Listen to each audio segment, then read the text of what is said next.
Tantor Audio, a division of Recorded Books, presents Simply Perfect by Mary Ballag, narrated by Rosalind Landor. Chapter 1. Claudia Martin had already had a hard day at school.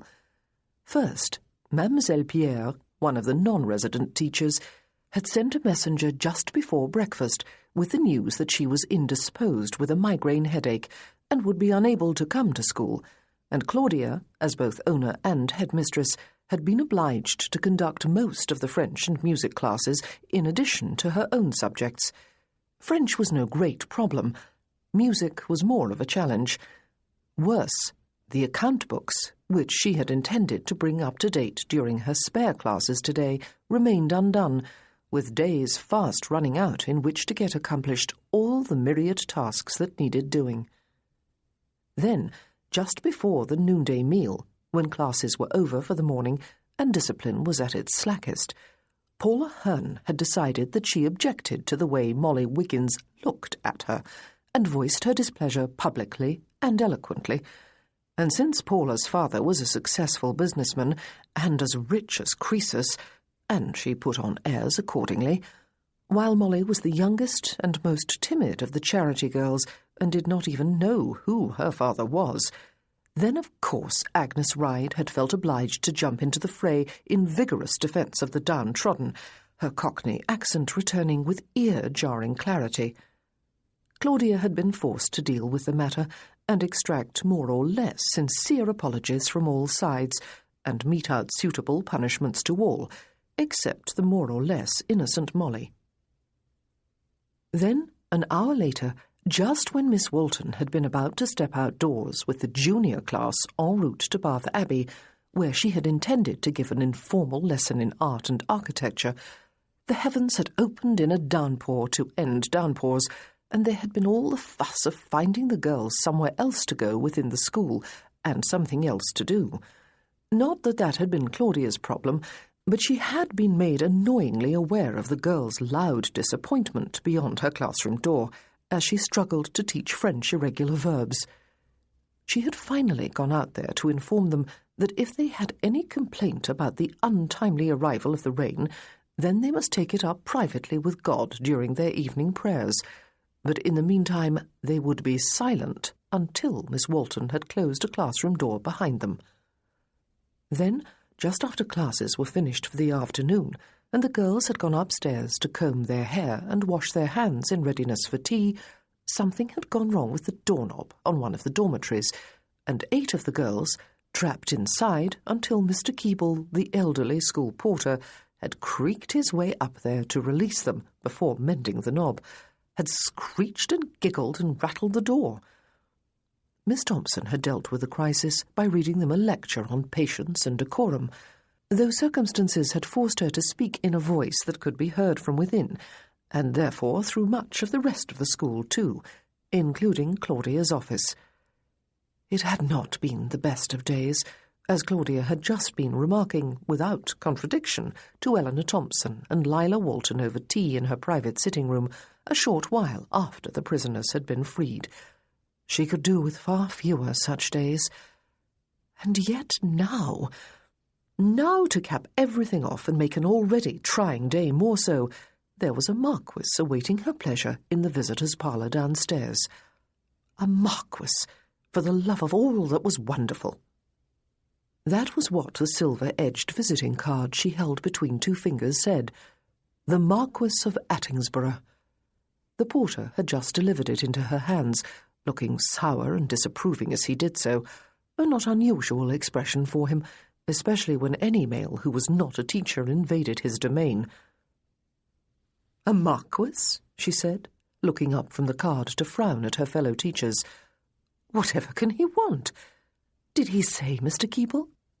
"He did not say, and I did not ask, miss," the porter replied.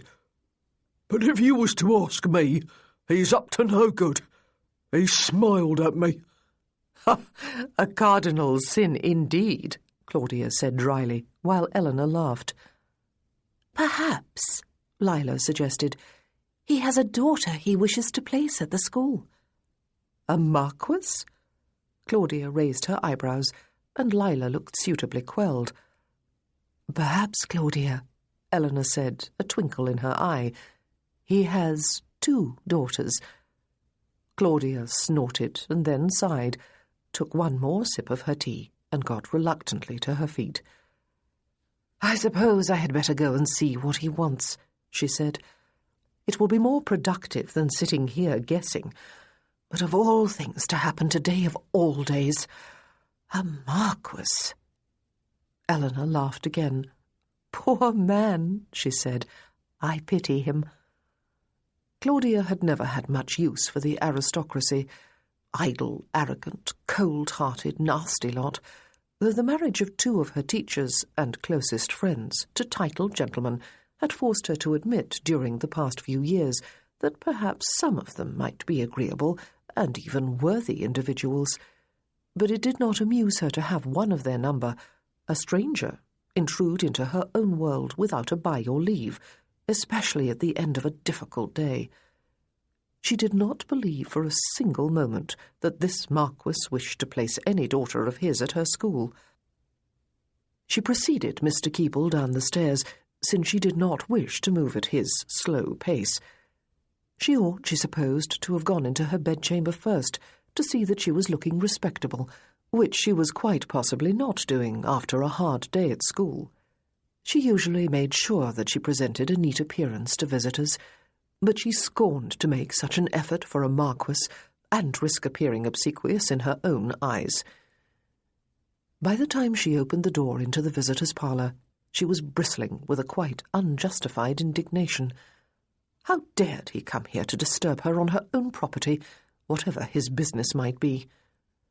She looked down at the visiting card still in her hand.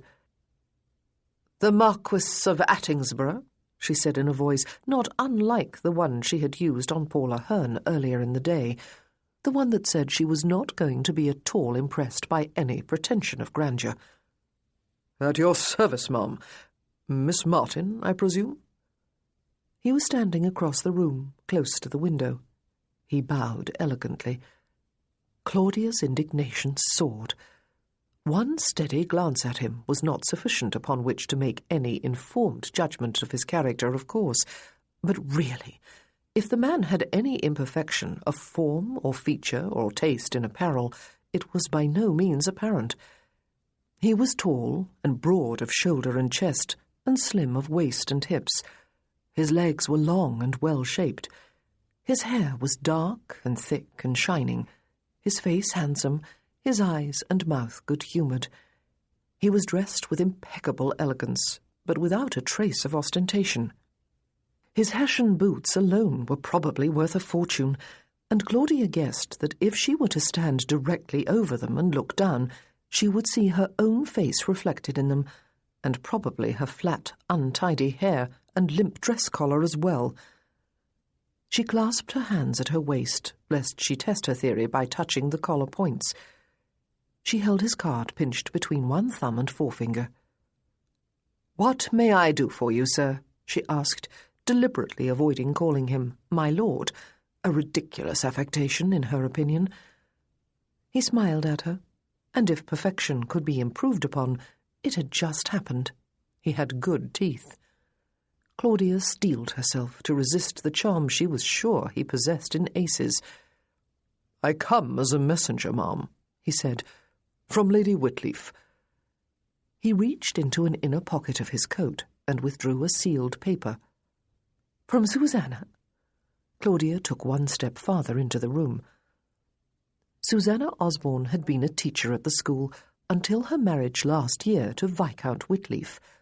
Claudia had always rejoiced at Susanna's good fortune in making both an eligible marriage and a love match, and yet she still mourned her own loss of a dear friend and colleague, and a good teacher. She had lost 3 such friends, all in the same cause, over the course of 4 years. Sometimes it was hard not to be selfishly depressed by it all. "When she knew I was coming to Bath to spend a few days with my mother and my father, who is taking the waters," the Marquis said, "she asked me to call here and pay my respects to you. And she gave me this letter, Perhaps to convince you that I am no impostor." His eyes smiled again as he came across the room and placed the letter in her hand. And as if at least his eyes could not have been mud-coloured or something equally nondescript, she could see that they were a clear blue, almost like a summer sky. Susanna had asked him to come and pay his respects. Why? "Whitleaf is the cousin of a cousin of mine," the Marquis explained, "or an almost cousin of mine anyway. It is complicated, as family relationships often are. Lauren Butler, Viscountess Ravensburg, is a cousin by virtue of the fact that her mother married my aunt's brother-in-law. We have been close since childhood, and Whitleaf is Lauren's first cousin, and so, in a sense, both he and his lady have a strong familial claim on me." If he was a Marquis, Claudia thought with sudden suspicion, and his father was still alive, what did that make his father? But he was here at Susanna's behest, and it behooved her to be a little better than just icily polite. "Thank you," she said, "for coming in person to deliver the letter. I am much obliged to you, sir. May I offer you a cup of tea?" She willed him to say no. "I will not put you to that trouble, ma'am," he said, smiling again. "I understand you are to leave for London in 2 days' time." Ah, Susanna must have told him that. Mr. Hatchard, her man of business in London, had found employment for 2 of her senior girls, both charity pupils, but he had been unusually evasive about the identity of the prospective employers, even when she had asked quite specifically in her last letter to him. The paying girls at the school had families to look after their interests, of course. Claudia had appointed herself family to the rest, and never released any girl who had no employment to which to go, or any about whose expected employment she felt any strong misgiving. At Eleanor's suggestion, Claudia was going to go to London with Flora Baines and Edna Wood, so that she could find out exactly where they were to be placed as governesses, and to withdraw her consent if she was not satisfied. There was still a few weeks of the school year left, but Eleanor had assured her that she was perfectly willing and able to take charge of affairs during Claudia's absence, which would surely be no longer than a week or 10 days. Claudia had agreed to go, partly because there was another matter too upon which she wished to speak with Mr. Hatchard in person. "I am," she told the Marquis.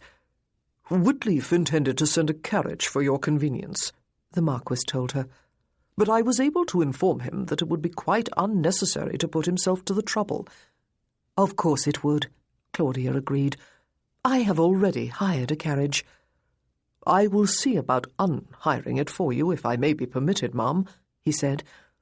"I plan to return to town on the same day, and will be pleased to offer you the comfort of my own carriage and my protection for the journey."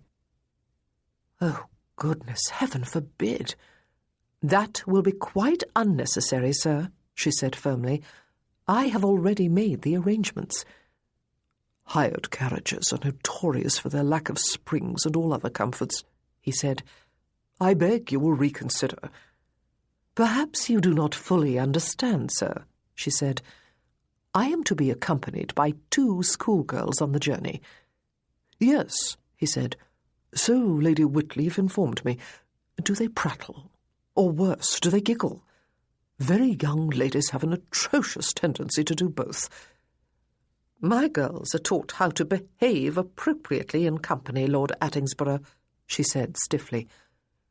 Too late she saw the twinkle in his eyes and understood that he had been joking. "I do not doubt it, ma'am," he said, "and feel quite confident in trusting your word. Allow me, if you will, to escort all 3 of you ladies to Lady Whitleaf's door. She will be vastly impressed with my gallantry, and will be bound to spread the word among my family and friends." Now he was talking utter nonsense. But how could she decently refuse? She desperately searched around in her head for some irrefutable argument that would dissuade him. Nothing came to mind, however, that did not seem ungracious, even downright rude. But she would rather travel 1,000 miles in a springless carriage than to London in his company. Why? Was she overawed by his title and magnificence? She bristled at the very idea. At his maleness, then. She was uncomfortably aware that he possessed that in abundance. But how ridiculous that would be! He was simply a gentleman offering a courtesy to an aging spinster who happened to be a friend of his almost cousin's wife. Goodness, it was a tenuous connection. But she held a letter from Susanna in her hand. Susanna obviously trusted him. An aging spinster? When it came to any consideration of age, she thought, there was probably not much difference between the two of them. Now there was a thought. Here was this man, obviously at the very pinnacle of his masculine appeal, in his middle 30s, and then there was she. He was looking at her with raised eyebrows and smiling eyes. "Oh, very well," she said briskly, "but you may live to regret your offer." His smile broadened, and it seemed to an indignant Claudia that there was no end to this man's appeal. As she had suspected, he had charm oozing from every pore, and was therefore not to be trusted 1 inch farther than she could see him. She would keep a very careful eye upon her 2 girls during the journey to London. "I do hope not, ma'am," he said. "Shall we make an early start?" "It is what I intended," she told him. She added grudgingly, "Thank you, Lord Attingsborough. You are most kind." "It will be my pleasure, Miss Martin." He bowed deeply again. "May I ask a small favour in return? May I be given a tour of the school? I must confess that the idea of an institution that actually provides an education to girls fascinates me. Lady Whitleaf has spoken with enthusiasm about your establishment. She taught here, I understand." Claudia drew a slow, deep breath through flared nostrils. Whatever reason could this man have for touring a girls' school except idle curiosity? Or worse? Her instinct was to say a very firm no. But she had just accepted a favour from him, and it was admittedly a large one. She did not doubt that his carriage would be far more comfortable than the one she had hired, or that they would be treated with greater respect at every toll-gate they passed, and at every inn where they stopped for a change of horses. And he was a friend of Susanna's. But really, she had not thought her day could possibly get any worse. She had been wrong. "Certainly. I will show you around myself," she said curtly, turning to the door. She would have opened it herself, but he reached around her, engulfing her for a startled moment in the scent of some enticing and doubtless indecently expensive male cologne, opened the door and indicated with a smile that she should precede him into the hall. At least, she thought, classes were over for the day, and all the girls would be safely in the dining hall, having tea. She was wrong about that, of course, she remembered, as soon as she opened the door into the art room. The final assembly of the school year was not far off, and all sorts of preparations and rehearsals were in progress, as they had been every day for the past week or so. A few of the girls were working with Mr. Upton on the stage backdrop. They all turned to see who had come in, and then proceeded to gawk at the grand visitor. Claudia was obliged to introduce the 2 men. They shook hands, and the Marquis strolled closer to inspect the artwork and ask a few intelligent questions. Mr. Upton beamed at him when he left the room with her a few minutes later, and all the girls gazed worshipfully after him. And then, in the music-room, they came upon the madrigal choir, which was practising in the absence of Mademoiselle Pierre under the supervision of Miss Wilding. They hit an ear-shattering discord at full volume just as Claudia opened the door, and then they dissolved into self-conscious giggles, while Miss Wilding blushed and looked dismayed. Claudia, raising her eyebrows, introduced the teacher to the Marquis, and explained that the regular choir mistress was indisposed today, though even as she spoke she was annoyed with herself for feeling that any explanation was necessary. "Madrigal singing," he said, smiling at the girls, "can be the most satisfying but the most frustrating thing, can it not? There is perhaps one other person out of the group singing the same part as oneself, and 6 or 8 others all bellowing out something quite different. If one's lone ally falters, one is lost without hope of recovery. I never mastered the art when I was at school, I must confess. During my very first practice, someone suggested to me that I try out for the cricket team, which just happened to practice at the same time." The girls laughed, and all of them visibly relaxed. "I will wager," he said, "that there is something in your repertoire that you can sing to perfection. May I be honoured to hear it?" He turned his smile upon Miss Wilding. "The cuckoo, miss," Sylvia Hetheridge suggested, to a murmur of approval from the rest of the group, and they sang in 5 parts without once faltering or hitting a sour note, a glorious shower of cuckoos echoing about the room every time they reached the chorus of the song. When they were finished, they all turned as one to the Marquis of Attingsborough, just as if he were visiting royalty, and he applauded and smiled. "Bravo!" he said. "Your skill overwhelms me, not to mention the loveliness of your voices. I am more than ever convinced that I was wise to stick to cricket." The girls were all laughing and gazing worshipfully after him when he left with Claudia. Mr. Huckabee was in the dancing hall, putting a group of girls through their paces in a particularly intricate dance that they would perform during the assembly. The Marquis shook his hand and smiled at the girls and admired their performance and charmed them until they were all smiling and, of course, gazing worshipfully at him. He asked intelligent and perceptive questions of Claudia as she showed him some of the empty classrooms and the library. He was in no hurry as he looked about each room and read the titles on the spines of many of the books. "There was a pianoforte in the music room," he said, as they made their way to the sewing room, "and other instruments too. I noticed a violin and a flute in particular. Do you offer individual music lessons here, Miss Martin?" "Indeed we do," she said. "We offer everything necessary to make accomplished young ladies of our pupils, as well as persons with a sound academic education." He looked around the sewing room from just inside the door, but did not walk farther into it. "And do you teach other skills here in addition to sewing and embroidery?" he asked. "Knitting, perhaps? Tatting? Crochet?" "All 3, she said, as he closed the door and she led the way to the assembly hall. It had been a ballroom once when the building was a private home. "It is a pleasingly designed room," he said, standing in the middle of the gleaming wood floor and turning all about before looking up at the high coved ceiling.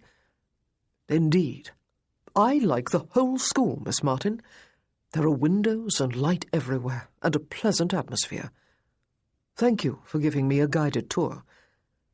He turned his most charming smile on her, and Claudia, still holding both his visiting card and Susanna's letter, clasped her free hand about her wrist and looked back with deliberate severity. "I am delighted you approve," she said. His smile was arrested for a moment, until he chuckled softly. "I do beg your pardon," he said. "I have taken enough of your time." He indicated the door with one arm, and Claudia led the way back to the entrance hall, feeling, and resenting the feeling, that she had somehow been unmannerly, for those last words she had spoken had been meant ironically, and he had known it. But before they reached the hall, they were forced to pause for a few moments while the junior class filed out of the dining hall in good order on their way from tea to study hall, where they would catch up on any work not completed during the day, or else read or write letters, or stitch at some needlework. They all turned their heads to gaze at the grand visitor, and the Marquis of Attingsborough smiled genially back at them, setting them all to giggling and preening as they hurried along. All of which went to prove, Claudia thought, that even 11- and 12-year-olds could not resist the charms of a handsome man. It boded ill, or continued to bode ill, for the future of the female half of the human race. Mr. Keble, frowning ferociously, bless his heart, was holding the Marquis's hat and cane, and was standing close to the front door, as if to dare the visitor to try prolonging his visit further. "I will see you early 2 mornings from now, then, Miss Martin," the Marquis said, taking his hat and cane and turning to her as Mr. Keble opened the door and stood to one side, ready to close it behind him at the earliest opportunity. "We will be ready," she said, inclining her head to him. And finally he was gone. He did not leave Claudia feeling kindly disposed toward him. Whatever had that been all about? She wished fervently that she could go back half an hour and refuse his offer to escort her and the girls to London the day after tomorrow, but she could not, and that was that. She stepped into her study and looked into the small mirror that she kept behind the door but rarely consulted. Oh, goodness gracious! Her hair really was flat and lifeless. Several strands had pulled loose from the knot at the back of her neck. There was a faint smudge of ink on one side of her nose, left there when she had tried to remove it earlier with her handkerchief, and one point of her collar was indeed slightly curled, and the whole thing off-centre. She adjusted it one-handed, very much too late, of course. Horrid man! It was no wonder his eyes had laughed at her the whole time. She remembered Susanna's letter then, and broke the seal. Joseph Fawcett, Marquis of Attingsborough, was the son and heir of the Duke of Anbury, she read in the first paragraph, and winced. He was going to offer to bring Claudia and the girls to London with him on his return from Bath, and Claudia must not hesitate to accept. He was a kind and charming gentleman, and entirely to be trusted. Claudia raised her eyebrows and compressed her lips. The main reason for Susanna's letter, though, was quickly obvious. Francis and Lucius, the Earl of Edgecombe, her husband, had returned from the Continent, and Susanna and Peter were arranging a concert at their house, at which Francis was going to sing. Claudia simply must stay long enough to hear her, and she simply must stay even longer to enjoy a few other entertainments of the season too. If Eleanor Thompson had expressed a willingness to look after the school for 1 week, then surely she would be willing to do so for another week or so too, by which time the summer term would be at an end. The extended invitation was enormously tempting, Claudia had to admit. Frances had been the first of her teachers and friends to marry. With the encouragement of a remarkably enlightened husband, she had since become a singer who was renowned and much sought after all over Europe. She and the Earl travelled for several months of each year, going from one European capital to another for various singing engagements. It was a year since Claudia had last seen her. It would be wonderful to see both her and Susanna together within the next week or two, and to spend some time in their company. But even so... She had left the study door open. Eleanor poked her head about it after scratching lightly on its outer panel. "I will take study hall for you tonight, Claudia," she said. "You have had a busy day. Your aristocratic visitor did not eat you alive, then. The school is buzzing with his praises." "Susanna sent him," Claudia explained. She grimaced. "He has offered to take Edna and Flora and me with him in his carriage when he returns to London the day after tomorrow." "Oh, my!" Eleanor exclaimed, coming right inside the room. "And I missed seeing him. It is to be hoped that he is tall, dark, and handsome." "All 3, Claudia said. "He is also the son of a duke." "Enough said." Eleanor held up both hands, palms out. "He must be the darkest of villains, though one day I hope to convince you that my brother-in-law, the Duke of Bewcastle, is not." Claudia said. The Duke of Bewcastle had once been her employer, when for a short time she had been governess to his sister and ward, Lady Freya Bedwin. They had not parted on the best of terms, to put the matter lightly, and she had strongly disliked him and all who shared his rank ever since, though if the truth were told, her antipathy to dukes had not started with him. But she pitied Eleanor's younger sister from the bottom of her heart, married to such a man. The poor Duchess was a remarkably amiable lady, and she had once been a teacher herself. "Frances is back in England," she told Eleanor. "She is going to sing at a concert Susanna and the Viscount are organising. Susanna wants me to stay for it and some other entertainments of the season. It is a pity it is not all happening after school is over for the year, but by then, of course, the season will be all but over too. Of course, I have absolutely no aspirations whatsoever to move in Tonnish circles. The very idea gives me the shudders. Only it would have been lovely to see both Susanna and Frances, and spend some time in company with them. I can do that some other time, though, preferably in the country." Eleanor clucked her tongue. "Of course you must stay in London for longer than a few days, Claudia," she said. "It is what Lady Whitleaf has been urging, and I have been encouraging all along. I am perfectly capable of running the school for a few weeks, and of giving a suitably stirring and affecting speech on your behalf at the end-of-year assembly. And if you wish to stay even longer than a few weeks, you must do so without suffering any qualms. Lila and I will both be here over the summer to look after the charity girls, and Christine has renewed her invitation for me to take them to Lindsay Hall for a few weeks, while she and Wulfric visit some of his other estates. It would give me a chance to spend some time with my mother." Christine and Wulfric were the Duchess and Duke of Bewcastle. Lindsay Hall was the latter's principal seat in Hampshire. The invitation had astonished Claudia when it had first been made, and she wondered if the Duchess had consulted her husband before making it. But then, of course, the charity girls had stayed at Lindsay Hall once before, just a year ago, in fact, on the occasion of Susanna's wedding, and the Duke had actually been in residence at the time. "You must stay," Eleanor said again. "Indeed, you must promise to stay for at least a couple of weeks. I shall be offended if you will not do so. I shall think you do not trust me to take your place here." "Of course I trust you," Claudia said, feeling herself waver. But how could she not stay now? "It would be pleasant, I must admit." "Of course it would," Eleanor said briskly. "Of course it will. That is settled, then, and I must be off to study hall. With the way this day is progressing, the chances are strong that a few desks will be chopped into kindling, or some sort of titanic battle will be proceeding if I do not get there soon." Claudia sat down behind her desk after Eleanor had left, and folded up Susanna's letter. What a very strange day.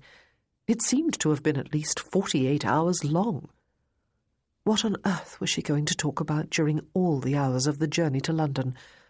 And how was she to keep Flora from prattling and Edna from giggling? She wished fervently that the Marquis of Attingsborough were at least 60 years old and looked like a toad. Perhaps then she would not feel quite so intimidated by him, though the very use of that word in her mind made her bristle all over again. Intimidated? She? By a mere man? By a marquis? Heir to a dukedom? She would not give him the satisfaction, she thought indignantly, just as if he had expressed the overt wish of seeing her grovel in servile humility at his feet.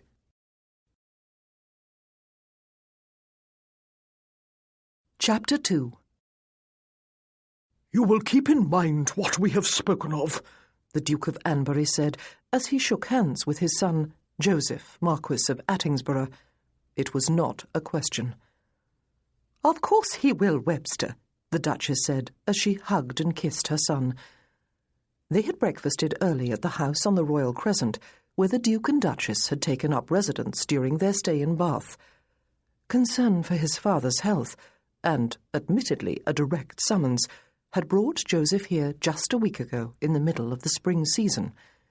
His father had caught a chill during the winter, and had been unable to shake it off completely by the time he should have been returning to town to participate in the business of the House of Lords. He had remained at home instead, and then given in to the persuasions of his wife to give the waters a try, even though he had always spoken with contempt of Bath and the people who went there to bathe in the waters and imbibe them for the sake of their health. Joseph had found his father apparently restored to health. He was certainly quite well enough to grumble about the insipidity of the card games and other entertainments with which he was expected to amuse himself, and at the enraptured enthusiasm with which he was greeted wherever he went, especially at the pump-room. The Duchess, on the contrary, was placidly enjoying just the things about which her husband complained. Joseph suspected that she was enjoying herself more than she normally did in London at this time of year. His father insisted that he was not quite as robust as he would like to be, though. In a private conversation, he had told his son that he suspected his heart had been weakened by the prolonged chill, and his physician in Bath would not contradict him, though he had not actually confirmed his fears either. However it was, the Duke had begun to set his affairs in order, and at the very top of his list was his son and heir. Joseph was 35 years old and unmarried. Worse, and a direct result of the latter fact, he had no sons in his nursery. The succession had not been secured. The Duke of Anbury had taken steps to supply the lack. Even before summoning his son, he had invited Lord Balderston to come down from London, and the two of them had discussed the desirability of encouraging a match between their offspring, the Marquess of Attingsborough and Miss Portia Hunt. They had agreed to share their wishes, really a euphemism for commands, with their children, and expect a happy outcome before the season was over. Hence Joseph's summons from London. "I will certainly keep it in mind, sir," he said now, as he emerged from his mother's embrace. "I cannot think of any lady better suited to be my wife than Miss Hunt," which was certainly true when he considered only the fact that his wife was also to be his Marchioness and the future Duchess of Anbury, and the mother of a future Duke. Her lineage was impeccable. So were her looks and manners. He had no great objection to her character either. He had even spent a good deal of time with her a few years ago, just after she had ended her association with Edgecombe, and had obviously been trying to prove to the Ton that she was not broken-hearted. He had admired her spirit and her dignity then, and in the few years since he had often danced with her at balls, or conversed with her at soirees. Just 2 or 3 weeks ago he had taken her driving in Hyde Park at the fashionable hour. Never once, though, before now, had he seriously considered courting her. Now, of course, he must. He really could not think of anyone he would rather marry, which was not a powerful argument in favour of marrying Miss Hunt, it was true, but then most men of his rank married more for position than for marked affection. He hugged his father at the door of the house, and hugged and kissed his mother again, and promised her that he would not forget a single one of the myriad messages he had memorized for delivery to Wilma, Countess of Sutton, his sister. He looked at his travelling carriage to ascertain that all his baggage had been loaded, and that his valet was up on the box beside John. Then he swung up into the saddle of the horse he had hired for the first stage of the journey back to London. He raised a hand in farewell to his parents, blew another kiss to his mother, and was on his way. It was always hard to say goodbye to loved ones. It was even harder knowing that his father might well be growing frailer.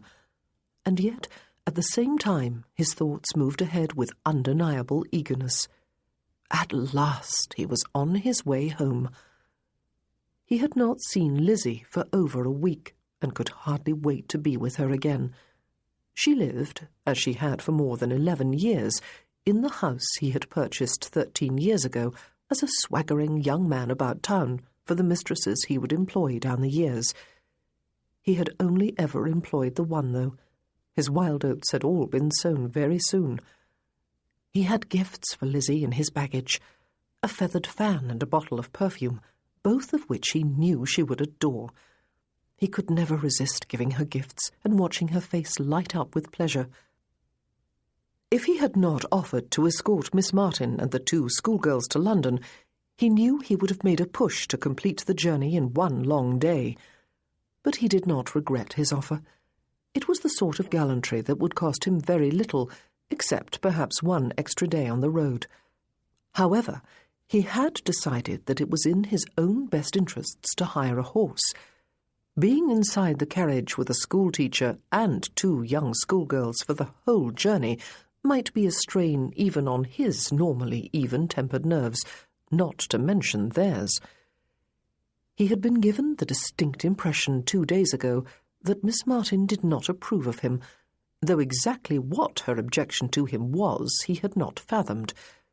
Women usually liked him, perhaps because he usually liked them. But Miss Martin had been looking rather sourly upon him even before he had asked to see the school, which had genuinely interested him. Carriage and horse descended the hill to the river and then proceeded along beside it before crossing the Pulteney Bridge and bowling onward in the direction of the school. Joseph's lips twitched at the memory of his meeting with Miss Martin. She was the quintessential spinster schoolteacher, clad plainly and serviceably in a blue-grey dress that covered her from neck to wrists to ankles, even though it was June. Her brown hair was dressed with ruthless severity in a knot at the back of her neck, though it had been looking somewhat dishevelled, it was true, as if she had just put in a hard day's work, which no doubt she had. She was neither particularly tall nor particularly thin, but her ramrod-straight posture had given the illusion of both.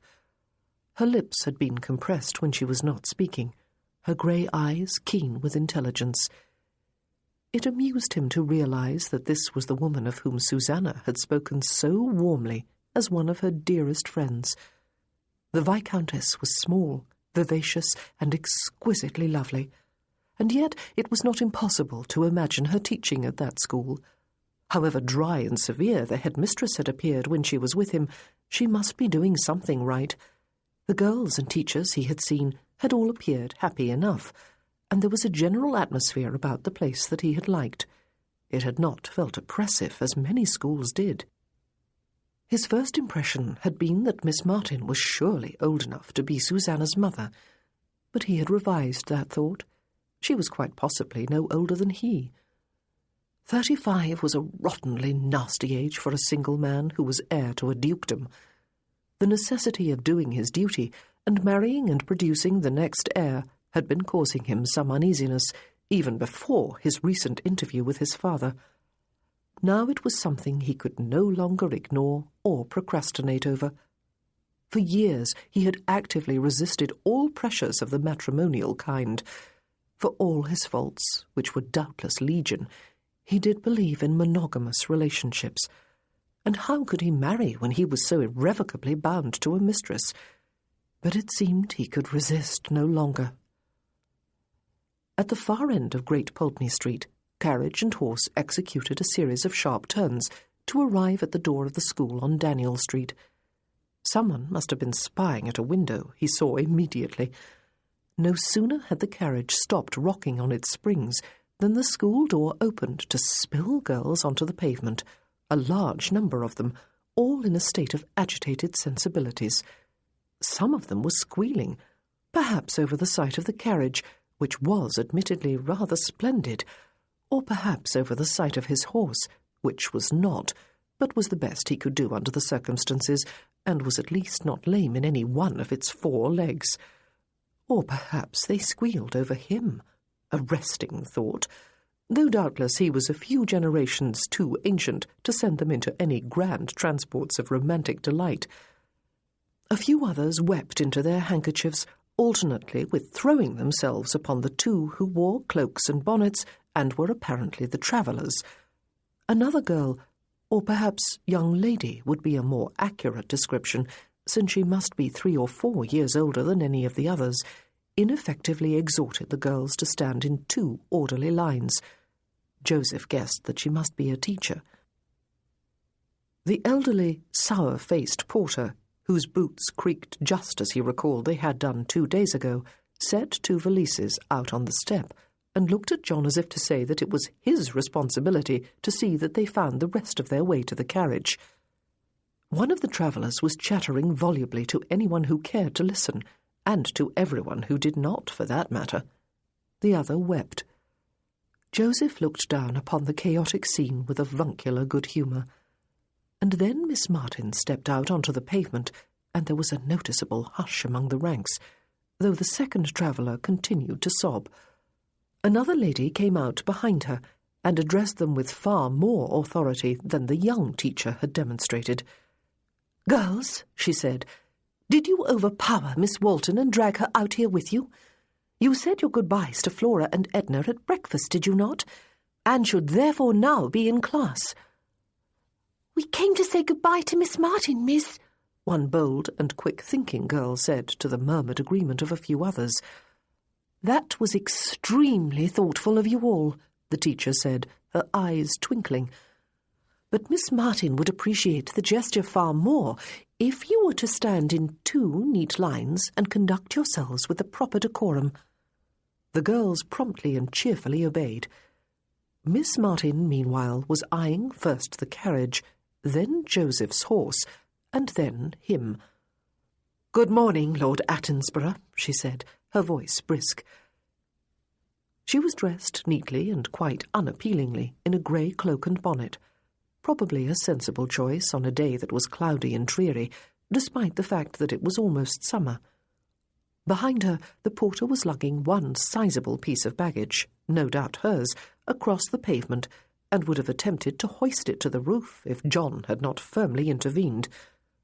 "Good morning, Miss Martin," Joseph said, doffing his tall hat and inclining his head to her. "I see I have not arrived too early for you." "We are a school," she reminded him, "and do not sleep until noon. Are you going to ride all the way to London?" "Perhaps not all the way, ma'am," he said, "but for much of the journey you and your pupils may enjoy having the carriage to yourselves." It was impossible to know for sure from the severity of her countenance if she was relieved, but he would wager a fortune she was. She turned her head. "Edna," she said, "Flora, we must not keep his lordship waiting. Climb into the carriage, please. The coachman is waiting to hand you in." She looked on without comment as the wailing started up again from the orderly lines of girls, and the two travellers moved along them to hug each girl individually. She gazed with pursed lips as, before each scrambled up the steps into the carriage, the teacher who had brought order out of chaos hugged them too, and even kissed each girl on the cheek. "Eleanor," Miss Martin said then, as she approached the carriage herself with firm strides, "you will not forget—" But the other teacher cut her off. "I will not forget a single thing," she said, her eyes still twinkling. "How could I when you had me write out a whole list last evening? There is not a thing for you to worry about, Claudia. Go and enjoy yourself." Claudia, an eminently suitable name, strong, uncompromising, suggestive of a woman who could look after herself. Miss Claudia Martin turned to the lines of girls. "I will expect to hear good things of my senior girls when Miss Thompson writes to me," she said. "At the very least, I will expect to hear that you have prevented any of the younger girls from burning the school to the ground or rioting through the streets of Bath." The girls laughed, though some were teary-eyed. "We will, miss," one of them said. "And thank you," Miss Martin said, "for coming out here for the sole purpose of saying goodbye to me. I am deeply touched. You will go inside with Miss Walton and work extra hard to make up for the minutes you have missed of this class, after you have waved me on my way. Perhaps at the same time you would care to wave to Edna and Flora too." She was capable of humour then, even if only of a dry sort, Joseph thought, as she set her hand in John's, lifted one side of her cloak and dress, and followed the two girls inside the carriage. John climbed up onto the box, and Joseph gave him the nod to proceed. And so the small cavalcade began its progress to London, sent on its way by the waving handkerchiefs of a dozen schoolgirls, some of whom were snivelling again, while others called farewells to their fellow pupils, who would never return, but would proceed into the harsh world of employment, or so Susanna had informed Joseph. They were charity girls, among a sizable group that Miss Martin insisted upon taking in every year. He was half amused, half affected by what he had seen. It was like a glimpse into an alien world, one from which his birth and fortune had firmly insulated him all his life. Children without the security of a family and fortune behind them. By the time they stopped for the night at the Lamb and Flag Inn in Marlborough, where she had reserved 2 adjoining rooms, one for herself and one to be shared by Edna and Flora, Claudia was wondering if she could possibly have felt stiffer in the joints or more numb in certain nether parts of her anatomy if they had come by hired coach, as originally planned. But she knew from past experience that she could indeed. The Marquis of Attingsborough's carriage was clean and well sprung, and had luxuriously padded upholstery. It was the sad condition of the road and the long hours of almost incessant travel that were responsible for her physical condition. One blessing at least was that they had had the carriage to themselves all day, she and her 2 charges. The Marquis had ridden the whole way, changing mounts when the carriage horses had been changed. Claudia had seen him only in fleeting glimpses through the window and at the various posting inns where they had made brief stops. He cut a remarkably fine figure on horseback, of course, she had noticed with annoyance each time it had happened.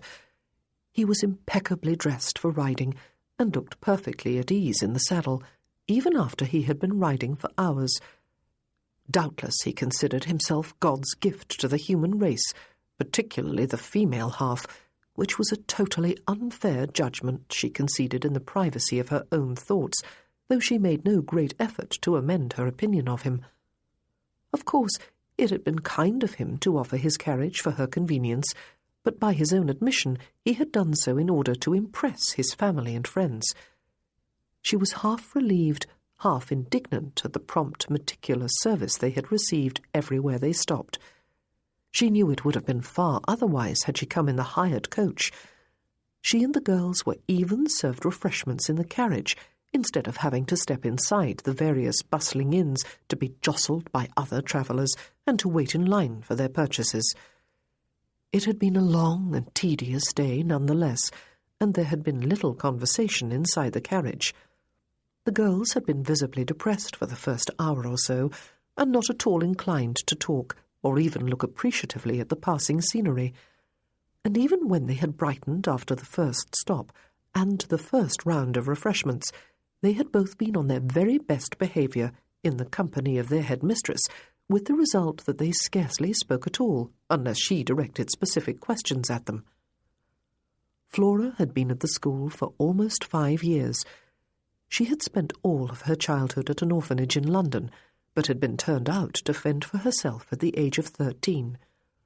Edna had been orphaned at the age of 11, when her parents had been murdered while defending their humble shop from thieves, though, as it had turned out, there had been precious little to defend. There had been nothing with which to provide for their only daughter. Fortunately, Mr. Hatchard had found her, as he had Flora, and sent her to Bath. When Claudia stepped inside the Lamb and Flag, she was forced to wait while the landlord finished conducting a leisurely chat with another customer on the fascinating topic of fishing, and 2 other men, not to be dignified by the term gentleman, ogled Flora and Edna, and assisted with insolent smirks only when Claudia glared at them. She then looked pointedly at the landlord, who was pretending not to notice her. If another minute passed, she decided she would certainly speak up. And then the door from the stable yard opened and closed, and everything changed, just as if someone had waved a magic wand. The fish conversation ended as if it were of no significance whatsoever, and the customer faded away into oblivion. The landlord preened himself with obsequious hand-rubbing and jovial smiles. It was the Marquis of Attingsborough who had come through the door, Claudia saw, when she turned her head to look. And even if the landlord had not yet been informed that he was here, which he no doubt had been, there was something written all over the man that proclaimed him an aristocrat, a certain self-confident arrogance that immediately irritated Claudia. "Welcome to the Lamb and Flag, my lord," the landlord said. "The most hospitable inn in Marlborough.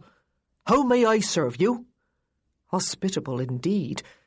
Claudia looked pointedly back at the landlord and opened her mouth to speak. "I believe," the Marquis said, "Miss Martin and her charges came inside before I did." The landlord did an admirable job of starting with amazement, as if the three of them had just materialized out of invisibility.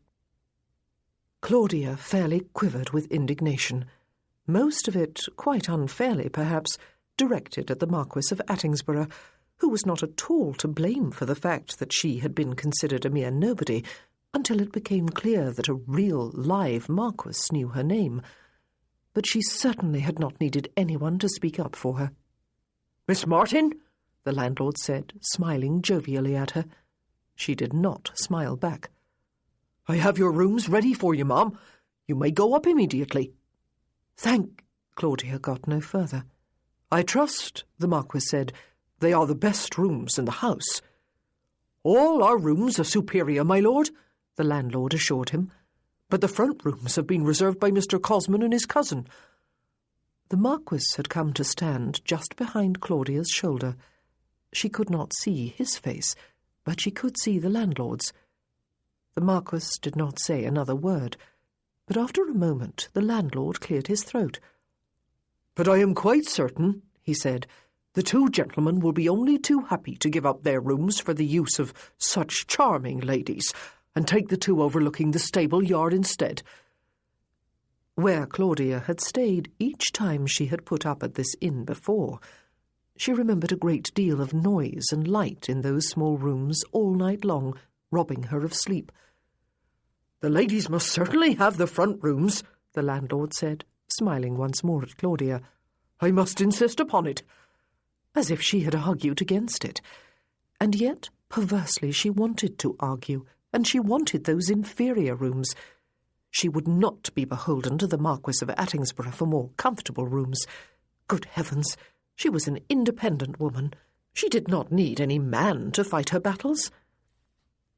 "And you have a private dining room?" he asked before she could say a word. Claudia's nostrils flared. Was she to be humiliated even further? "Mr. Cosman," the landlord began, but yet again he paused as he looked at the Marquis. "It will be set aside for the ladies as is only right, my lord, the rest of my clients tonight being all gentlemen." Claudia knew just exactly what had happened.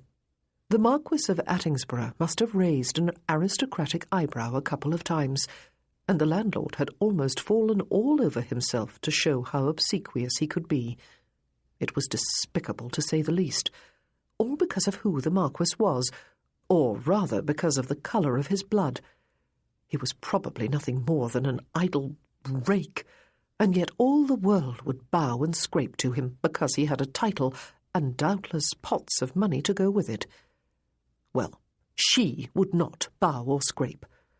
She turned to face him. He was smiling that easy, charming smile, and then he winked at her. He actually winked. And of course he was still looking gorgeous even after a day spent in the saddle. He was tapping his riding whip against the outside of his leather boot. He looked long-limbed and virile and, well, that was quite enough. He even smelled good, of horse, and some cologne mingled together into a peculiarly enticing masculine scent. Claudia looked at him steadily, her lips pressed together in a thin line. But the wink had thrown her off stride for a moment, and then it seemed too late and too petty to declare that she would be quite happy with the small rooms and the public dining-room. Edna and Flora were looking at him too, gazing worshipfully, in fact, as if that were any surprise. "Come along, girls," Claudia said briskly. "We will retire to our rooms if the landlord will give us directions." She strode toward their bags. "You will have the lady's baggage taken up immediately," the Marquis said. Clearly he was addressing the landlord. "Of course, my lord," the landlord said, clicking his fingers as Claudia's nostrils flared. "I was about to give the order." 2, not 1, but 2 men-servants came running as if from nowhere, scooped up the bags, and headed in the direction of the staircase with them. Claudia strode after them, and the girls came after her. The rooms, of course, were sizable and comfortable chambers which overlooked the edge of town and the quiet fields beyond. They were clean and filled with light, and were altogether above reproach.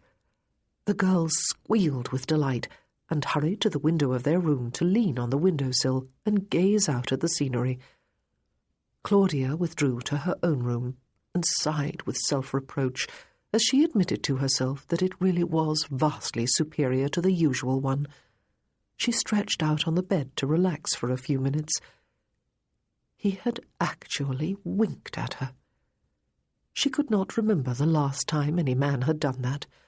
Goodness, it probably had not happened since she was a girl. How dare he? But oh, the room was quiet, and the bed was comfortable, and the air coming through the open window was fresh. There was a single bird trilling its heart out. She actually dozed off for a while. And then she dined with the girls in the comfort and relative quiet of the private dining room on roast beef and potatoes and boiled cabbage, followed by suet pudding and custard and tea. She was forced to admit afterward that she felt restored, and very relieved that they had not been expected to share the room with the Marquis of Attingsborough. Both girls looked slightly sleepy. She was about to suggest that they all retire for the night, even though it was still light outside, and really quite early, when there was a tap on the door, and it opened to reveal the Marquis himself. "Ah," he said, smiling and inclining his head. "Miss Martin, young ladies, I am delighted that this inn boasts at least one private parlour. I have been regaled through our dinner with conversation on crops and hunting and boxing mills." Claudia suspected that he would not even be staying here if he had not committed himself to escorting her. He would probably be putting up at the George and Pelican or the castle, which were both beyond her means. She hoped he was not expecting to be thanked for the privilege of both this room and their bedchambers. She still bristled at the memory of how he had wielded power, even without the medium of words, while she had felt like a helpless, inept woman. The girls had both scrambled to their feet and were curtsying to him. Claudia, too, stood, but she merely nodded civilly. "I trust," he said, stepping into the room, "you have passed a reasonably comfortable day. I hope you have not had every bone in your bodies jounced about into a new position." "Oh, no, my lord," Flora assured him. "I never even dreamed a carriage could be so comfortable. I wish the journey could last a week or 2. He chuckled, and Edna, looking rather like a frightened rabbit, giggled. "I suppose," he said, "you are both desperately unhappy at having to leave your school and your friends behind, and impossibly excited at the prospect of beginning new lives as adults." Edna bobbed a curtsy again. "Some of those girls are like sisters, though," Flora told him, "and it hurts here to know we may never see them again." She smote her fist against her bosom. "But I am ready to work for my living, my lord. We cannot stay at school forever, can we?" Claudia looked steadily at the Marquis, expecting to see him astonished that either girl would have the effrontery to answer him in more than a monosyllable. Instead, he continued to smile. "And to what employment do you go, Miss—" "Baines, my lord," she told him. "Miss Baines," he said. "I am going to be a governess," she said. "I have always wanted to be one ever since I learned to read and write when I was 13. I think being able to teach those things to other people is the most wonderful thing anyone could possibly do in life. Would you not agree, my lord?" Claudia was very afraid that Flora might talk too much. However, she was pleased to hear that even in the excitement of the moment, The girl spoke with a decent accent and correct grammar, far differently from the way she had spoken when she arrived at the school 5 years earlier. "I do indeed," he said, "though I cannot say that I regarded my first tutor as a saint when he taught me to read.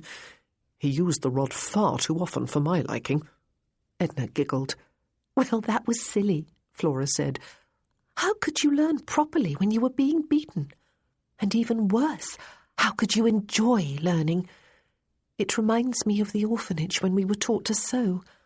I never did learn properly, and I still hate sewing. We never ever got beaten at school, and I will never ever beat my pupils, no matter how badly behaved they are or slow to learn, or my children if I ever have any." Claudia pursed her lips. Flora was running on rather. However, her passion was to be commended. "I can see," the Marquis said, "that you will be a superior governess, Miss Baines. Your pupils will be fortunate children. And you, Miss—" He looked with raised eyebrows at Edna, who blushed and giggled, and looked as if she wanted nothing more than for a black hole to appear at her feet to swallow her up. "Wood, Your Grace," she said. "I mean, my lord." "Miss Wood," he said, "are you to be a governess too?" "Yes, my lord," she said. I mean, Your Grace." "I believe," he said, "that titles must have been invented to confuse us all horribly. As if the fact that most of us are blessed with at least 2 names is not challenge enough for those who meet us in the course of our lives. And so you are to be a governess, Miss Wood, and doubtless a superior one too, well-educated and well-trained at Miss Martin's school." He looked immediately at Claudia in such a way as to signal to Edna that she need not feel the necessity of composing a reply to his observation. It was, Claudia admitted grudgingly, thoughtful of him. "Miss Martin," he said, "I came to see if the 3 of you are ready to retire for the night. If you are, I shall escort you through the crowded dining-room and up to your rooms and see that no one accosts you on the way." "Thank you," Claudia said. "Yes, it has been a long day, and there is another facing us tomorrow." And yet, after escorting them upstairs past several groups of loudly talking men, and seeing Flora and Edna safely inside their room with the door shut, he did not immediately hurry off back downstairs. "Of course," he said, "it is still rather early, Miss Martin, and weary as I am after such a long ride, I feel the need to stretch my legs before I lie down. You may feel a similar need, and an additional one to draw fresh air into your lungs. Would you care to accompany me on a short walk?" She would like no such thing, but her dinner was still sitting heavy in her stomach, even though she had not taken large helpings of anything, and she was still feeling cramped from the journey, with as much distance again to travel tomorrow. She craved fresh air and exercise. She could not go walking alone in a strange town when it was already dusk. The Marquis of Attingsborough was Susanna's friend, she reminded herself. Susanna had spoken highly of him. The only reason she could possibly have for not going with him was that she did not like him, though really she did not know him, did she? And that he was a man, but that was patently ridiculous. She might be an ageing spinster, but she was not going to dwindle into the type of old maid who simpered and blushed and generally went all to pieces as soon as a male hove into sight. "Thank you," she said. "I will fetch my cloak and bonnet." "Good," he said. "I will wait for you at the head of the stairs."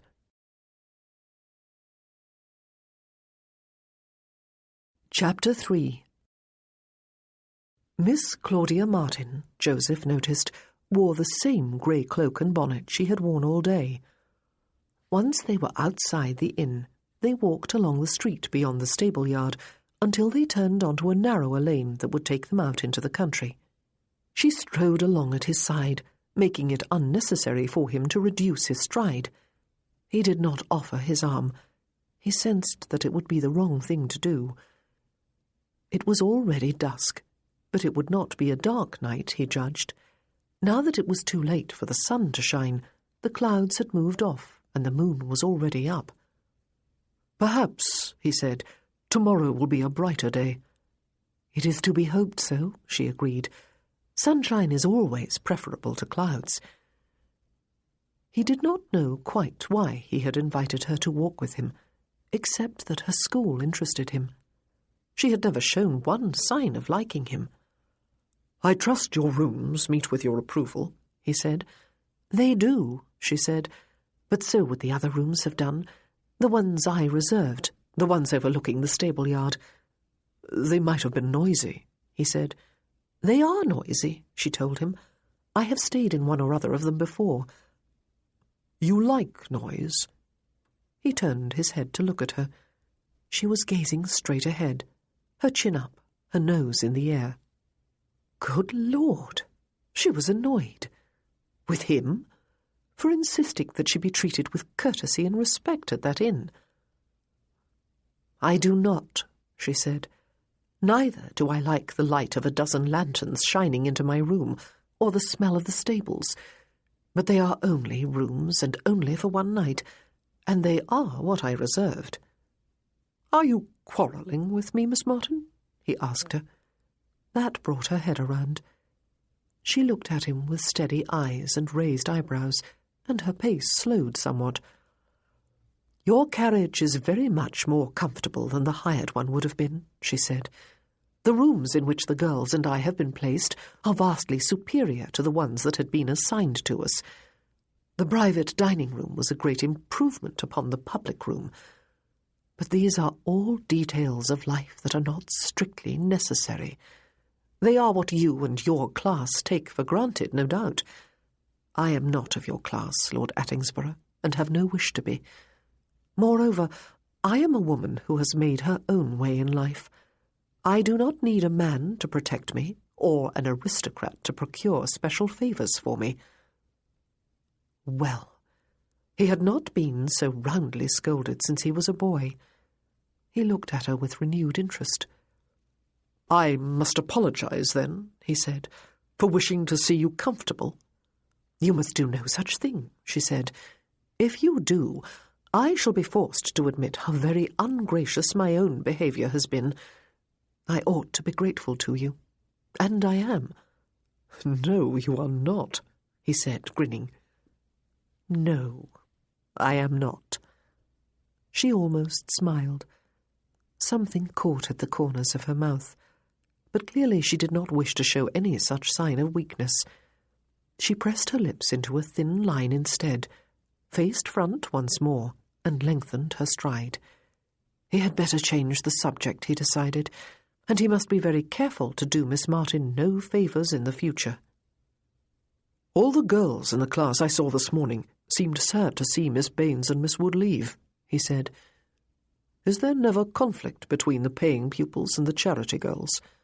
"Oh, frequently," she said, her voice brisk, "especially when the charity girls first arrive, often with poor diction and unpolished manners, and very frequently with a grudge against the world.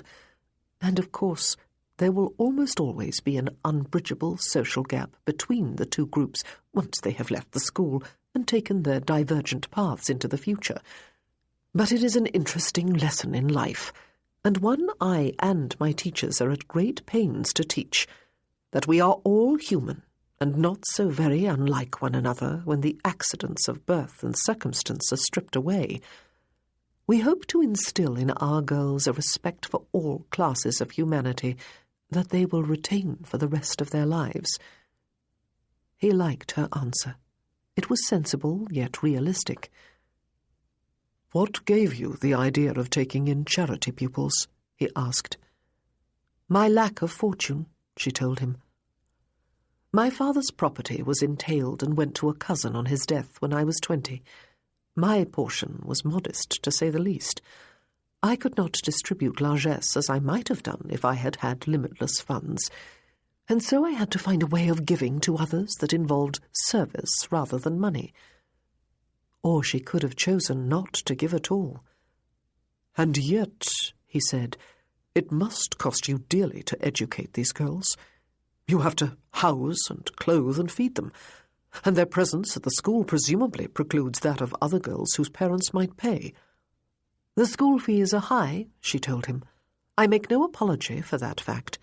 We give good value, I firmly believe, and any parents who think otherwise are perfectly at liberty to send their daughters elsewhere. And the school does have a very generous benefactor, who is unfortunately anonymous. It has always weighed heavily upon me that I have never been able to thank him in person. They had left the town behind them and were on a dirt path that wound its way between low hedgerows with fields and meadows beyond. A slight breeze blew in their faces and lifted the brim of her bonnet. "And so," he said, "you have paying pupils and charity pupils. Have you ever aimed at further diversification? Have you ever had any pupils with handicaps, for example?" "Lameness, do you mean?" she said. "Or deafness? Or mental slowness? I confess I have not considered it. There would be all sorts of challenges to face, would there not?" "And you are not up to them?" he asked. She considered her answer as they walked onward. "I do not know," she said. "I have never been confronted with such a possibility. I suppose most parents with handicapped children, especially if they are girls, consider them incapable of learning in any normal way, and so do not even try to enroll them in a school. If any did try and came to me, I do not know how I would respond. I suppose it would depend upon the handicap. A lame child might be easily educable, though she might not be able to dance or participate in any vigorous games. A deaf or a mentally slow child might not. It is an interesting question, though." She turned her head to look at him with grave but perhaps approving eyes. "It is one I must ponder more deeply," she said. "I must be sure to ask you again if I see you after we arrive in London, then," he said, smiling at her. "Did you always want to be a teacher?" She considered her answer again. She was not, he concluded, a woman given to frivolous conversation. "No," she said eventually, "not always. I had other dreams as a girl. But when it became obvious that they were not to be realized, I had a choice. As a lady and the daughter of a gentleman of property, I could have remained at home to be supported by my father, and I suppose after his early death my cousin would have felt obliged to continue to support me, or I could make a life for myself. I chose the latter course. And then there was a further choice, to be a companion or a teacher. For me it was really no choice at all. I could not bear to be at the beck and call of a silly, crotchety old lady for 24 hours of every day. I took a position as a governess. A dog barked in the distance. The dusk deepened around them. She had dreamed then. She had not always been as prosaic as she seemed now. She had dreamed presumably of marriage, perhaps of love too. Why had she abandoned that dream even before the age of 20? She would not be bad-looking even now if she would just allow herself to relax and smile now and then. She might have been pretty as a girl, and she had admitted to a modest portion. There must have been men who would have responded to a little encouragement, or perhaps there had been a specific dream, a specific man. It really was none of his business, was it? "A governess," he said, when it seemed that she would not continue unless prompted. "To a family of 3 energetic young children at first," she said. "I adored them. Unfortunately, their father was posted to India only 4 months after I had joined them, and they went with him. Then I worked with an atrociously badly behaved girl who believed that her elevated rank gave her license to treat the rest of humanity exactly as she pleased." "Which was not very well at all," he grinned down at her. "That would be an understatement," she said. And when I reported honestly to her brother on the difficulties she presented to the effective accomplishment of my duties, I was not complaining, merely giving the weekly report he had demanded, But when I did, he informed me that he paid me very well indeed to educate his sister, and that if I did not enjoy being treated like a worm, then I must simply do something about it. And did you? He continued to grin. She was fairly bristling with indignation at the remembered scene. Her stride had lengthened. He doubted she even saw any of the darkening scenery around them. "I walked out in the middle of one afternoon," she said. "I refused to accept a carriage ride or a letter of recommendation, or even the week's salary to which I was entitled. And a month later, I opened my school in Bath." "I dare say," he said, "that showed them you were no worm, Miss Martin. Well done." She laughed suddenly and unexpectedly, and her step slowed. "I suppose," she said, "they spared me not a moment's thought once I had disappeared down the driveway, or even before I had disappeared, for that matter." "It sounds to me, though," he said, "as if they did you a favour without ever intending it." "That is what I have always believed," she said. "I believe that life is very generous with us, once we have shown the will to take a positive course. It is very ready to keep on opening doors for us. It is just that sometimes we lose our willpower and courage, and prefer to stay on the familiar, safe side of each door. I might have cowered in that employment for a long time, and been miserable every moment, and then perhaps have moved on to another similar one, all confidence in myself and all joy in my chosen career lost forever." "And does it give you joy, then?" he asked her. "Teaching, I mean, and running your school." They had reached a sharp bend in the lane. Ahead of them, a wooden stile separated the path from a darkened meadow beyond. They stopped walking by unspoken consent, and he set one elbow on the top bar of the stile and one booted foot on the bottom rung. "Yes, it does," she said briskly, after giving the question some consideration. "I am happy. One of my reasons for going to London is to inform my man of business that I no longer need the assistance of my benefactor. The school is paying for itself, and providing me a little profit besides to put by for my old age. I am contented." "I envy you," he surprised himself by saying. "I think that hardly likely, Lord Attingsborough," she said, rather sharply, as if she believed he mocked her. In the growing darkness it was impossible to see her face clearly. He laughed and pointed to the west. "We have not seen the sun all day," he said, "but at least we have been granted the remnants of a sunset to admire." She turned her head away to look at the thin, fiery line of red and purple stretched across the horizon, and then up at the dark sky, which was filled with stars and a moon almost at the full. "How absolutely beautiful," she said, her voice somehow different, warm and feminine, and filled with a nameless longing. "And I have been talking all the time and missing it. How much beauty we allow to pass us by unheeded." "Indeed," he said, looking down at her. There was something unexpectedly appealing about a woman who had stridden out to meet life head-on and believed passionately in the tasks she had set herself. Not physically appealing, perhaps, though she was not exactly an antidote, but, well, he was not sorry after all that he had invited her out for this walk. Apart from the scolding, he liked what he had heard from her, which gave him some faint hope. She sighed, her face still lifted to the sky.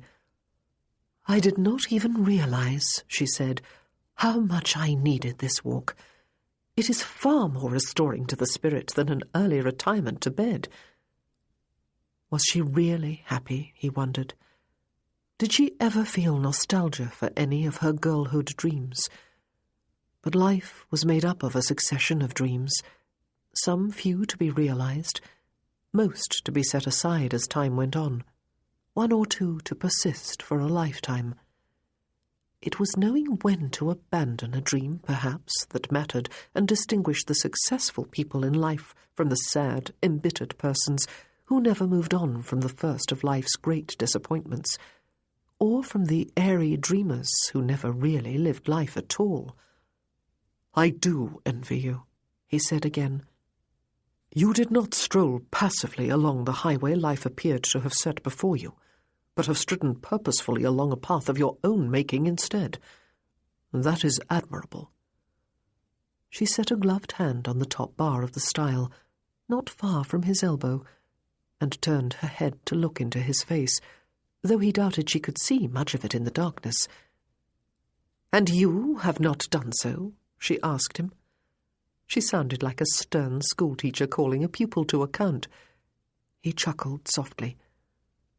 "When one is endowed with the courtesy title of Marquis at birth, and knows that one day one will be a duke with all the wealth and privilege and responsibility that come with the title," he said, "one does not think often about escaping onto a new path.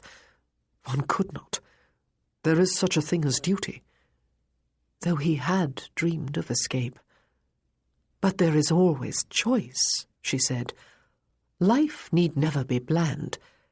Duties can be shirked, or they can be performed with a minimum of effort and enthusiasm, or they can be embraced with firmness of purpose and a determination to excel." "I hope there is no question pending," he said, laughing. "You are not about to ask me into which of the 3 categories I fit, Miss Martin, are you?" "No," she said. "I beg your pardon. I have grown too accustomed to haranguing my girls. Enthusiasm and a sense of purpose atone for any number of sins, I believe, and surmount any number of hurdles. Passivity is what I find hard to tolerate. It is such a wasteful attitude to life." He doubted she would fully approve of him then. He had done well at school, it was true, and had always striven for excellence. He had been a voracious reader ever since. He had spent a great deal of time with his father's steward as a boy and very young man, learning the business and duties of being a large landowner, and he had always kept himself informed of what went on in both the upper and lower Houses of Parliament, since one day, if he survived his father, he would be a member of the latter. But his father appeared to have resented his efforts. "As if you are waiting with bated breath for my demise," he had said irritably once when Joseph returned, wet and muddy and happy, from an inspection of a new drainage ditch at Anbury with the steward. And so Joseph's adult life had been an essentially idle one, as was that of most of his peers, it was true. He kept an eye on proceedings at Willow Green, the home and modest estate his father had granted him on his 21st birthday, though his desire to remain close to Lizzie in London stopped him from going there as often as he would like. His life had not been characterized by any particular vice or excessive extravagance, unlike that of most of those same peers. He paid his servants and all his bills promptly, and gave generously to various charities. He did not gamble to excess. He was not a womanizer. There had been the usual succession of brief sexual encounters when he was a very young man, it was true, but then there had been Sonia, and then Lizzie, and just before Lizzie there had been Barbara. All well before he was even 25. He clenched his hand on the bar of the stile and unclenched it again, gazing off at the fading line of the sunset as he did so. For a number of years now, his life had felt essentially empty, as if much of the colour had been drawn from it, leaving behind far too many shades of grey, an essentially passive life. But now at last he was being nudged into taking a giant step that he had determinedly avoided for years. He would marry Portia Hunt before the year was out. Would marriage improve the quality of his life, restore the colour to it? After the nuptials, he would proceed with the immediate duty of putting a child in his nursery. That might help, though the very thought of fathering a child caused a tightening in his chest that felt like grief. For still and always there would be Lizzie. He became aware suddenly that they had not talked for a while, and that he was still opening and closing his hand, only inches from Miss Martin's. "I suppose," he said, lowering his foot to the ground, "we ought to make our way back. The breeze is starting to feel chilly." She fell into step beside him again, but made no attempt to revive the conversation. He found her company curiously restful. If he had been walking with Miss Hunt, or almost any other lady of his acquaintance, he would have felt obliged to keep some light chatter going, even if it were about nothing at all of any significance to either of them. Miss Claudia Martin, he thought, was a woman to be respected. She had character in abundance.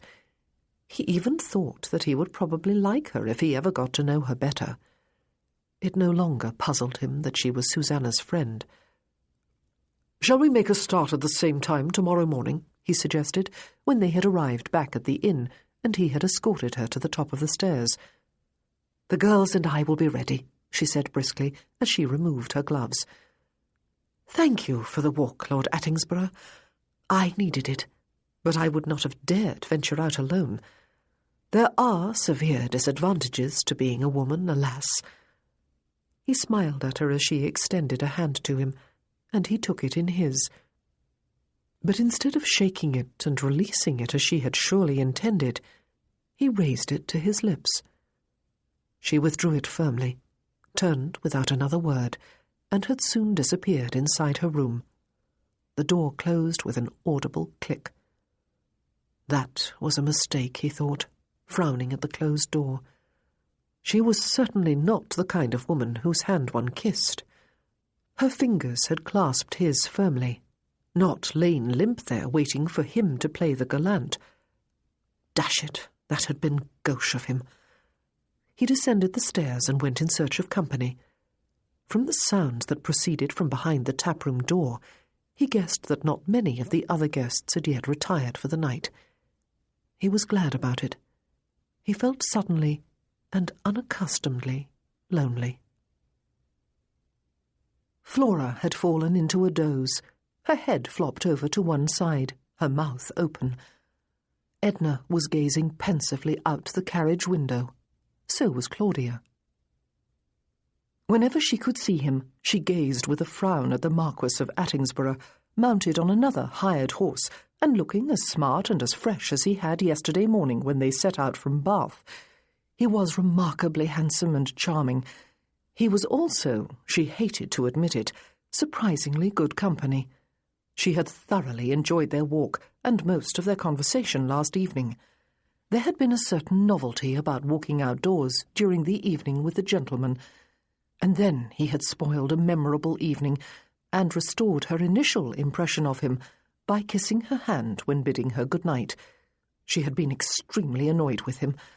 They had enjoyed a sensible conversation of equals, or so it had seemed. She had not needed to be dropped a crumb of his gallantry, just as if she were any silly flirt. She could see that it was raining again. It had been drizzling on and off all morning. But this time it was more than drizzle, and within moments it was more than just a gentle rain. The carriage stopped. The coachman descended from his box. There was the sound of voices, and then the door opened and the Marquis climbed into the carriage without benefit of the steps. Claudia moved to the far side of the seat as he sat beside her, but carriage seats were not really very wide, nor was a carriage interior very large. He instantly seemed to fill both. Flora awoke with a start. "Ladies," he said, smiling and dripping water all over the floor, and doubtless over the upholstery as well. "Pardon me, if you will, while I travel with you until the rain stops." "It is your own carriage," Claudia said. He turned his smile on her, and she had an unwilling memory of the warmth of those smiling lips against the back of her hand. "And I hope it is not too uncomfortable," he said, "or the journey too tedious, though that is a forlorn hope, I dare say. Journeys are almost always tedious." He smiled about at each of them. Claudia felt somehow suffocated by his presence, a remarkably silly feeling. But why could the rain not have held off? She could smell the damp fabric of his coat and his cologne. She could also smell the horse, as she had yesterday. Try as she would, She could not keep her shoulder from touching his, while the carriage bounced and swayed as it bowled along the highway. What nonsense to be suddenly so discomposed, just like a green girl or a silly spinster. What utter nonsense! He asked the girls questions about school, skilled questions that had even Edna responding with more than just blushes and giggles. Soon they seemed quite at ease with him, and he, of course, looked perfectly comfortable, as if it were an everyday occurrence with him to be sharing his carriage with 2 ex-schoolgirls and their headmistress. "You told me last evening," he said eventually, settling his shoulders against the corner of the seat and rearranging his long legs in their mud-spattered leather riding boots so that he did not crowd any of them, though Claudia was so aware of those legs, "about your planned employment and hopes for success. What about your dreams, though? We all dream. What would your lives be if you could have any wish come true?" Flora did not hesitate. "I would marry a prince," she said, "and live in a palace, and sit on a golden throne, and wear diamonds and furs all day long, and sleep on a feather bed." They all smiled.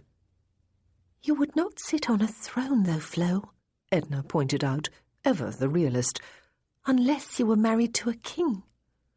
"Which can be easily arranged," Flora said, undaunted. "His father would die tragically the day after our wedding. Oh, and my prince would have 20 younger brothers and sisters, and I would have 12 children, and we would all live together in the palace as one big jolly family." She sighed soulfully and then laughed. Claudia was touched by those last details. In reality, Flora was so alone in life. "A worthy dream," the Marquis said. "And you, Miss Wood?" "My dream," Edna said, "is to have a little shop as my mamma and papa did. But a bookshop. I would live among the books all day long and sell them to people who loved them as much as I, and—" She blushed and stopped. She had strung more words together in that one speech than Claudia had heard her utter during the whole journey. "And one of those customers would be a handsome prince," Flora added. "But not my prince, if you please, Ed." "Perhaps Edna dreams of someone more humble," Claudia said. "Someone who would love books and help her run the bookshop." "That would be foolish," Flora said. "Why not reach for the stars if one is dreaming? And what about you, my lord? What is your dream?" "Yes," Edna added, looking at him with eager eyes. "But don't you already have everything?" And then she blushed and bit her lip. Claudia raised her eyebrows but said nothing. "No one ever has everything," he said. "Even those who have so much money that they do not know what to spend it on. There are other things of value than just possessions that money can buy. Let me see. What is my greatest dream?" He folded his arms and thought. And then Claudia, glancing at him, saw his eyes smile. "Ah," he said, "love. I dream of love, of a family, wife and children, which is as close and as dear to me as the beating of my own heart." The girls were charmed. Edna sighed soulfully, and Flora clasped her hands to her bosom. Claudia looked on with scepticism. His answer had very obviously been crafted for their benefit. It was, in fact, utter drivel, and not a genuine dream at all. "And you, Miss Martin?" he asked, turning his laughing eyes on her and making her wonder for an unguarded moment what it might feel like to be nearer and dearer to his heart than its own beating.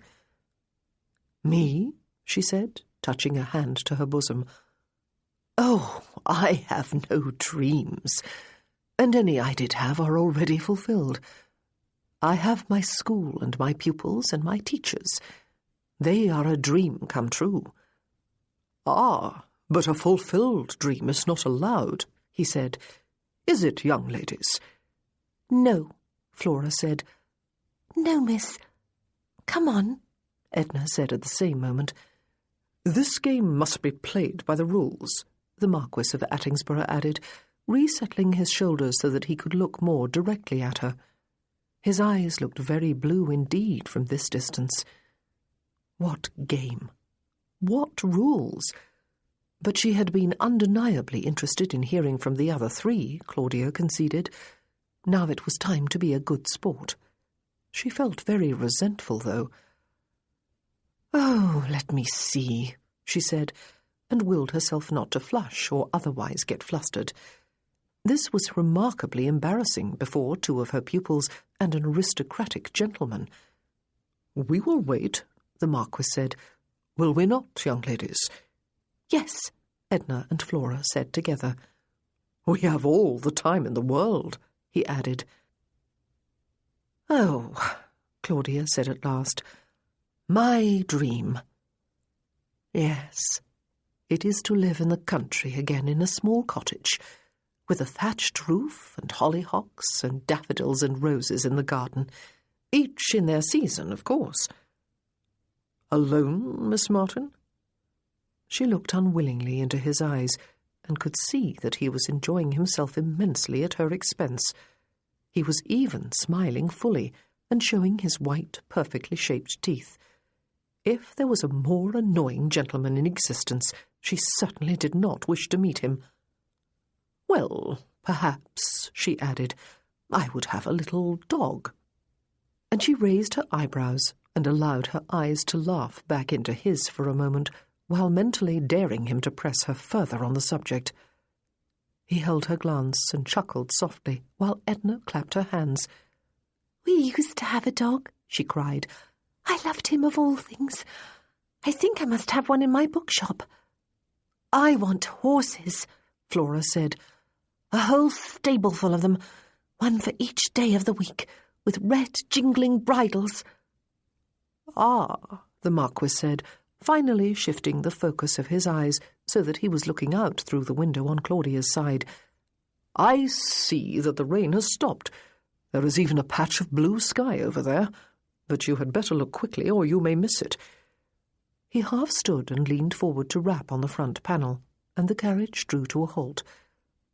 "I shall return to my horse," he said, "and allow you ladies some privacy again." "Oh," Edna said with obvious regret, and then blushed and looked self-conscious. "My sentiments exactly," he said. "This has been a pleasant hour indeed." After he had got out and closed the door behind him, the smell of his cologne lingered, but the animation that had buoyed them all while he was there drained away and left the carriage feeling damp and half-empty. Was it always thus when one was in male company? Claudia wondered crossly. Did one come almost to need men, to miss them when they were not around?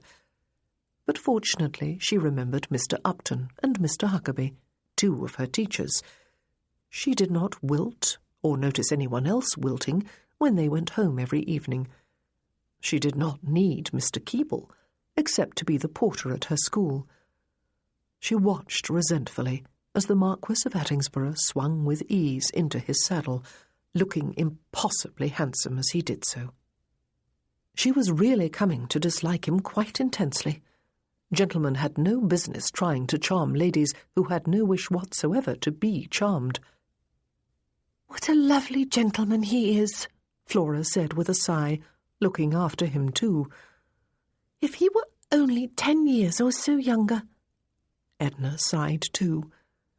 "We will be in London soon," Claudia said cheerfully, "and we will see Viscountess Whitleaf again." Susanna and Peter had insisted that the girls stay at their house on Grosvenor Square, as well as Claudia, until they began their teaching duties. "And the baby," Edna said, brightening. "Do you suppose she will allow us to see him, miss?" "She will probably be delighted to show him off," Claudia said, with a pang of something that felt uncomfortably like envy. Susanna had given birth to baby Harry just a month ago.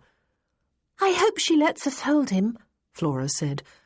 "I used to get to hold the babies in the orphanage. It was my favourite thing." The carriage moved onward, and for a short while the Marquis of Attingsborough rode alongside it. He dipped his head to look in, and his eyes met Claudia's. He smiled and touched the brim of his hat. She really, really wished that he were not so very male. Not all men were. Not that the others were necessarily effeminate, but this man possessed maleness in an unfair abundance. And he knew it. She hoped fervently she would not see him again after her arrival in London. Her life was peaceful. It had taken her many years to achieve that state of tranquillity. She had no desire whatsoever to feel again all the turmoil and all the needs she had fought so hard through her 20s before finally suppressing them. She truly resented the Marquis of Attingsborough. He made her feel uncomfortable. He somehow reminded her that apart from everything she had achieved during the past 15 years, she was also a woman.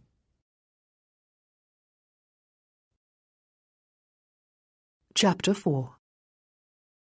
The Marquis of Attingsborough's carriage delivered Claudia and the girls directly to the door of Viscount Whitleaf's mansion on Grosvenor Square in Mayfair late in the afternoon, and Susanna and Peter were in the open doorway, smiling their welcome even before the coachman had let down the steps.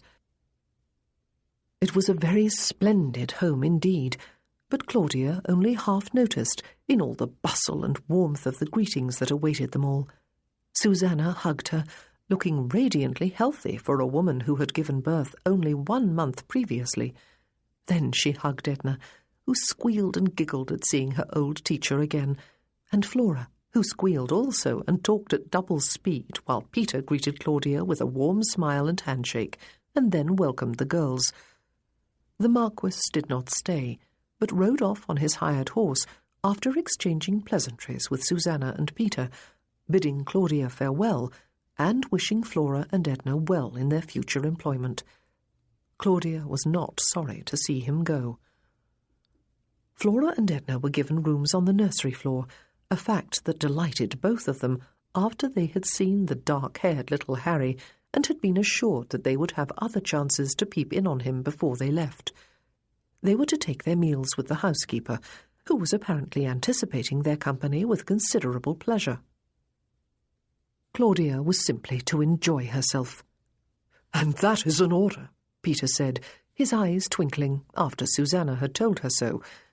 "I have learned not to argue with my wife when she uses that tone of voice, Claudia. There are dangers in marrying a schoolteacher, as I have found to my cost."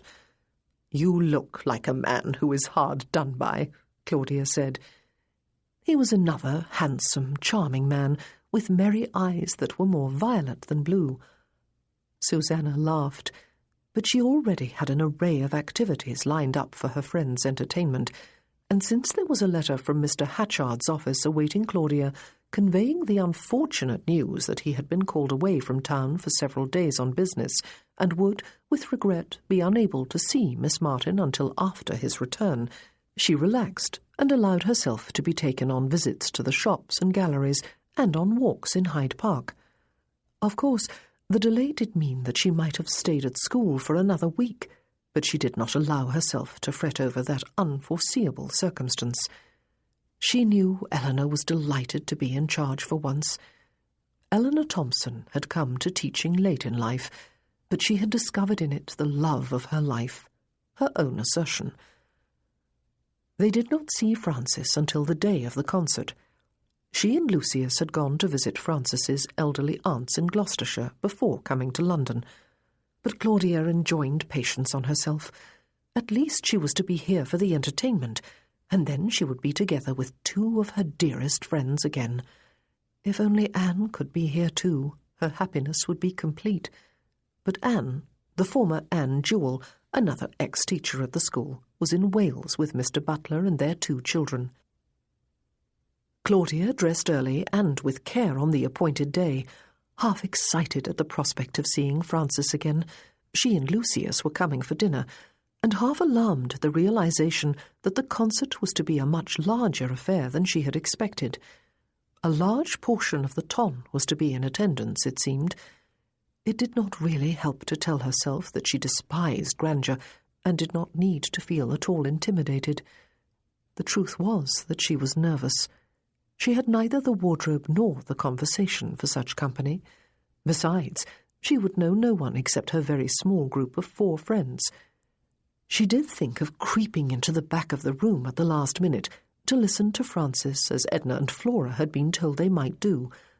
But unfortunately, she expressed the thought aloud, and Susanna had firmly forbidden it, while Peter had shaken his head. "It cannot be allowed, I'm afraid, Claudia," he had said. "If you try it, I shall be compelled to escort you in person to the front row." Susanna's personal maid had just finished styling Claudia's hair, despite Claudia's protest that she was quite capable of seeing to it herself, when Susanna herself arrived at her dressing-room door. The maid opened it to admit her. "Are you ready, Claudia?" Susanna asked. "Oh, you are! And you do look smart." "It is not Mariah's fault that I have no curls or ringlets," Claudia was quick to assure Susanna as she got to her feet. "She coaxed and wheedled, but I absolutely refused to risk looking like mutton dressed as lamb." Her hair, consequently, was dressed in its usual smooth style, with a knot at the back of the neck, except that it looked noticeably different from usual. It somehow looked shinier, thicker, more becoming. How the maid had accomplished the transformation, Claudia did not know. Susanna laughed. "Mariah would not have made you look any such thing," she said. "She has impeccable good taste, but she has made your hair look extremely elegant, and I do like your gown." It was a plain dark green dress of fine muslin, with a high waistline, a modest neckline, and short sleeves, and Claudia had liked it the moment she set eyes on it in a dressmaker's shop on Milsom Street in Bath. She had bought 3 new dresses to come to London, a major extravagance, but one she had deemed necessary for the occasion. "And you, of course," Claudia said, "are looking as beautiful as ever, Susanna." Her friend was dressed in pale blue, a lovely colour with her vibrant auburn curls. She was also as slender as a girl, with no visible sign at all of her recent confinement, except perhaps an extra glow in her cheeks. "We had better go downstairs," Susanna said. "Come and see the ballroom before Francis and Lucius arrive." Claudia draped her paisley shawl about her shoulders, and Susanna linked an arm through hers and drew her out of the room in the direction of the staircase. "Poor Francis," Susanna said. "Do you suppose she is horribly nervous?" "I dare say she is," Claudia said. "I suppose she always is before a performance. I can remember her telling the girls in her choirs when she taught at the school that if they were not nervous before a performance, they were sure to sing poorly." The ballroom was a magnificently proportioned room, with a high gilded ceiling and a hanging chandelier fitted with dozens of candles. One wall was mirrored, giving the illusion of an even greater size and of a twin chandelier and twice the number of flowers, which were displayed everywhere in large urns. The wooden floor gleamed beneath the rows of red-cushioned chairs that had been set up for the evening. It was a daunting sight. But then, Claudia thought, she had never bowed to nervousness. And why should she now? She despised the ton, did she not? The portion of it that she did not know personally, anyway. She squared her shoulders. And then Peter appeared in the doorway, looking all handsome elegance in his dark evening clothes, and behind him came Francis and Lucius.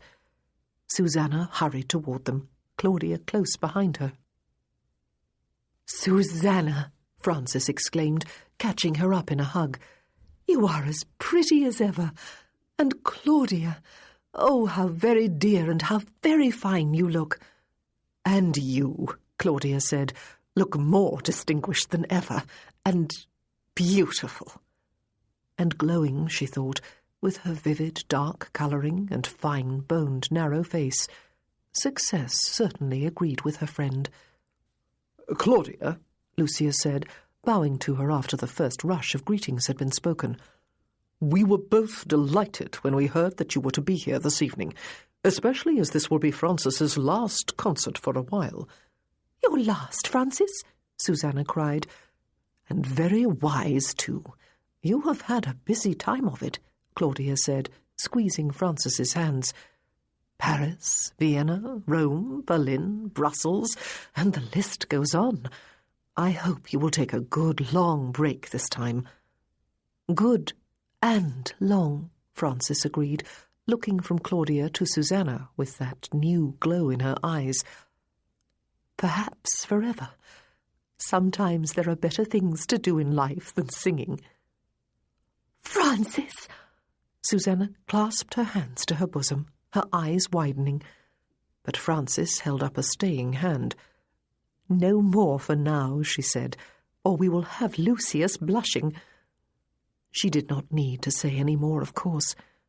At last, after several years of marriage, Francis was going to be a mother. Susanna set her clasped hands to her smiling lips, while Claudia squeezed Francis's hands more tightly before releasing them. "Come to the drawing-room for a drink before dinner," Peter said, offering his right arm to Francis and his left to Claudia.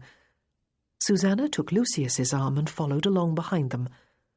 Claudia was suddenly very glad to be where she was, even if there was something of an ordeal to be faced this evening. She felt a welling of happiness for the way life had dealt with her friends over the past few years. She shrugged off a feeling of slight envy and loneliness. She wondered, fleetingly, if the Marquis of Attingsborough would be in attendance this evening. She had not seen him since her arrival in town, and consequently she had been her usual, placid, nearly contented self again. When Joseph wandered into White's Club the morning after his return from Bath, he found Neville, Earl of Kilbourne, already there, reading one of the morning papers. He set it aside as Joseph took a chair close to his. "You are back, Joe?" he asked rhetorically. "How did you find Uncle Webster?" "Thriving and irritated by the insipidity of Bath society," Joseph said, "and imagining that his heart has been weakened by his illness." "And has it?" Neville asked. Joseph shrugged. "All he would say was that the physician he consulted there did not deny it. He would not let me talk to the man myself." "How is Lily?" "Very well," Neville said. "And the children?" "Busy as ever." Neville grinned and then sobered again.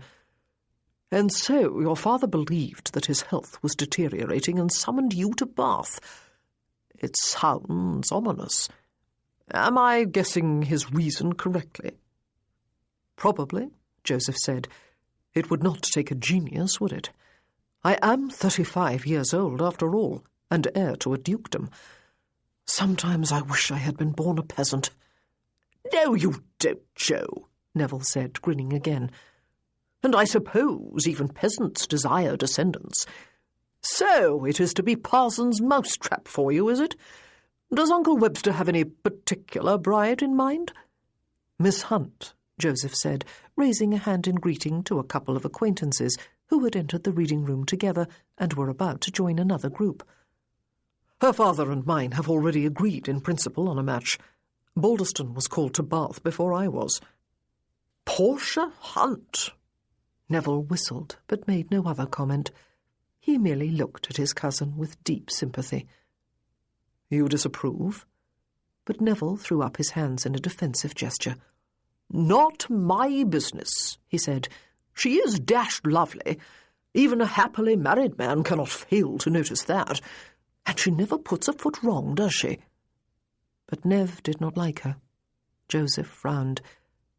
"And so you have been sent back to make your offer, have you?" Neville asked. "I have," Joseph said. "I don't dislike her, you know, and I have to marry someone. I have been more and more aware lately that I cannot delay much longer. It might as well be Miss Hunt." "Not a very ringing endorsement, Joe," Neville said. "We cannot all be as fortunate as you," Joseph told him. "Why not?" Neville raised his eyebrows. "And what will happen with Lizzie when you marry?" "Nothing will change," Joseph said firmly. "I spent last evening with her and stayed the night, and I have promised to go back this afternoon before going to the theatre this evening with Brodie's party. I'll be escorting Miss Hunt there. The campaign begins without delay. But I am not going to neglect Lizzie, Nev. Not if I marry and have a dozen children." "No," Neville said. "I cannot imagine you will. But I do wonder if Miss Hunt will object to spending most of her life in London, while Willow Green sits empty for much of the year." "I may make other plans," Joseph said. But before he could elaborate on them, they were interrupted by the approach of Ralph Milne, Viscount Stern, another cousin who was eager to talk about a pair of matched bays that were going up for auction at Tattersall's. Joseph had accepted his invitation to attend the concert on Grosvenor Square by the time he escorted Miss Hunt to the theatre that evening. He was related to neither Whitleaf nor his wife, but he had long ago accepted them as cousins of a family that embraced more members than just his blood relatives. Certainly he felt that he ought to attend any entertainment to which they had been obliging enough to invite him. He wanted to attend also because he had heard good things about the singing voice of the Countess of Edgecombe, and welcomed the opportunity to hear it for himself. He wanted to attend because Lauren, Viscountess Ravensburg, his cousin of sorts, upon whom he had called after leaving White's, had told him that she and Kit would be there as well as the Duke and Duchess of Portray. Elizabeth, the Duchess, was another almost relative of his. He had always thought of her as an aunt, though she was in fact the sister of his uncle by marriage. He wanted to attend because Neville's wife Lily, who had also been visiting Lauren, had invited him to dinner before the concert. And he was to attend, he discovered during the course of the evening, despite the fact that Portia Hunt was not. It was regrettable, he supposed, but unavoidable under the circumstances. During one of the intervals between acts of the play, Miss Hunt asked him if he was going to Lady Fleming's soirée a few evenings hence. There was something quite new in her manner toward him, he had realized all evening, something rather proprietary. Clearly her father had spoken with her. He was about to reply in the affirmative when Lawrence Brodie interjected with a question of his own. "You are not going to the Whitleaf concert on that evening, then, Miss Hunt?" he asked. "I have heard that everyone is going there. Lady Edgecombe is to sing, and the whole world is eager to hear her." "Not the whole world, Mr. Brodie," Portia said with controlled dignity. "I am not eager to go, and neither is my mother or any number of other people of good taste whom I could name. We have already accepted Lady Fleming's invitation. I expect to find superior company and conversation at her soirée." She smiled at Joseph. He could have kicked himself then. Of course she would not be going to the concert. The Countess of Edgecombe was married to the man Portia had firmly believed for most of her life she was going to marry. It was during the days and weeks following the ending of that relationship that he, Joseph, had first befriended her. "I regret that I must miss the soirée, Miss Hunt," he said. "I have already accepted my invitation to Lady Whitleaf's concert."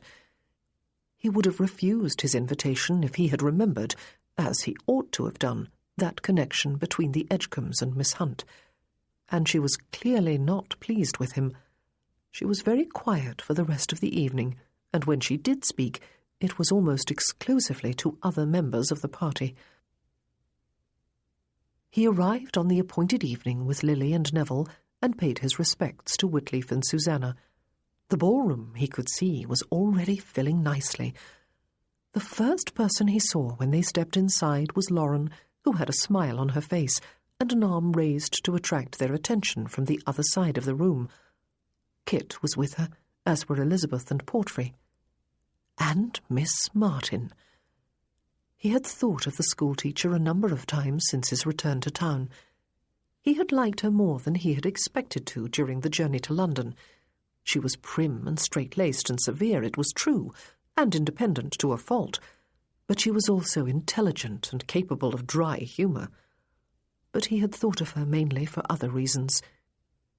He intended to have another talk with her before she returned to Bath, though tonight was probably not the right time for that.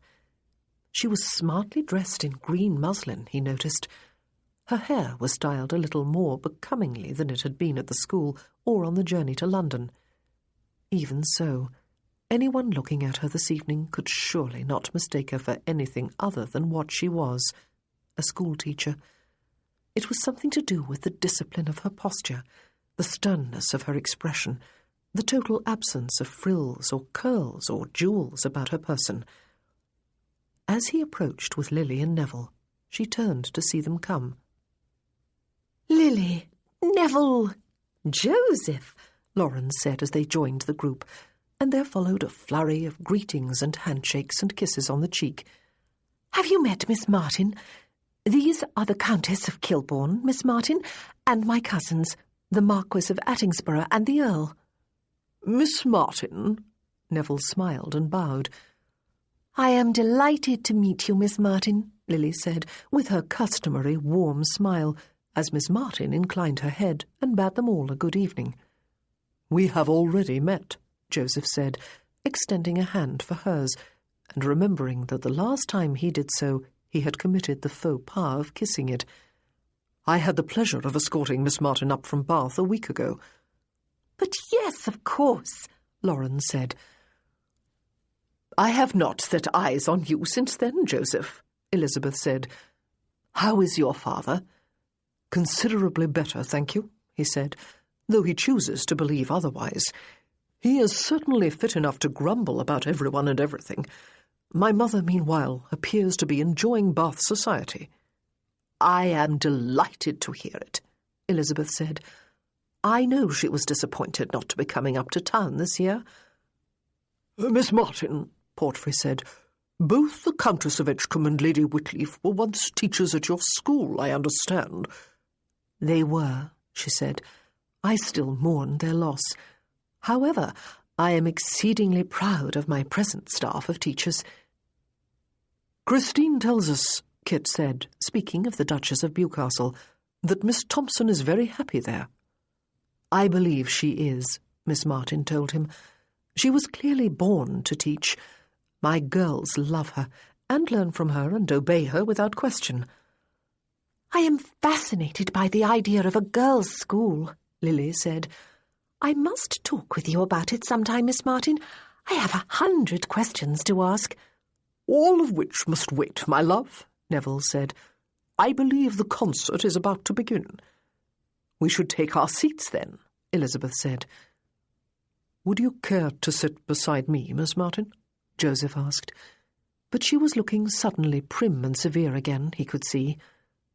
"Thank you," she said, "but there is something I must go and attend to." He took a seat beside Lauren and prepared to be entertained. The Countess of Edgecombe was not the only performer he had learned, though she was certainly the main attraction. He was about to make some remark to Lauren when he became aware that Miss Martin had taken only a few steps away into the centre aisle and was now standing rooted to the spot, looking as if she might have seen a ghost.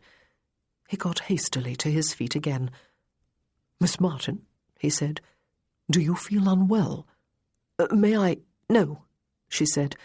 "Thank you. I will sit beside you after all, though, if I may. Thank you."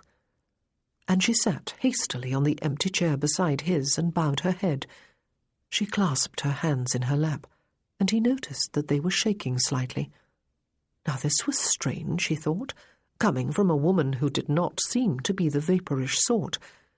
But it was impossible to know what had happened to discompose her, and she offered no explanation. "Have Miss Wood and Miss Baines been safely delivered to their new employers?" he asked her, hoping to distract her mind from whatever it was that had upset her. She looked blankly at him for a moment. "Oh, no," she said. "Not yet. Mr. Hatchard, my man of business, has been out of town. He returned today, though, and sent word to inform me that I may call upon him tomorrow." Some colour was returning to her cheeks. She straightened her shoulders. "And have you been well entertained in the meantime?" he asked. "Oh, yes, indeed," she said without elaborating.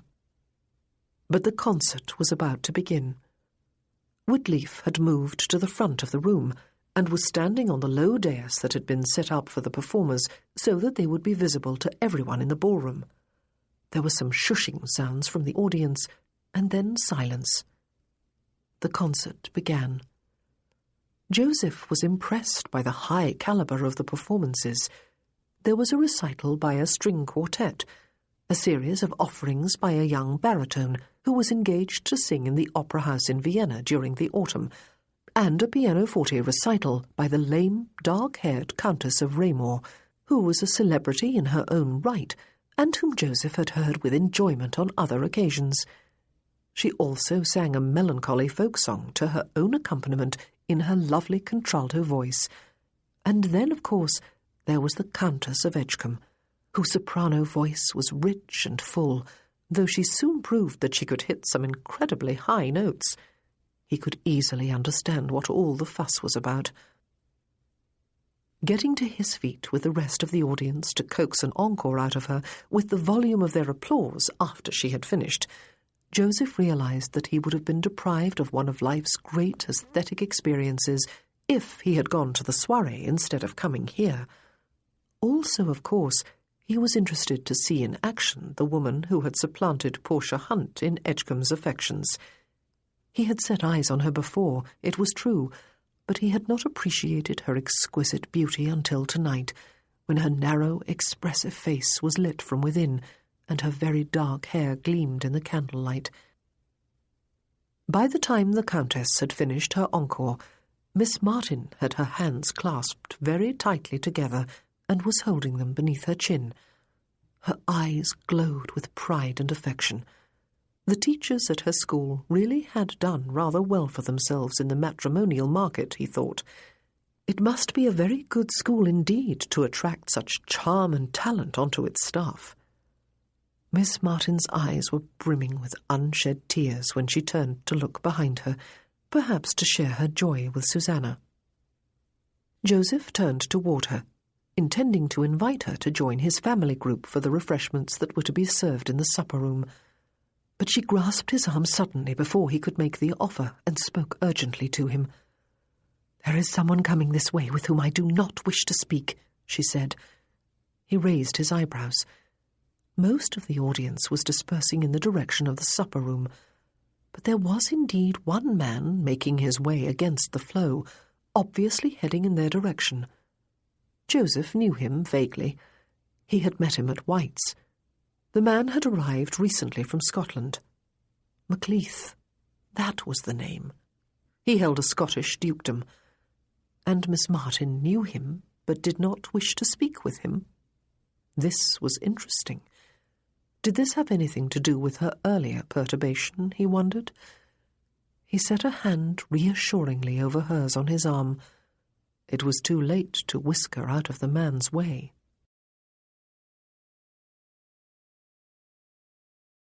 Chapter 5. Claudia had met Viscount Ravensburg and his wife before, at 2 weddings, in fact. Anne Jewel had married the Viscount's brother, and Susanna had married the Viscountess's cousin. It had been something of a relief to see familiar faces, especially as they had recognized her and come to speak with her in the ballroom. Francis and Lucius had gone to the music-room to be quiet for a while and prepare for the performance, and Susanna and Peter were busy greeting guests at the ballroom doors. It was not a comfortable thing to be alone in a crowd, knowing no one and trying to pretend that one was actually enjoying one's lone state. She took an instant liking to Viscountess Ravensburg's aunt and uncle, who were with them despite their elevated rank. They were courteous, amiable people, and made an effort to include her in the conversation.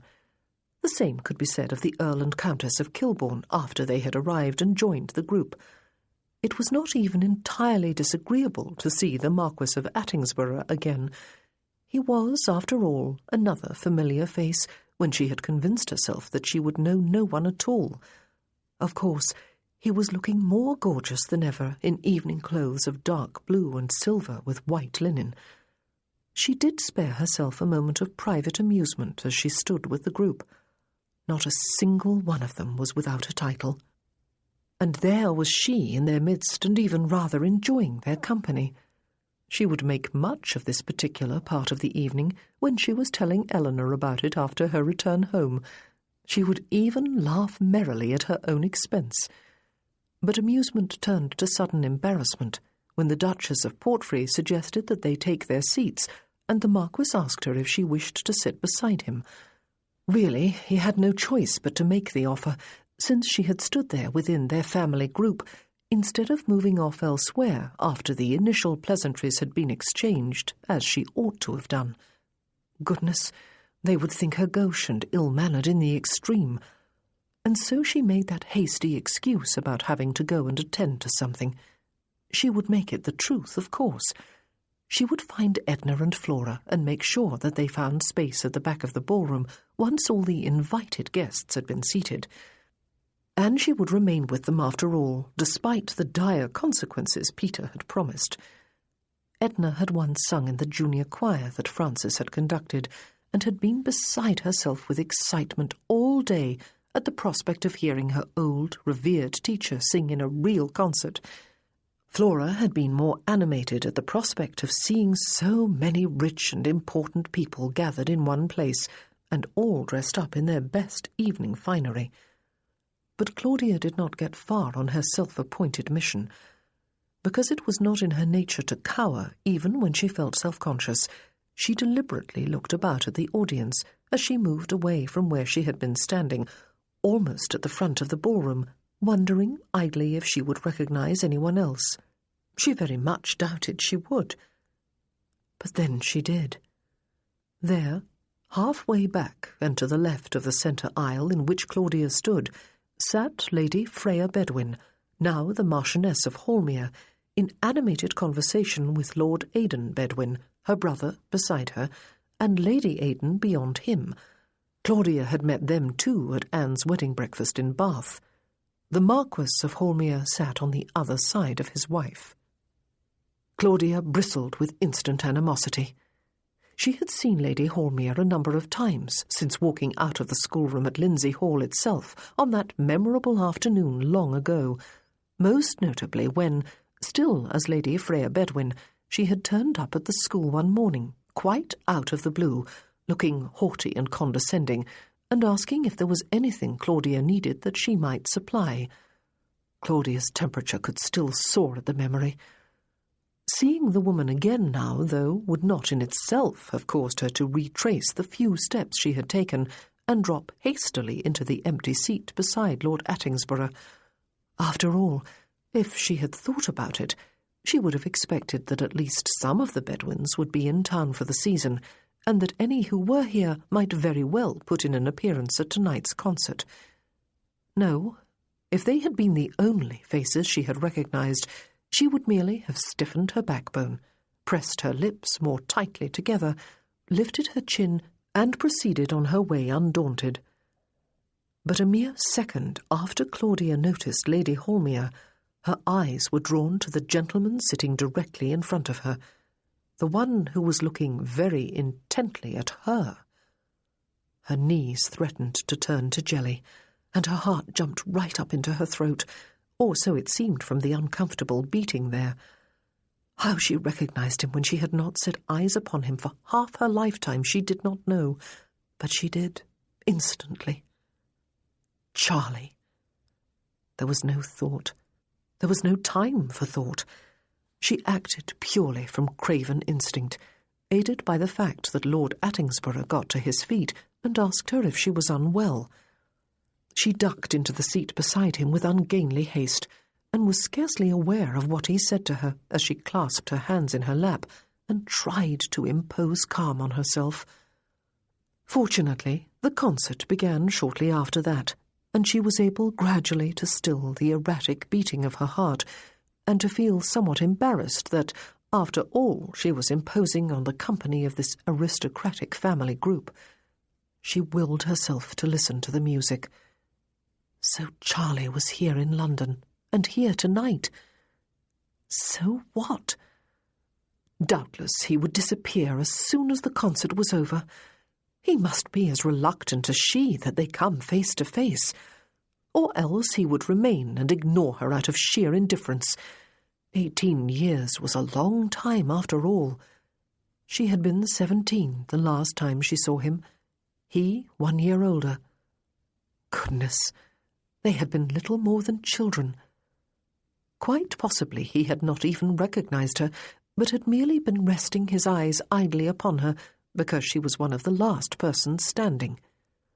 She schooled herself to concentrate when Francis was announced and took her place on the low dais. This was what she had looked forward to most, even before leaving Bath, and she was not going to allow Charlie, of all people, to deprive her of appreciating the performance to the full. After a few moments, of course, she no longer had to use willpower in order to concentrate. Francis was purely magnificent. Claudia rose with everyone else at the end of the recital to applaud. By the time the encore was over, she was aware of nothing else but a glow of pleasure in the entertainment and of pride in Francis, and happiness for herself that she was here tonight for what might well be her friend's final public appearance for a long while, maybe forever. She turned again as the applause finally died down, and Peter announced that refreshments would be served in the supper-room. She blinked away the tears that had filled her eyes. She wanted to find Susanna, and she wanted to see that Edna and Flora had indeed been able to come inside to listen. She wanted to move away before Lord Attingsborough or Lady Ravensburg or someone else in the group felt obliged to invite her to join them for refreshments. How mortifying that would be. And she wanted to assure herself that Charlie really had gone away. He had not. He was walking purposefully down the centre aisle toward her, though everyone else was moving in the opposite direction. His eyes were fixed on her, and he was smiling. Claudia was no more ready to deal with the shock of this unexpected encounter now than she had been when she first spotted him earlier. She grabbed the Marquis's arm without thinking and gabbled something to him. His hand covered hers on his arm, a large, warm hand that felt enormously comforting. She felt almost safe. It was a measure of the confusion of her mind that she did not even question the uncharacteristic abjectness of her reactions. And then Charlie was there, standing a mere foot or two in front of her, still smiling, his brown eyes alight with pleasure. He definitely looked older. His fair hair had thinned and receded, though he was not yet bald. His face was still round and pleasant rather than handsome, but there were lines at the corners of his eyes and beside his mouth that had not been there when he was a boy. He was more solid in build now, though he was not by any means fat. He had not grown taller after the age of 18. His eyes were still on a level with her own.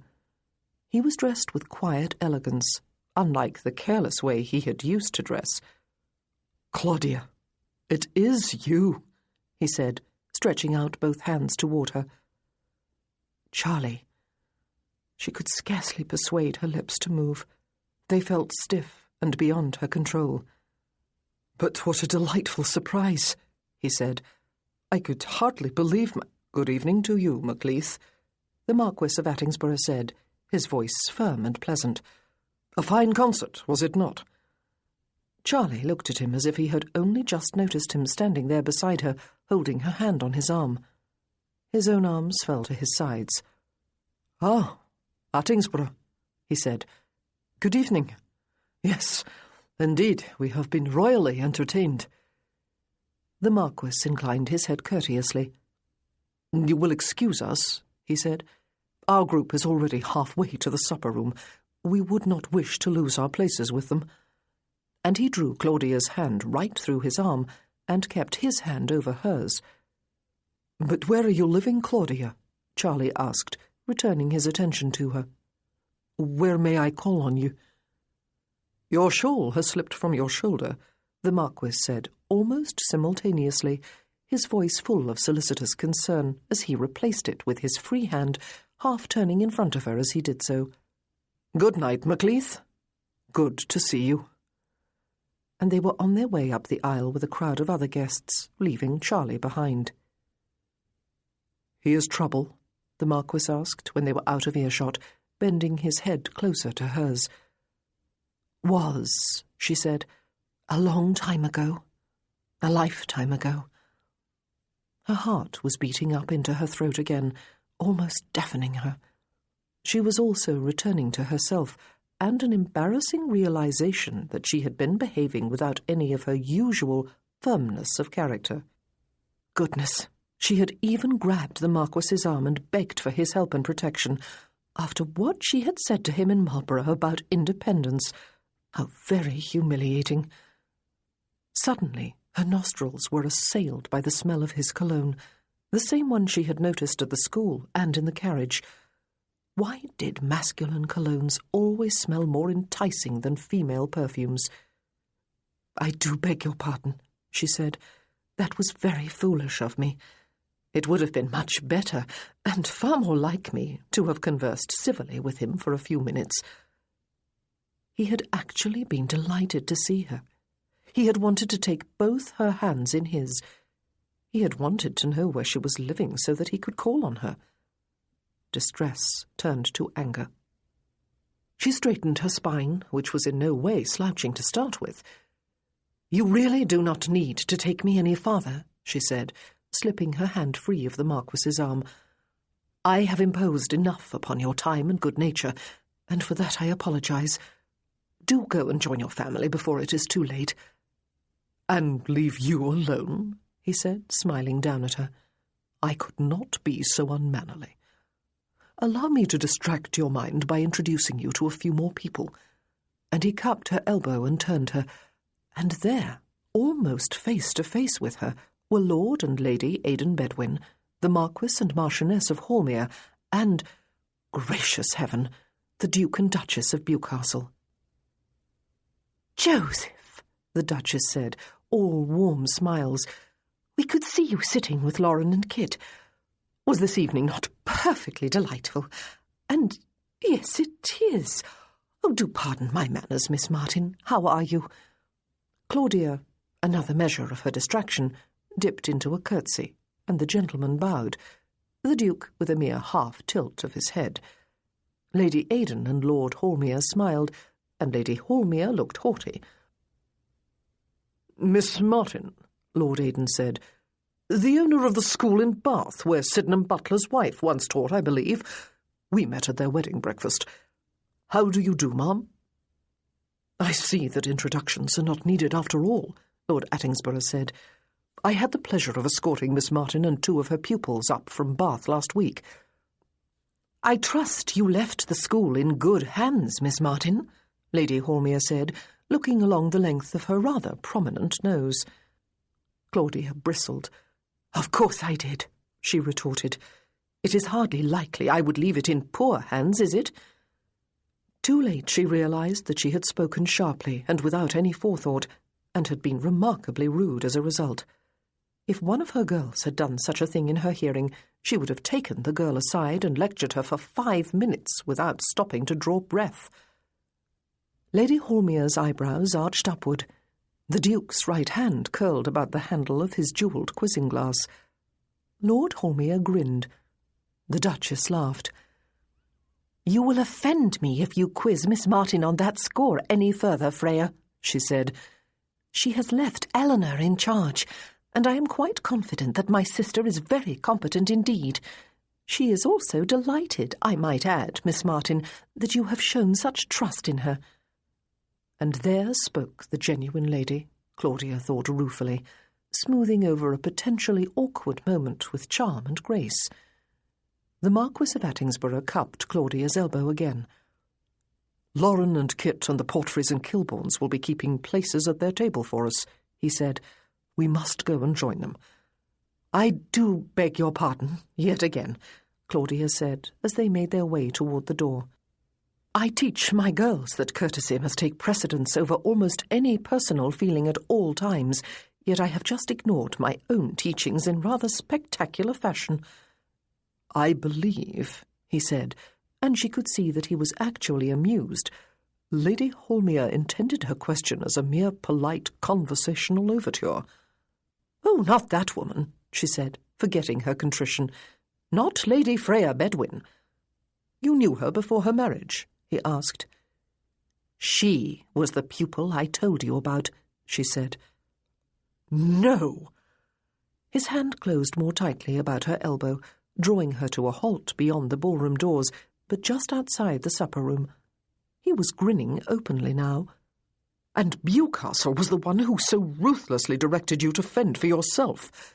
You thumbed your nose at Bewcastle and strode off down the driveway of Lindsay Hall. It was not funny, she said, frowning. There was nothing remotely amusing about it. And so, he said, his eyes alight with merriment, I took you from the frying pan into the fire when I led you straight from Macleith to the Bedouins, did I not? She regarded him with a deepening frown. I believe, Miss Martin, he said, you must have led a very interesting life. Her spine stiffened, and she pressed her lips tightly together before replying. I have not, she began, and then saw the last 10 minutes or so as they must have appeared through his eyes. Her lips twitched. Well, she conceded, in a way, I suppose I have. And for some inexplicable reason, they both found her admission enormously tickling and dissolved into laughter. I do beg your pardon, he said when he could. And I yours, she replied. And to think, he said, taking her elbow again and leading her into the supper room, that I might have gone to Lady Fleming's soirée this evening instead of coming here. The Duchess of Portray was smiling and beckoning from one of the tables, and the Earl of Kilbourne was standing to draw out a chair for Claudia. It was unclear to Claudia if the Marquis regretted the choice he had made, but she was very glad he had come. He had somehow restored her disordered spirits, even if he had been the unwitting cause of some of them. She could not remember when she had last laughed so hard. She was in grave danger, she thought severely as she took her seat, of revising her opinion of him and actually liking him. And here she was in the midst of a family group she ought to have left a few hours ago, and she had no one to blame for her renewed discomfort but herself. When had she ever before clung to a man for support and protection?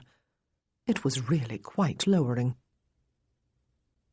Claudia fell asleep, admittedly after a long spell of wakefulness, thinking about the Marquis of Attingsborough, and awoke thinking about Charlie, the Duke of Macleith. Oh, yes, indeed, she had come honestly by her antipathy toward the aristocracy, particularly toward dukes. It had not started with the odious and arrogant Duke of Bewcastle. Another duke had destroyed her life well before she met him. She had lived and breathed Charlie Gunning during her childhood and girlhood, or so it seemed in retrospect. They had been virtually inseparable from the moment he had arrived at her father's house, a bewildered and unhappy 5-year-old orphan, until he had gone away to school at the age of 12, and even after that they had spent every waking moment of his holidays together. But then, when he was 18 and she 17, he had gone away never to return. She had not seen him since, until last evening. She had not heard from him for almost 17 years. Yet last evening he had spoken to her as if there had been no abrupt and ruthless ending to their relationship. He had spoken as if there were nothing in the world for him to feel guilty about. But what a delightful surprise! But where are you living? Where may I call on you? Had he really believed he had the right to be delighted, and to call on her? How dared he? 17 years might be a long time, almost half her life, but it was not that long. There was nothing wrong with her memory. But she firmly cast aside memory as she dressed for breakfast and her visit to Mr. Hatchard's office later in the morning. She had decided to go alone, without Edna and Flora. Francis was coming to the house, and she and Susanna were going to take the girls shopping for new clothes and accessories. And since Francis came in a carriage and bore the other 3 off in it not long after a prolonged breakfast, Claudia found herself riding to her appointment in Peter's town carriage. He had refused even to listen to her protests that she would enjoy the walk on such a sunny day. Susanna would never forgive me, he had said with a twinkle in his eye, and I would hate that. Have pity on me, Claudia.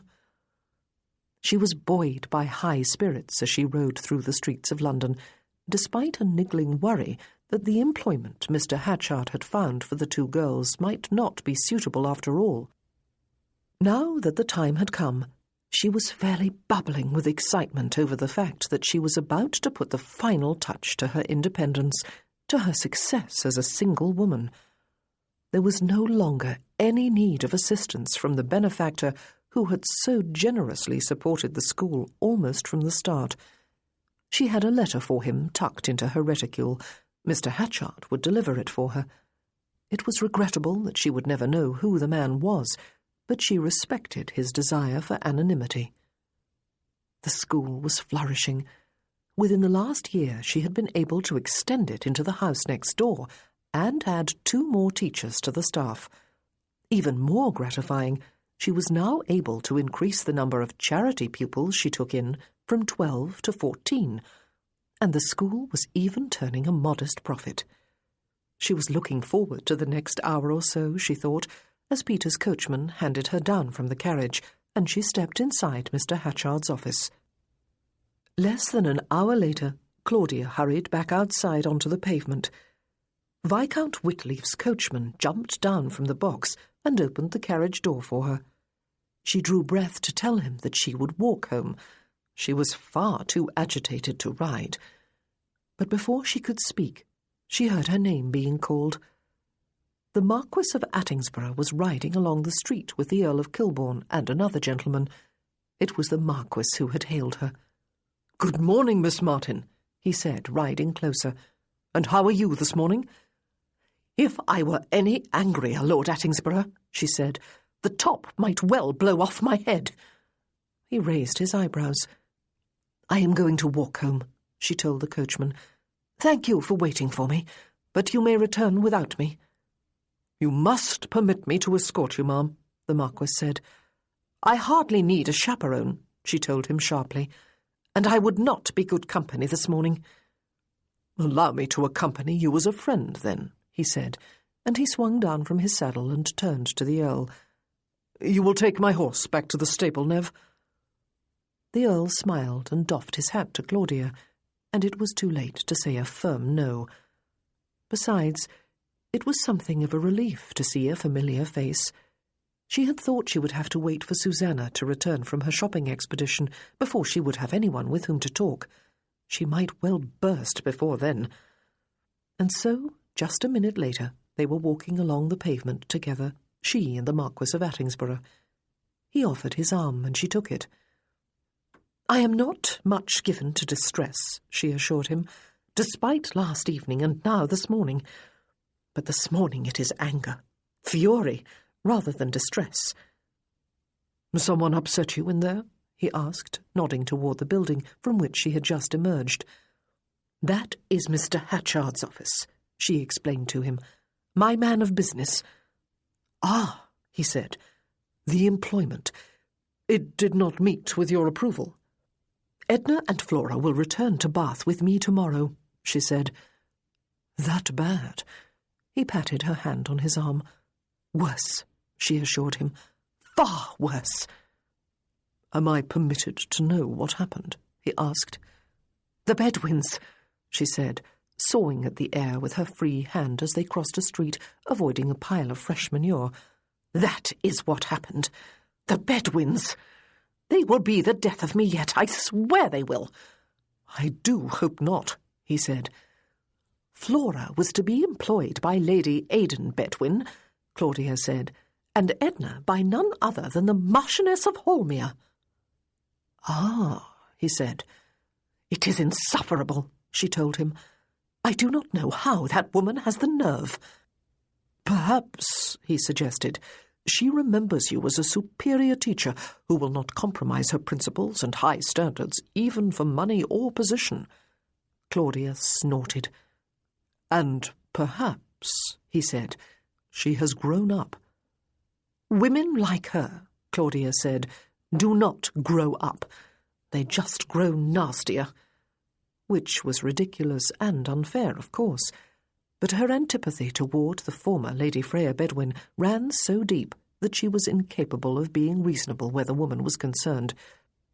"You have an objection to Lady Aidan Bedwin too?" he asked, touching the brim of his hat to a couple of ladies who were walking in the opposite direction. "She married a Bedwin," Claudia said. "She has always struck me as being particularly amiable," he said.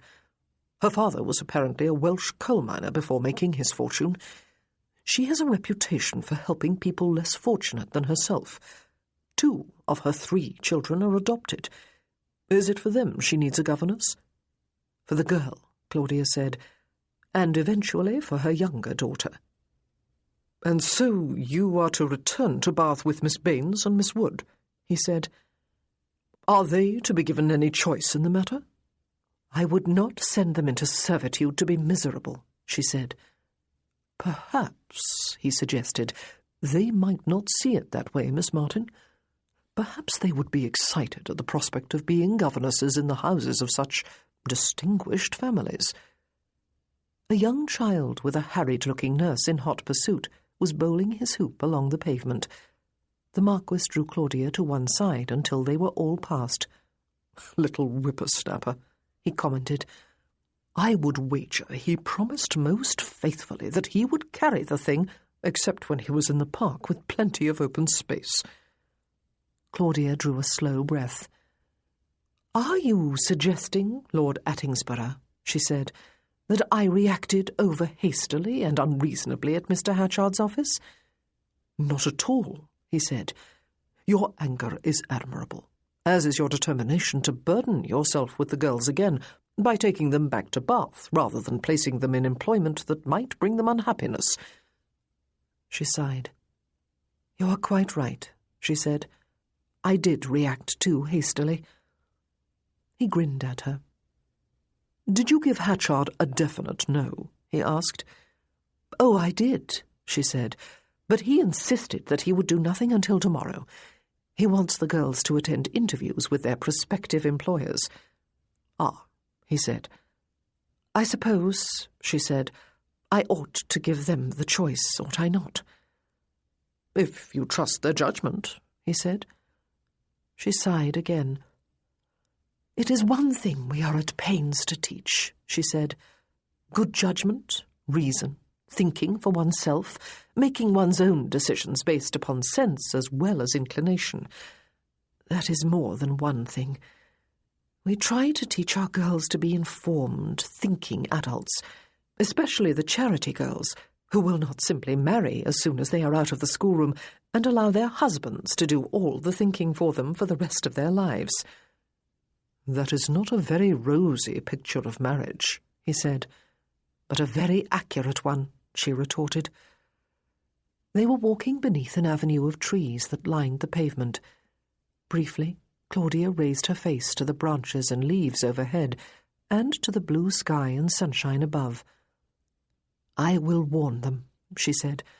"I will explain that the Bedwins, led by the Duke of Bewcastle, are a family that has enjoyed wealth and privilege for generations, that they are arrogant and contemptuous of all who are below them on the social scale, and that includes almost every other mortal in existence. I shall explain that Lady Hormere is the worst of the lot. I shall advise them not even to attend an interview, but to pack their bags and return to Bath with me. And then I shall allow them to decide for themselves what they wish to do." She remembered suddenly that both girls had actually stayed at Lindsay Hall with the other charity girls last summer for the occasion of Susanna's wedding. They had actually met the Duke and Duchess of Bewcastle. The Marquis of Attingsborough was laughing softly. Claudia looked sharply at him. And then she laughed too. "I am a tyrant only when I am wrathful," she said. "Not simply annoyed, but wrathful. It does not happen often." "And I suspect that when it does," he said, "it is because someone has threatened one of your precious girls." "They are precious," she told him, "especially those who have no one to speak up for them but me." He patted her hand again, and she suddenly realized that she had been walking with him for several minutes without paying any attention whatsoever to the direction they took. "Where are we?" she asked. "Is this the way back to Susanna's?" "It is the long and the best way home," he told her. "It passes Gunter's. Have you tasted their ices?" "No, I have not," Claudia said. "But this is the morning." "And there is some law that states one can indulge in an ice only in the afternoon," he said. "There will be no time this afternoon. I will be at Mrs. Corbett Hythe's garden party. Will you?" Claudia winced inwardly. She had completely forgotten about that. She would far rather stay at home, but of course she must go. Susanna and Francis expected it of her, and she expected it of herself. She did not enjoy moving in tonnish circles, but she would not absent herself from any entertainment just because she was self-conscious and felt she did not belong. Those things were all the more reason to go. "Yes," she said. "Then we will stop for an ice at Gunter's this morning," he said, patting her hand once more. And for no reason at all, Claudia laughed again. Where had her anger gone? Had she by any chance been manipulated, or had she just been given the benefit of the wisdom of a cooler head? Wisdom? The Marquis of Attingsborough? She remembered something suddenly, and it put to flight the remnants of her anger. "I am free," she told the Marquis. "I have just informed Mr. Hatchard that I do not need my benefactor any longer. I have just handed him a letter of thanks for the man." "A cause for celebration indeed," he said. "And what better way to celebrate than with one of Gunter's ices?" "If there is one, I cannot think what it might be," she agreed. Chapter 6. The garden at Mrs. Corbett Hythe's home in Richmond was spacious and beautifully landscaped. It stretched down to the bank of the River Thames and was an ideal setting for a large garden party, and this particular one was large. Joseph knew almost everyone, as he usually did at such events. He wandered from group to group, a glass of wine in one hand, conversing with acquaintances and generally making himself agreeable before moving on. The weather was ideal. There was scarcely a cloud in the sky. The sun was hot, and yet the air remained fresh, perfumed with the scents of the thousands of flowers that filled beds and borders in the formal parterre gardens below the terrace and offered a feast of colour to the beholder besides. There was a rose arbour to one side of the house. A string quintet close to its arched entryway played soft music, to mingle pleasingly with birdsong and laughter and the sound of voices in conversation with one another. When Joseph arrived at the group that included Lauren and Kit, it was to find his cousin brimming with news. "Have you spoken with Neville and Lily yet?" she asked, but she did not wait for his answer. "Gwen and Aunt Clara will be coming to Alvesley for the summer." "Ah, great news," he said. Kit's parents, the Earl and Countess of Redfield, were to celebrate their 40th wedding anniversary during the summer. Alvesley Park, their home and Kit and Lauren's, was to be filled with guests, himself included. Gwen was Neville's sister, Aunt Clara his mother. "Anne and Sydenham are going to be there too," Lauren added. "I shall look forward to seeing them," Joseph assured her. "There is nothing quite like a family gathering in the country to lift the spirits, is there?" Miss Hunt was punishing him for last evening. Joseph had been made aware almost from the moment of his arrival. He had joined her group as soon as he finished greeting his hostess, quite prepared to spend the whole afternoon in her company. She had smiled graciously at him, and then turned her attention back to the conversation she was holding with Mrs. Dillinger. And when that topic exhausted itself shortly after, she introduced one of her own, the latest style in bonnets. Since he was the only man in the group, he had felt quite pointedly excluded, and soon wandered away to find more congenial company. she had given him the cut direct, by Jove. She looked even more than usually beautiful this afternoon. While other ladies had donned brightly coloured dresses for the occasion, Miss Hunt must have realised that she could not hope to vie with the flowers or the sunshine in splendour, and so had worn unadorned white muslin. Her blonde hair was artfully styled beneath a white lacy hat decorated with white rosebuds and just a touch of greenery. He mingled with a few other groups before eventually strolling alone down to the water's edge. The garden had been artfully designed to display flowers and a riot of colour close to the house, while nearer to the water there were more trees, and everything was varying shades of green. The upper garden was not even visible from down here, and only part of the roof and chimneys of the house. He could still hear faint strains of music, but the sounds of voices and laughter were muted. Most of the guests had remained close to the house and the company and the food. A few people, though, were out on the water, having taken the small rowing boats from the jetty. A young couple awaited their turn. One lady walked alone a short distance away, in the shade of some willow trees. She was wise to have escaped from the direct heat of the sun for a while, Joseph thought, but surely she did not need to be alone. Not at a party, at least, where the idea was to mingle. But then, of course, he was alone. Sometimes a brief respite from the demand of the crowds was as good as a breath of fresh air. She was Miss Martin, he realised suddenly, as she stopped walking and turned to gaze out across the water. He hesitated. Perhaps she would prefer to remain alone. After all, he had taken a good deal of her time this morning. Or perhaps she was feeling lonely. There must not be many people here that she knew, after all. He remembered the laughter they had shared outside the supper-room last evening, and smiled at the memory. Laughter somehow transformed her and stripped years off her age. And he remembered her at Gunter's this morning, eating her ice slowly in small spoonfuls, savouring each mouthful, and then going on the defensive when she realised he was amused. "You must understand," she had explained, "that this is not something I do every day, or even every year, or every decade." He turned his steps in her direction. "I see you have found some shade," he said, raising his voice as he approached, lest he startle her. "May I be permitted to share it?" She looked startled anyway. "Of course," she said. "I believe the outdoors belongs equally to everyone."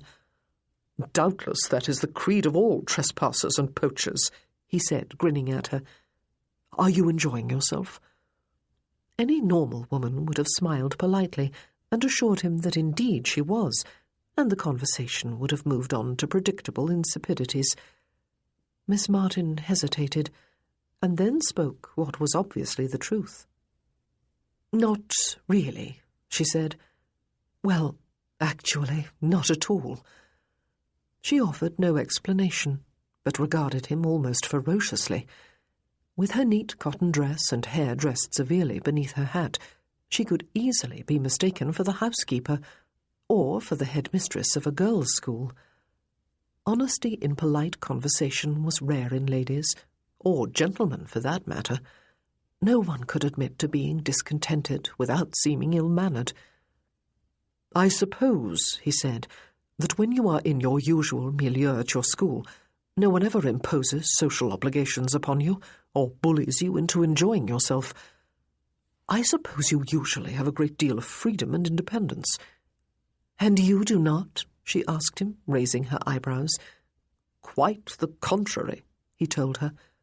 "When one is in possession of a title, even if it is only a courtesy title, one is under an obligation to be available to help fill every ballroom or drawing-room or garden to which one is invited during the season, so that the hostess will be able to claim that it was a veritable squeeze, and thus be the envy of all her acquaintances. And one is obliged to be courteous and sociable to all and sundry." "Am I all?" she asked him. "Or am I sundry?" He chuckled. He had seen flashes of her dry humour before, and rather liked it. She was looking steadily at him, the light from the water dancing in patterns across one side of her face. "And that is all you do?" she asked him without waiting for a reply. "Attend parties and make yourself agreeable because your rank and society demand it of you?" He thought of the time he spent with Lizzie, more than ever since Christmas, and felt the now familiar heaviness of heart. He would have introduced a new topic of conversation then, one he certainly meant to raise with her before she returned to Bath, but she spoke again before he had found the right words. "You do not sit in the House of Lords?" she asked. "But no, of course you do not. Yours is a courtesy title."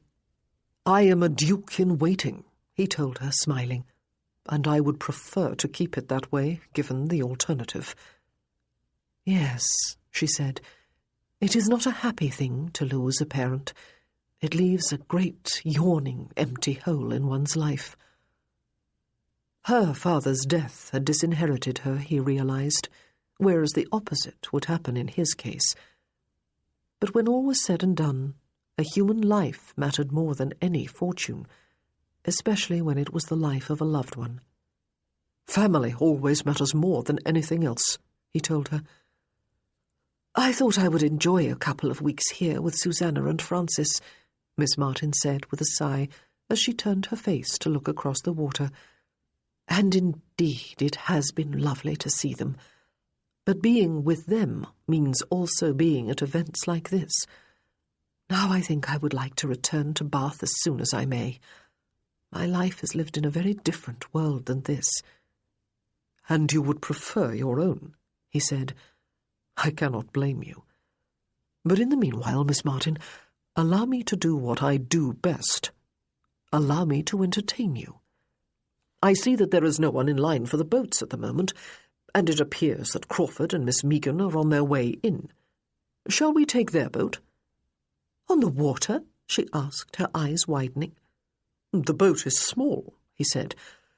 "I suppose we could hoist it up over our heads and run about the garden with it, but our fellow guests might think us eccentric, and I, for one, have to associate with them in the future." She dissolved into mirth, and he regarded her with a smile. How often did she laugh? He guessed that it was not often enough, but it certainly ought to be. It was as if a whole suit of armour was shed from her person when she did so. "It was a foolish question to ask," she admitted. "I should love a boat ride of all things. Thank you." He offered her his arm, and she took it. She sat with rigidly straight back and severe demeanour after he had handed her into the boat, as if she felt she had to atone for her earlier laughter and ardour. She did not move a muscle while he rowed out into the centre of the river and then along it, passing by other grand mansions with lavish gardens and willow trees draping their greenery over the water. She kept her hands in her lap, cupped one on top of the other. She did not have a parasol as most of the other ladies did, but her straw hat was wide-brimmed and shaded her face and neck from too much exposure to the sun. The hat had seen better days, but it was not unbecoming. "Do you go boating in Bath?" he asked her. "Never," she said. "We used to go boating when I was a girl, but that was a long, long time ago." He smiled at her. Not many ladies would have added that extra long to imply an advanced age, but she seemed to be a woman without vanity. "This is heavenly," she said after a minute or two of silence, though she still looked like a teacher keeping a watchful eye upon her students as they worked. "Absolutely heavenly." He remembered something she had said last evening. A long time ago. A lifetime ago. She had been speaking of her acquaintance with Macleith. "Did you grow up in Scotland?" he asked her. "No, in Nottinghamshire," she said. "Why do you ask?" "I thought perhaps you grew up in the same neighbourhood as Macleith," he said. "I did," she told him. "In the same house, actually. He was my father's ward after losing his parents when he was 5. I was very fond of him.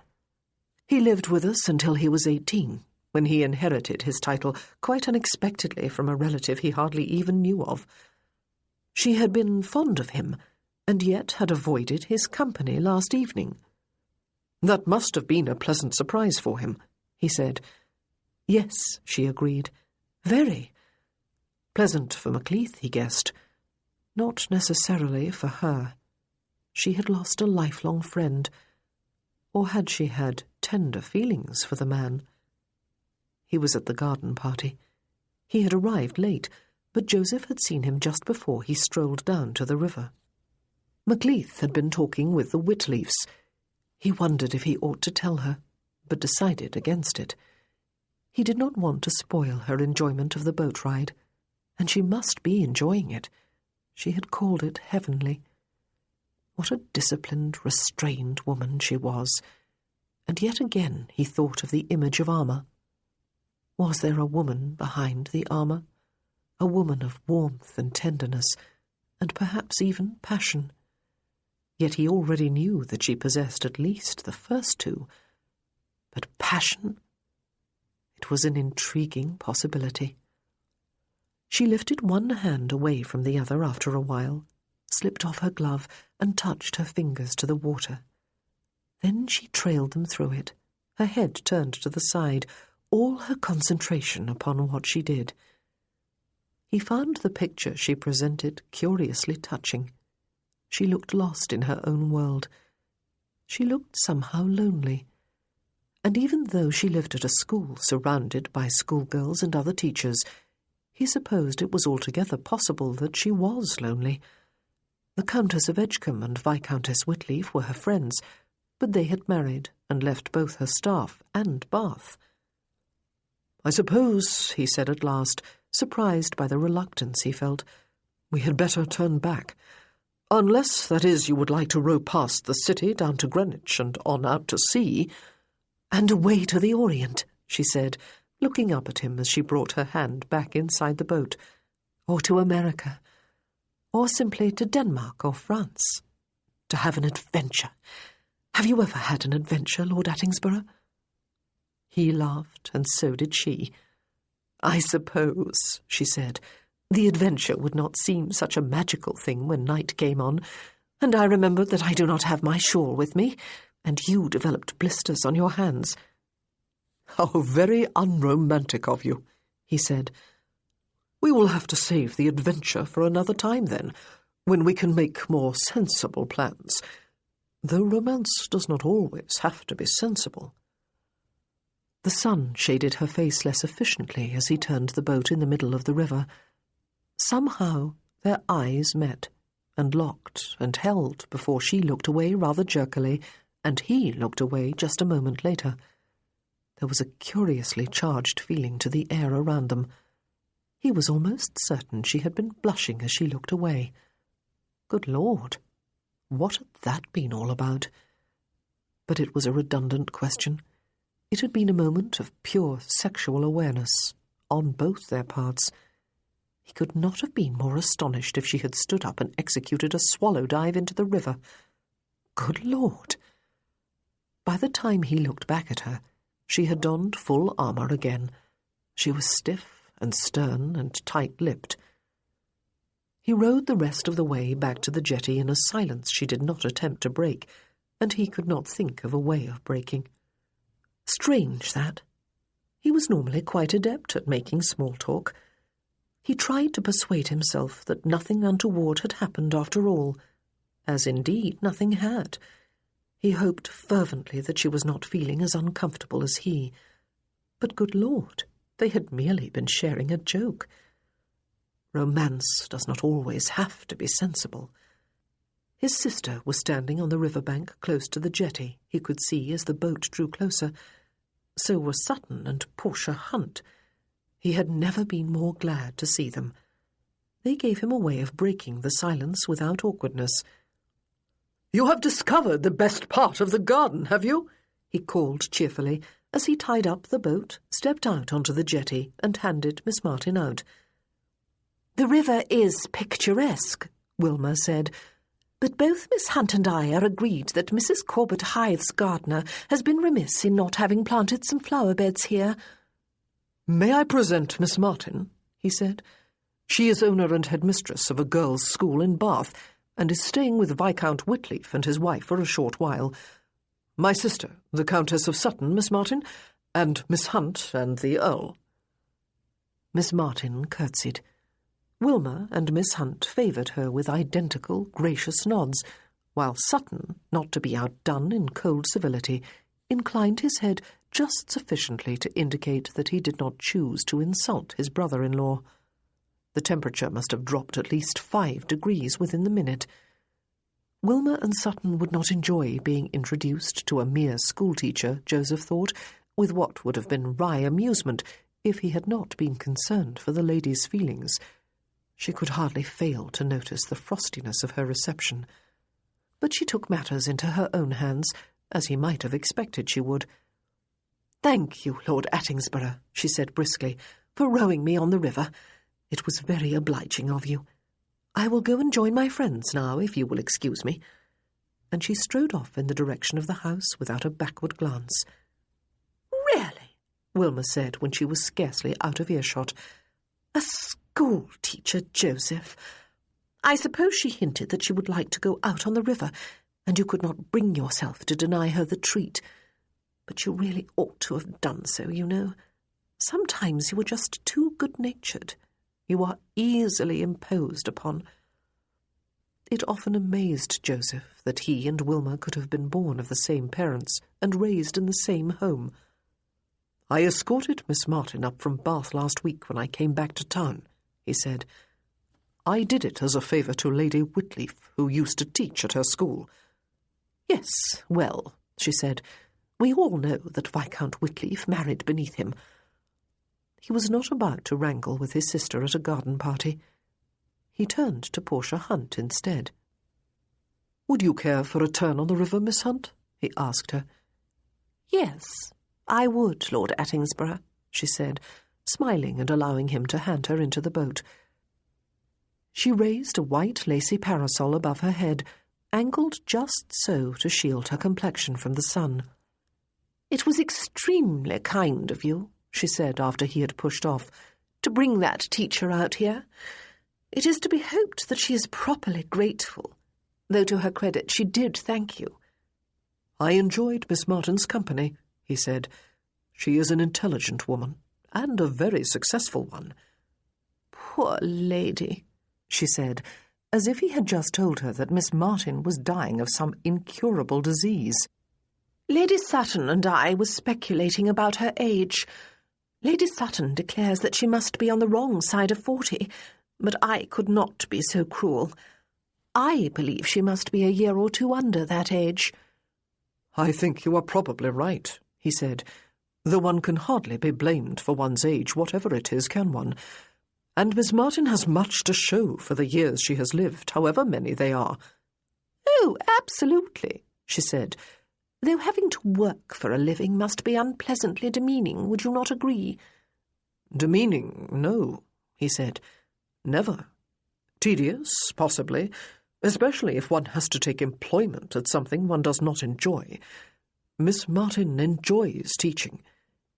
"Is this not a delightful garden party?" she said, twirling her parasol.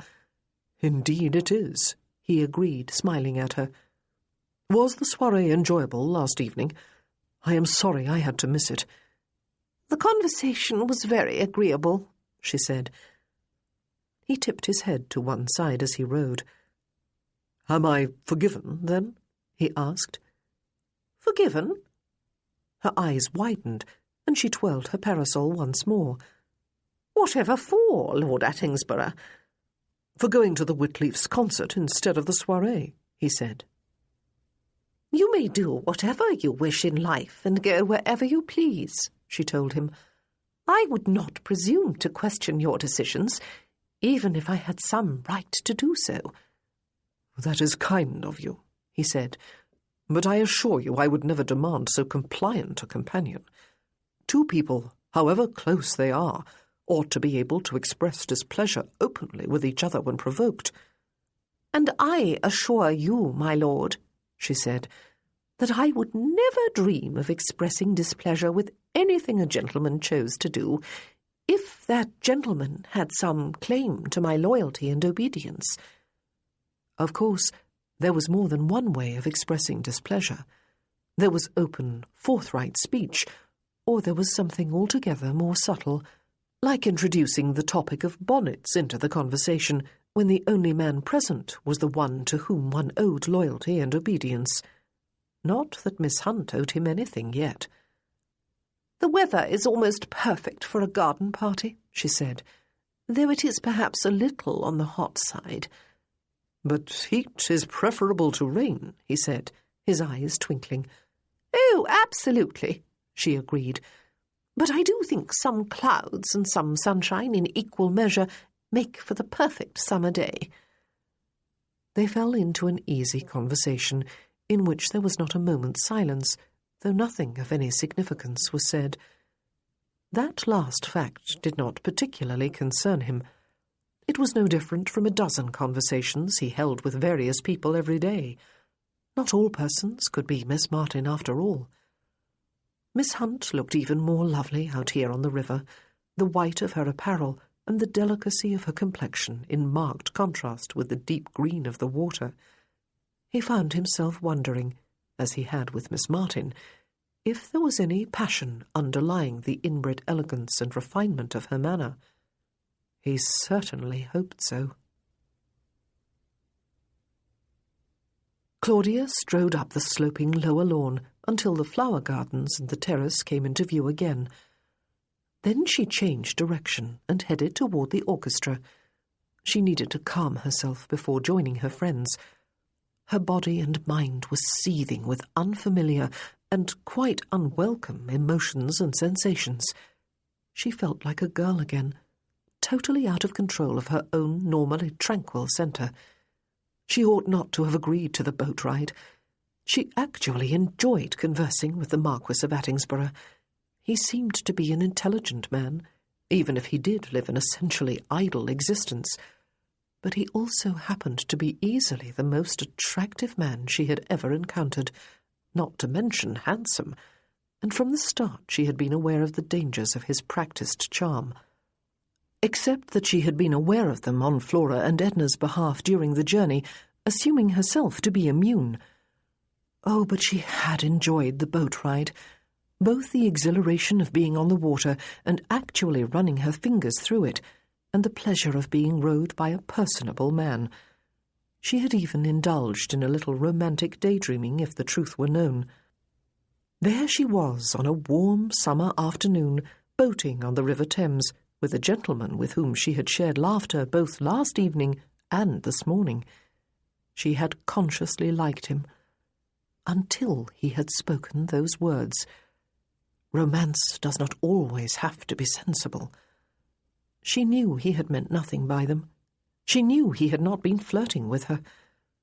But suddenly, fantasy had not remained buried deep in her thoughts, but had obviously shown openly on her face for a fraction of a moment, but quite long enough for him to notice. How horribly, utterly humiliating. She looked around for a seat on which to relax while listening to the music, but seeing none, she stood on the lawn close to the rose arbour instead. And if she had not been feeling raw enough with embarrassment, for his silence during the return to shore had clearly indicated that he had noticed, there had been that introduction to the Earl and Countess of Sutton and Miss Hunt. She bristled at the memory. They had behaved just exactly the way she always expected the aristocracy to behave. Nasty, superior lot.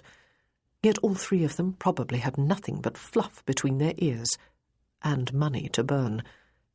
She despised herself more than she did them for allowing herself to be upset by them. She applauded politely with a few other guests as the orchestra finished playing one piece and arranged its music for the next. And then Claudia smiled despite herself. The very ferocity of her indignation amused her. All three of them had appeared to be sniffing the air, as if they smelled something nasty. But really they had done her no harm at all. They had done her a favour, if anything. They had given her an excuse for getting away from the Marquis of Attingsborough. she had certainly been in need of one. Indeed, she would still be quite happy to dig a hole in the lawn at her feet and stick her head in if someone would just offer her a shovel. Instead, she headed for the rose arbour. She fervently hoped she would never see the Marquis of Attingsborough ever again. Some holiday this was turning into. Chapter 7. Claudia! Even before she reached the rose arbour, Claudia heard the sound of her name being called and turned her head to see Susanna hurrying toward her from the direction of the terrace. Peter was some distance behind, with Viscount and Viscountess Ravensburg, and Charlie. "Wherever have you been?" Susanna asked as she came closer. "We have been looking for you. Frances was feeling tired and Lucius has taken her home." "Oh, I am sorry to have missed saying farewell to them," Claudia said. "I have been down by the river." "Have you been having a good time?" Susanna asked. "It is beautiful down there," Claudia replied. She hesitated. "I have actually been on the river. The Marquis of Attingsborough was obliging enough to take me out in one of the boats." "How good of him," Susanna said. "He is an amiable and charming gentleman, is he not? He deserves the very best out of life. I am not sure he will have it with Miss Hunt." "Miss Hunt?"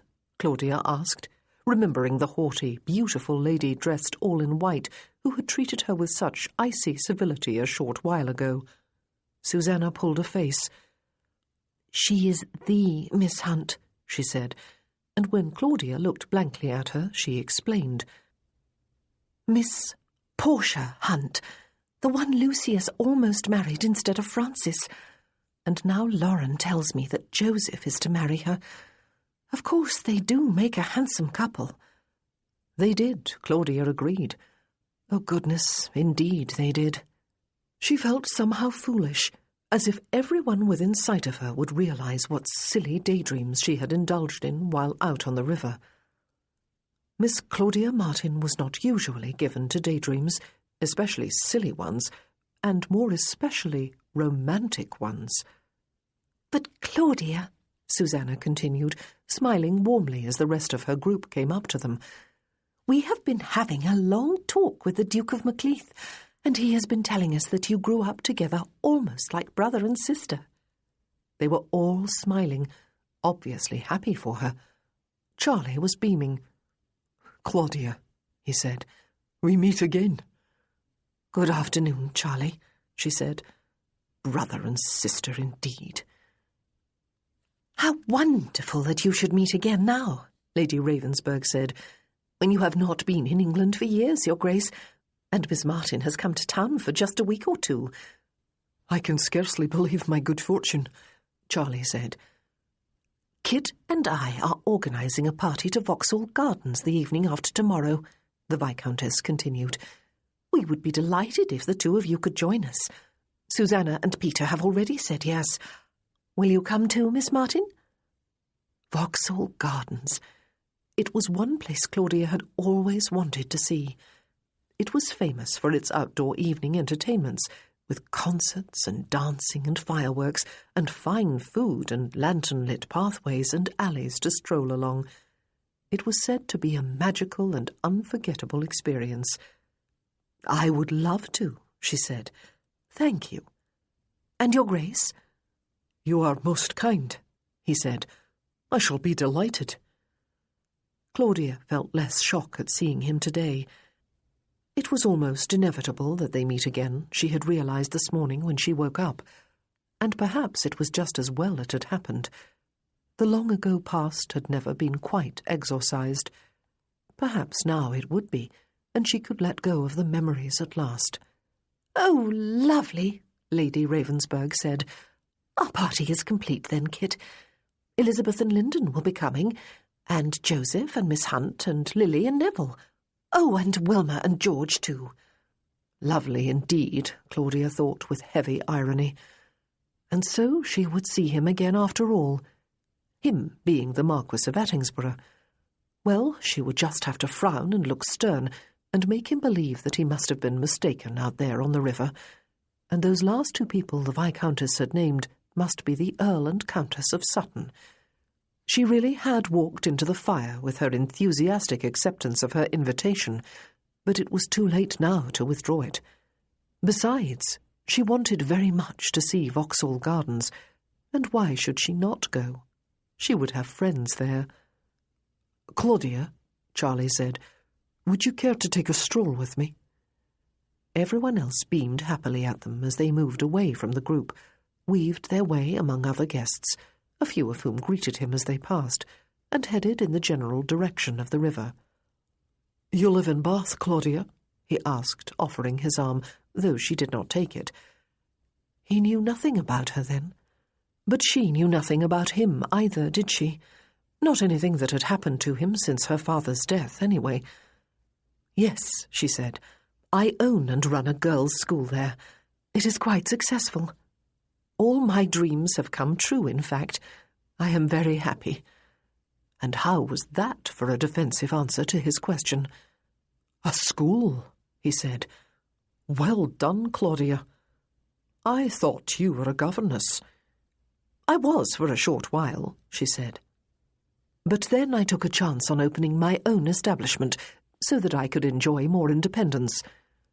"I was surprised when I heard that you had taken employment at all," he said. "I thought you would marry. You had any number of admirers and would-be suitors, as I remember." She felt a flash of anger as they started down the long slope, but there was some truth in his words. Even apart from her modest dowry, she had been a pretty enough girl, and there had been something in her nature that had attracted attention from the young men of the neighbourhood. But she had had eyes for none of them, and after Charlie left, or at least after the last letter he wrote her less than a year later, she had renounced the very thought of marrying. Her decision had caused her father some pain, she knew that. He would have liked grandchildren. "Did you know that Mona had died?" Charlie asked. "Mona?" she said, a fraction of a second before she realized that he was speaking of his wife. "The Duchess," he said. "She died more than 2 years ago." "I am sorry," she said. At one time that name had been written on her heart as if with a sharp instrument. Lady Mona Chesterton. He had married her just before Claudia's father died. "You need not be," he said. "It was not a particularly happy marriage." Claudia felt a renewed flash of anger on behalf of the dead Duchess. "Charles is at school in Edinburgh," he told her. "My son," he added, when she turned her head to look at him. "He is 15. Oh, goodness. Only 3 years younger than Charlie had been when he left home. How time went by. The Marquis of Attingsborough and Miss Hunt, she could see, were walking up the slope from the river. They would meet soon. She wished suddenly that she had never left the tranquillity of her school, though she half smiled at the thought. Tranquillity? School life hardly offered that, but at least there she always felt more or less in control. "I am sorry, Claudia," Charlie said. "You really do not know anything about my life, do you? Just as I know nothing of yours. How could we have grown so far apart? We were once as close as any brother and sister, were we not?" She pressed her lips together. They had been like siblings once upon a very long time ago, it was true, but not toward the end. "It was not your fault, though, that I left home never to return, was it?" he said. "Or mine either, for that matter. It was the fault of circumstances. Who could have predicted that 2 men and 1 boy, none of whom I knew, would all die within 4 months of one another, leaving me with the title of Macleith and properties that went with it?" He had been planning a career in law. She could remember how stunned he had been when the Scottish solicitor had arrived on her father's doorstep one afternoon, and then how consumed with excitement and happiness. She had tried to be happy for and with him, but there had been a chill of apprehension too. one that had been fully justified as later developments had proved. It was the fault of circumstances. Perhaps he was right. He had been just a boy thrust into a world so different from the one in which he had grown up that it might have been a different universe. But there was no real excuse for cruelty, no matter what the age of the perpetrator. And he had certainly been cruel. "We ought to have continued to write to each other after your father's passing," he said. "I have missed you, Claudia. I did not realize how much until I saw you again last evening." Had he really forgotten? It was astounding. We ought to have continued to write to each other. Miss Hunt was all gracious smiles as she approached on the Marquis's arm, her eyes on Charlie. Claudia might have been invisible. "Your Grace," she called, "is this not a lovely party?" "It has just," he said, smiling and bowing, "turned even lovelier, Miss Hunt." Joseph found himself facing a dilemma. Miss Martin was walking with Macleith. Did she need rescuing again, as she had last evening? But why should he feel responsible for her today? She was no wilting violet of a woman. She was quite capable of extricating herself from Macleith's company if she wished. Besides, he had been rather hoping not to encounter her again today. He had embarrassed himself earlier. He did not know quite what had come over him. She was looking severe and unapproachable, the quintessential spinster schoolmistress again, certainly not the type of woman with whom he would expect to share a spark of sexual awareness. Should he stop now to see if she showed any sign of distress about her companion? Or should he merely nod genially and pass by? But the matter was taken out of his hands. Portia, it seemed, had an acquaintance with the Duke, and hailed him as soon as they were close enough to be heard clearly. "You flatter me, Your Grace," she said in reply to his lavish compliment. "The Marquis of Attingsborough and I have been on the river. It was very pleasant, though the breeze is a little too cool out there, and the sun is glaring enough to damage the complexion." "But not yours, Miss Hunt," the Duke said. "Not even the sun has that much power." Joseph, meanwhile, had caught Miss Martin's eye. He half raised his eyebrows and inclined his head slightly in the direction of Macleith. "Do you need help?"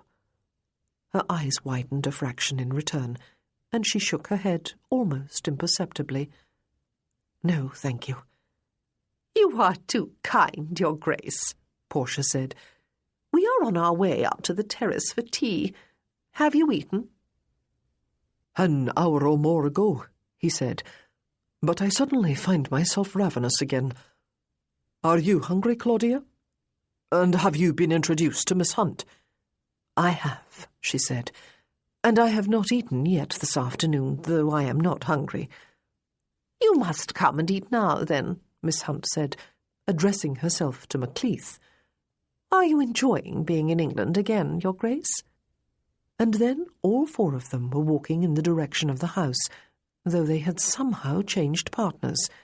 Miss Hunt was slightly ahead with Macleith, while Joseph fell behind with Miss Martin. He clasped his hands behind his back and cleared his throat. He was not going to allow an uncomfortable silence to descend upon them again. "I forgot to ask when I spoke with you earlier," he said, "if you had spoken with Miss Baines and Miss Wood yet." "I have," she said, "and, as you suspected, they were ecstatic. They can scarcely wait for tomorrow to come so that they can present themselves for interviews. They paid not the slightest attention to my warnings. They showed me, in fact, that my teachings have been altogether successful. They can think for themselves and make their own decisions. I should be ecstatic, too." He chuckled, even as Miss Hunt tittered lightly at something Macleith had said. The two of them were walking faster than he and Miss Martin. "You will go with them to the interviews?" he asked. "No." She sighed.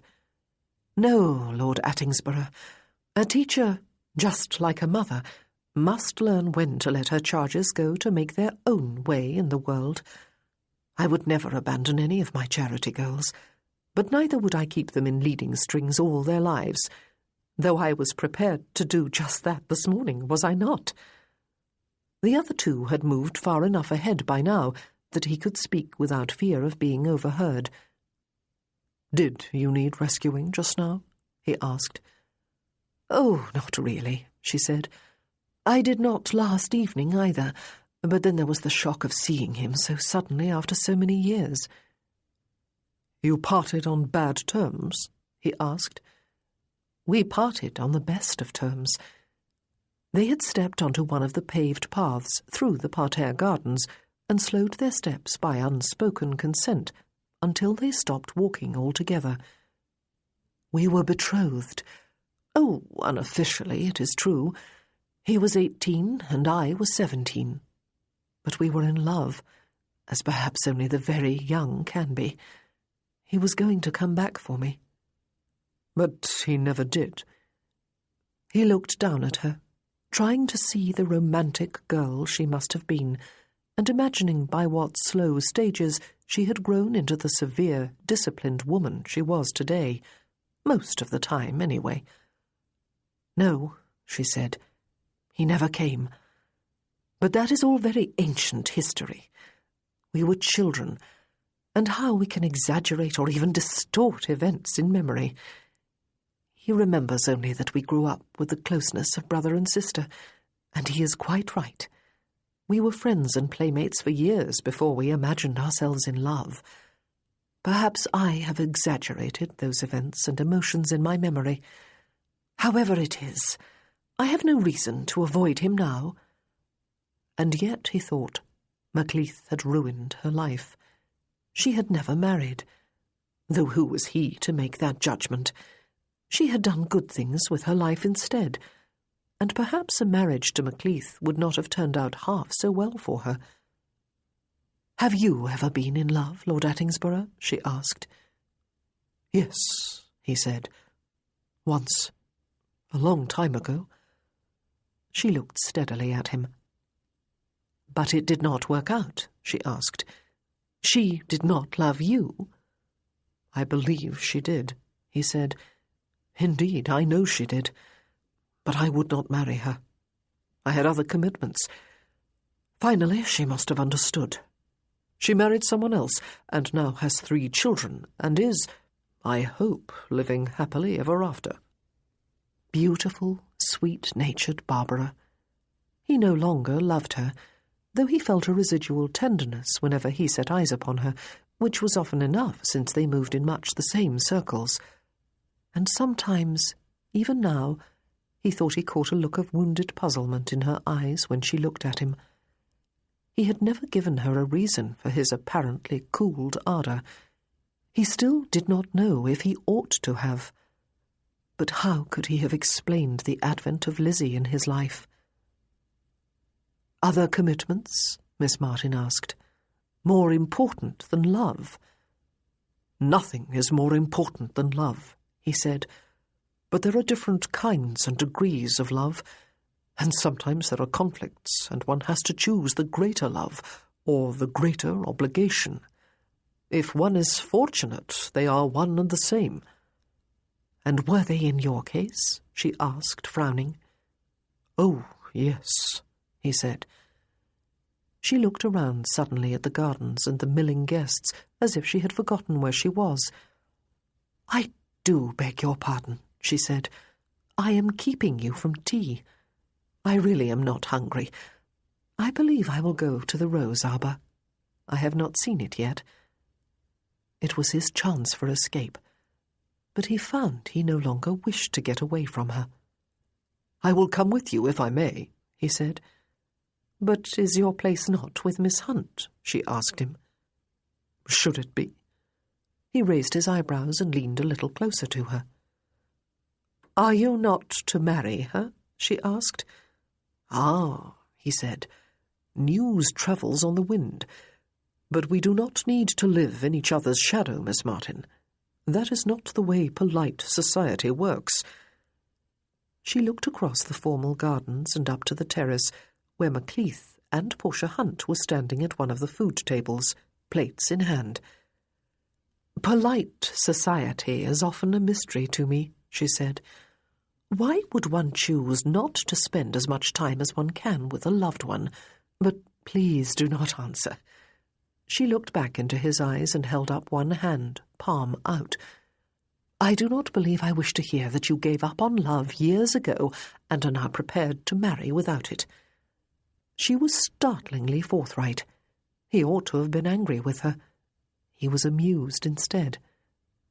"Marriage," he said, "is another of those obligations of rank.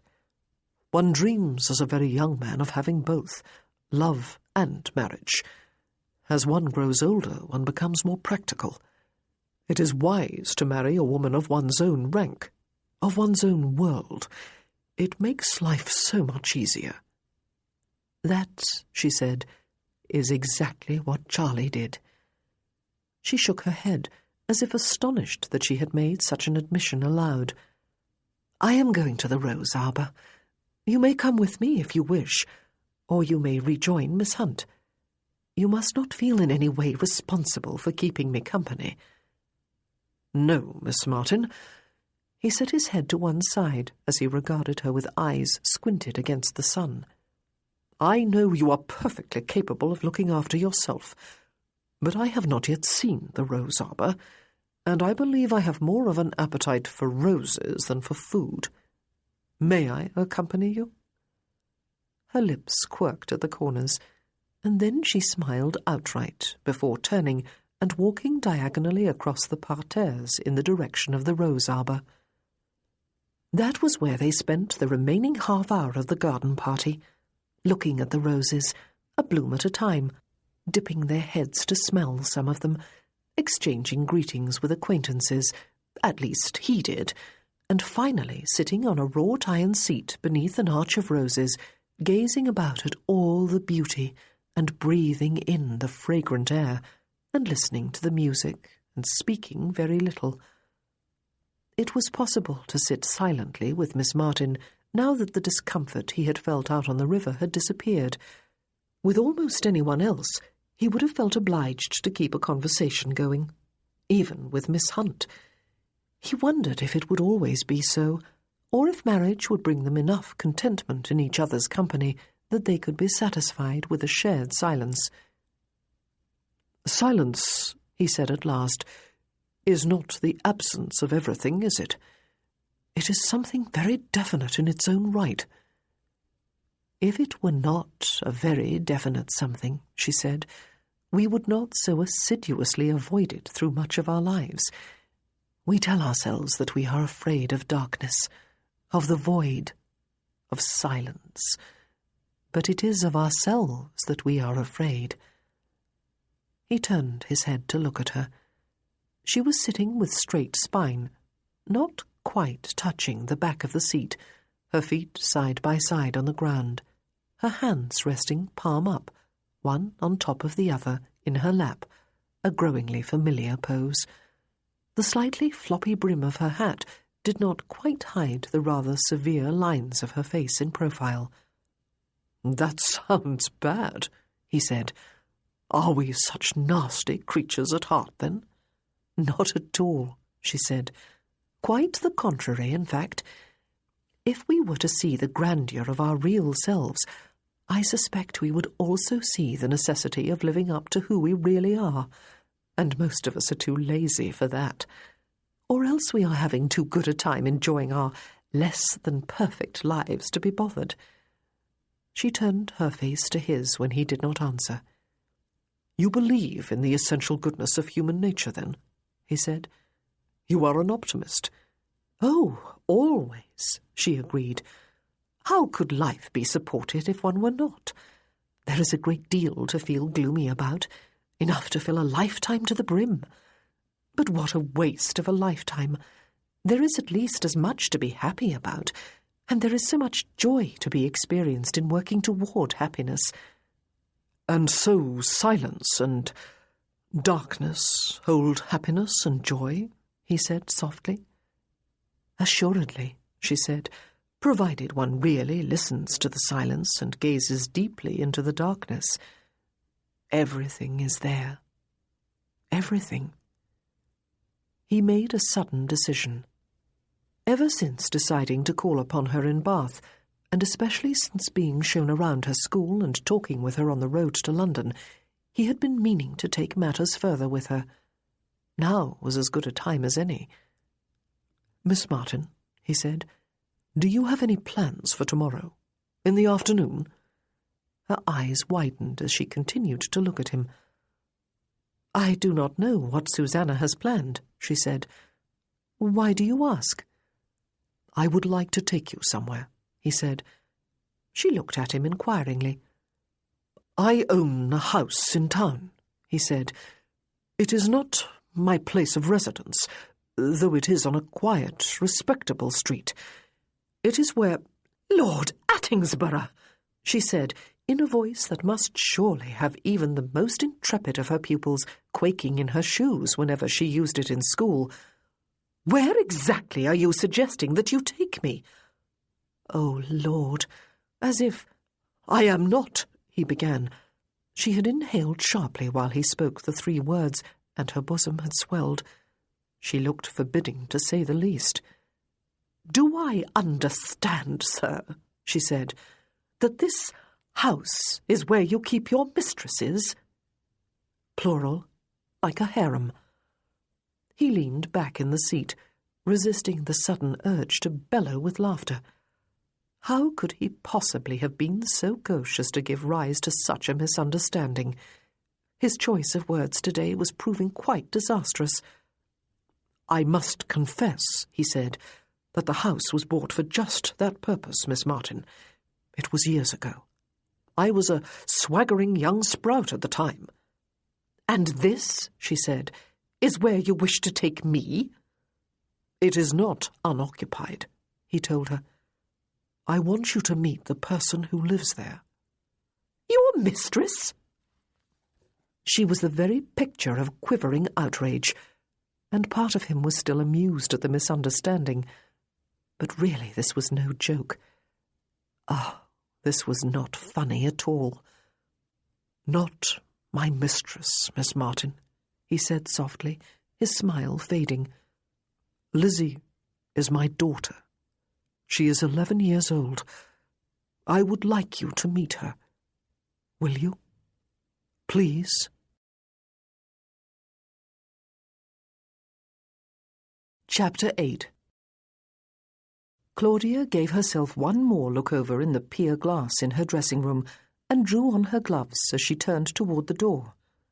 She felt rather self-conscious because Susanna was standing there.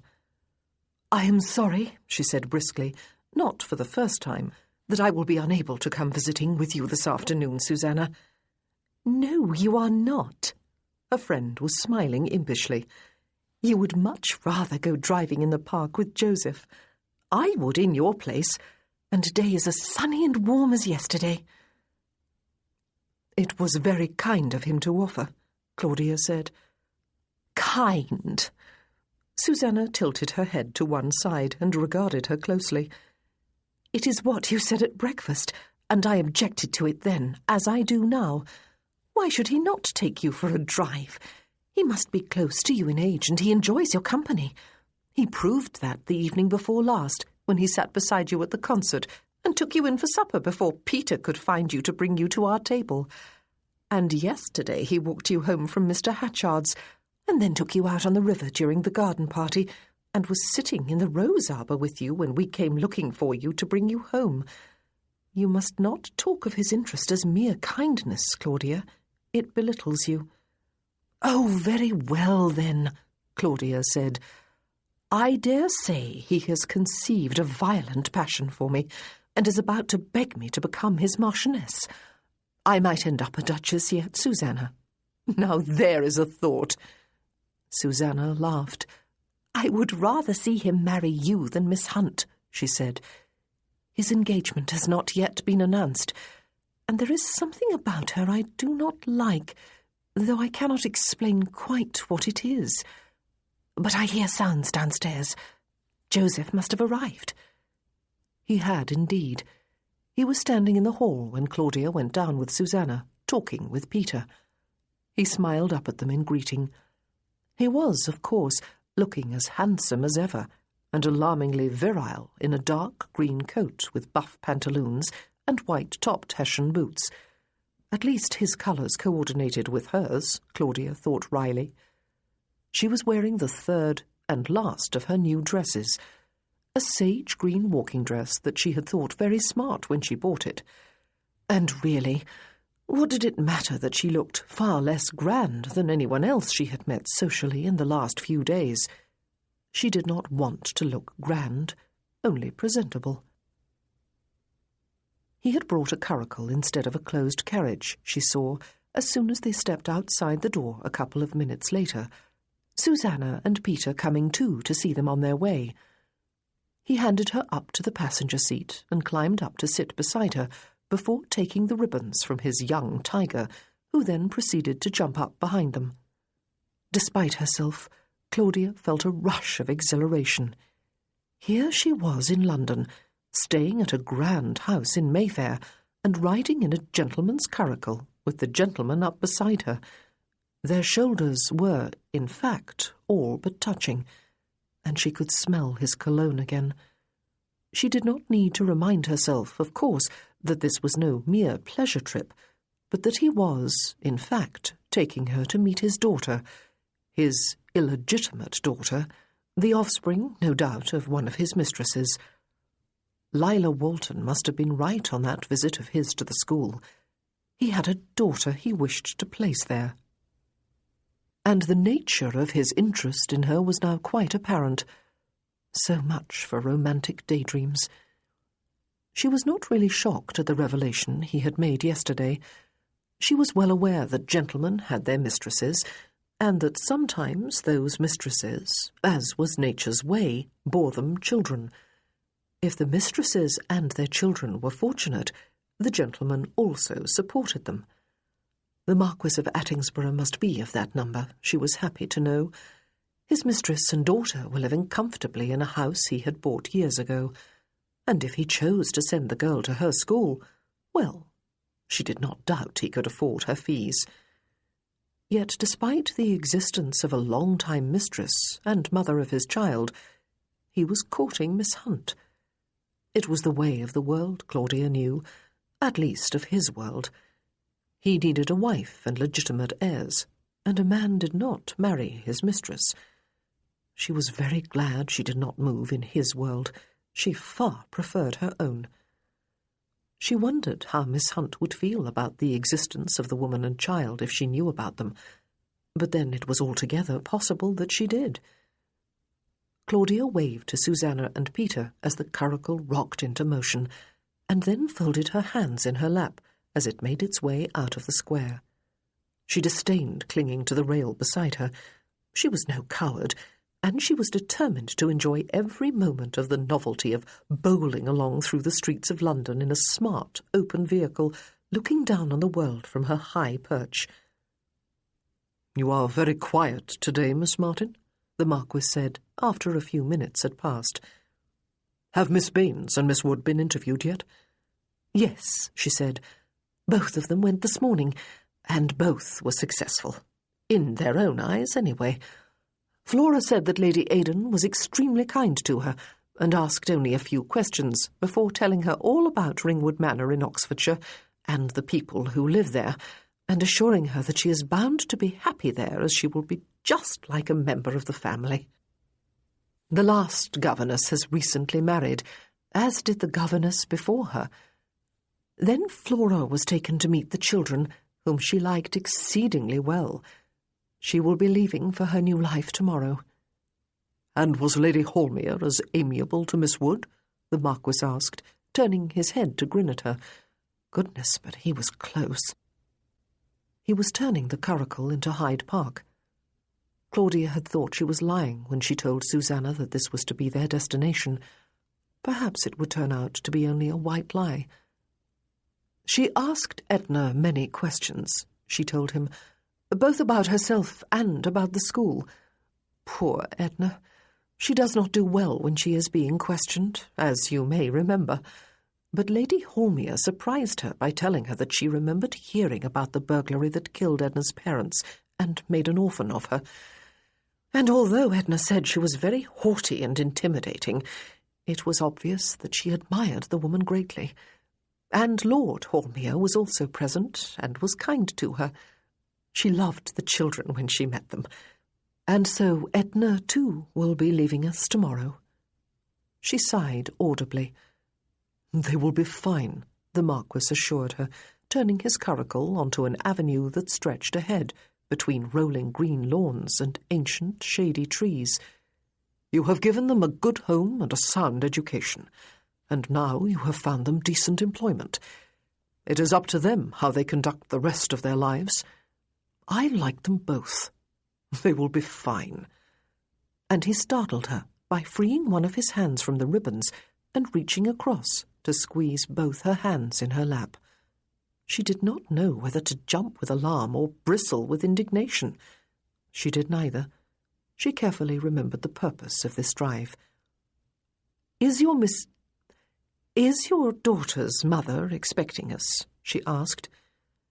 There had been no time yesterday for any real explanations.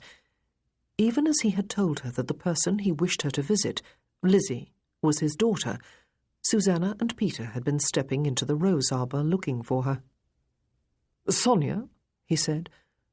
"She died just before Christmas last year." "Oh," Claudia said. "I am sorry." "Thank you," he said. "It was a very sad and difficult time." And so now he was left with the problem of an illegitimate daughter to provide for. His decision to send her to school, even though she was only 11 years old, was even more understandable. For the rest of her girlhood, he would not have to worry about anything more than paying the school fees, and then he would probably find her a husband capable of supporting her for the rest of her life. What had he said yesterday? She frowned slightly, trying to remember. And then she did. Nothing is more important than love. He had put emphasis on the first word, but she wondered if there had been any real conviction behind those words. Had his own daughter become an encumbrance, a nuisance to him? They did not linger in the park. Soon they were back out on the crowded streets of London again, and the sun began to feel uncomfortably hot. But finally they turned into quieter residential streets, clean and respectable, though obviously not inhabited by the most fashionable set. They drew to a halt outside one particular house, and the tiger jumped down from behind and held the horses' heads while the Marquis descended to the pavement, came around the curricle, and held up a hand to help Claudia alight. "I hope," he said as he rapped on the door, "you will like her." He sounded almost anxious. He handed his hat and whip to the elderly and very respectable-looking manservant who answered the door.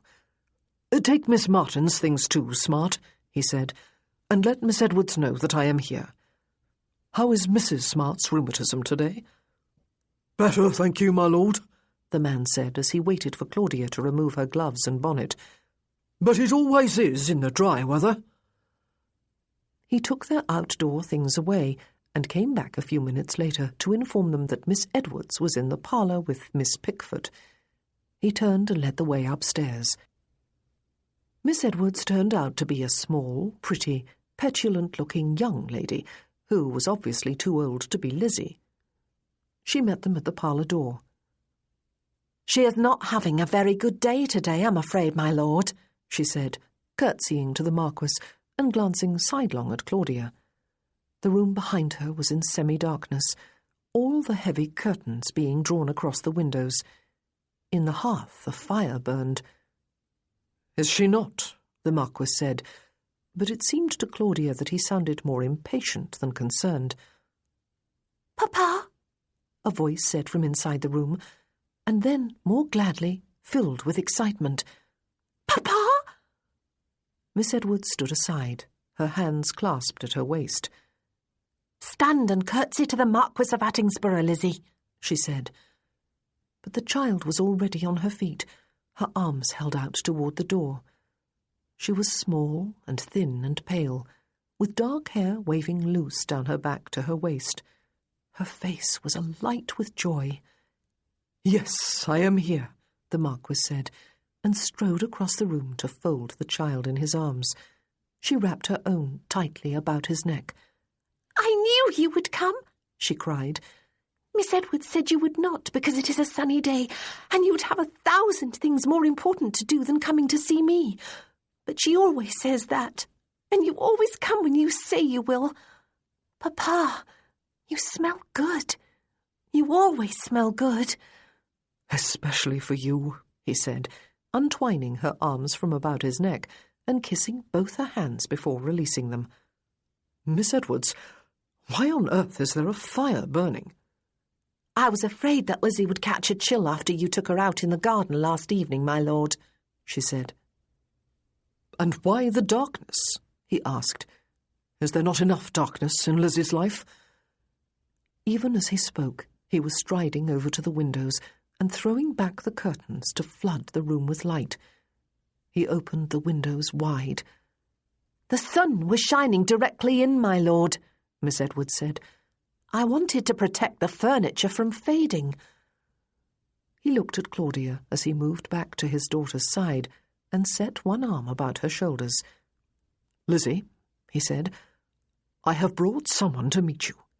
She is Miss Martin, a friend of mine. Miss Martin, may I present my daughter, Lizzie Pickford?" There was something strange about the child's eyes Claudia had seen as soon as the curtains were drawn back. One was almost closed. The other was more open, though the eyelid fluttered, and the eye wandered beneath the lid. Lizzie Pickford was blind, and if Claudia's guess was correct, she had been blind from birth. "Lizzie," Miss Edwards said, "make your curtsy to Miss Martin." "Thank you, Miss Edwards," Lord Attingsborough said. "You may take a break. You will not be needed for the next hour or so." "Lizzie Pickford," Claudia said, walking closer to the child, taking her hot, thin little hand in her own and squeezing it before letting it go. "I am pleased to make your acquaintance." "Miss Martin," the girl said, turning her face to her father. "I had the pleasure of visiting her last week when I was away from you for a while," he said, "and then of escorting her to London. She has a school in Bath. Would you like to offer Miss Martin a seat, and me too, since we are visiting you? My legs are aching from all the standing." The girl chuckled, a light, childish sound. "Oh, silly papa," she said. "You did not walk here. You rode. In your curricle. There was more than one horse. I heard them. I told Miss Edwards that you had come, but she said she had heard nothing, and that I must not get my hopes up and become feverish. You are not tired of standing, or Miss Martin either. But I am pleased you have come, and I hope you will stay for ever and ever until bedtime. Miss Martin, will you please sit? Papa, will you? I will sit beside you." She seated herself very close to him on a sofa, while Claudia sat as far from the dying fire as she was able. The child took his hand in hers and laced their fingers. She rubbed her cheek against his sleeve, just below his shoulder. He smiled down at her with such tenderness that Claudia was ashamed of what she had thought of him on the way here. He very obviously did know a great deal about love. "Miss Martin's school is just for girls," he told his daughter. "It is a delightful place. They learn lots of things, like history and mathematics and French. There is a music room full of instruments, and the girls have individual instruction. They sing and have choirs. They knit." And not a single one of them, Claudia thought, had ever been blind. She remembered his asking if she had ever thought of taking in girls with handicaps. However, did one teach a blind child? "When I heard the violin that one time with you, Papa," the child said, "Mother said there must never be one in this house, as the sound of it would give her the headache. And when I sing the songs Mrs. Smart taught me, Miss Edwards says I give her the headache." "I think," he said, "Miss Edwards is beginning to give me the migraines, Lizzie." She laughed with glee. "Shall I send her to work for someone else?" he asked. "Yes," she said without hesitation. "Oh, yes, if you please, Papa.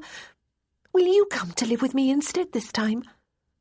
His eyes met Claudia's, and they looked suddenly bleak. "I wish it were possible," he said, "but it is not. I come to see you every day, though, when I am in London. How could I not, when you are my favourite person in the whole wide world? Shall we be polite and include Miss Martin in this conversation, since I have brought her just to meet you?" The girl turned her face in Claudia's direction. She looked in dire need of air and sunshine and exercise. "Do you read stories at your school, Miss Martin?" she asked politely. "We do indeed," Claudia told her. "My girls learn to read as soon as they come there, if they have not learned before, and they read many books during their years with me. They may choose among the numerous volumes we have in the library. A library is a place where there are shelves and shelves of books." "So many stories all in one place," the child said. "Mother could not read me stories because she could not read, though Papa told her many times that he would teach her if she wished. And Mrs. Smart does not read. Mr. Smart does, but he does not read to me. Miss Edwards does, because it is one thing Papa told her she must do when she came here as my companion, but she does not choose interesting stories, and she does not find them interesting. I can tell from the way she reads them. She has a flat voice. She makes me yawn." "I read you stories, Lizzie," the Marquis said. "You do, Papa," she agreed, lifting her free hand and touching his face before patting it with her fingertips. "But sometimes you pretend to read, when really you are making up your own stories. I can tell, but I don't mind. Indeed, I like those stories best. I tell stories too, but only to my doll." "If you told them to someone who could write," Claudia said, "then that someone could write them down for you and read them to you whenever you wish to hear your own story again." The child laughed. "That would be funny," she said. A plump, elderly woman entered the room then, carrying a large tray of tea and cakes. "Mrs. Smart," Lizzie said, "I know it is you. This is Miss Martin. She is Papa's friend. She has a school, and it has a library. Do you know what a library is?" "You tell me, dearie," the servant said, smiling fondly at her after nodding politely to Claudia. "It is a room full of books," Lizzie said. "Can you imagine?" "They would not be much good to me, dearie," Mrs. Smart said, pouring the tea and handing around the cups. "Or you either." She left the room. "Lizzie," the Marquis said after they had eaten some cakes, "do you think you would ever like to go to a school?" "But who would take me, Papa?" she asked. "And who would bring me home?" "It would be a school where you could stay," he said, "and be with other girls, though there would be holidays when you would come home and I would have you all to myself again." She was silent for some time. Her lips moved, Claudia could see, though whether it was with trembling or silent words, it was impossible to tell. And then she cast aside her empty plate and climbed hastily onto her father's lap and burrowed close to him, her face hidden against his shoulder. He stared bleakly at Claudia. "Miss Edwards said I was not to do this ever again," Lizzie said after a short while. "She said I was too old. She said it was unseemly. Is it, Papa? Am I too old to sit on your lap?" But the child had no eyes, Claudia thought. The sense of touch must be far more important to her than it was to other children of her age. "How could I bear it?" he said, resting his cheek against her hair. "If you were ever too old to want my arms around you, Lizzie.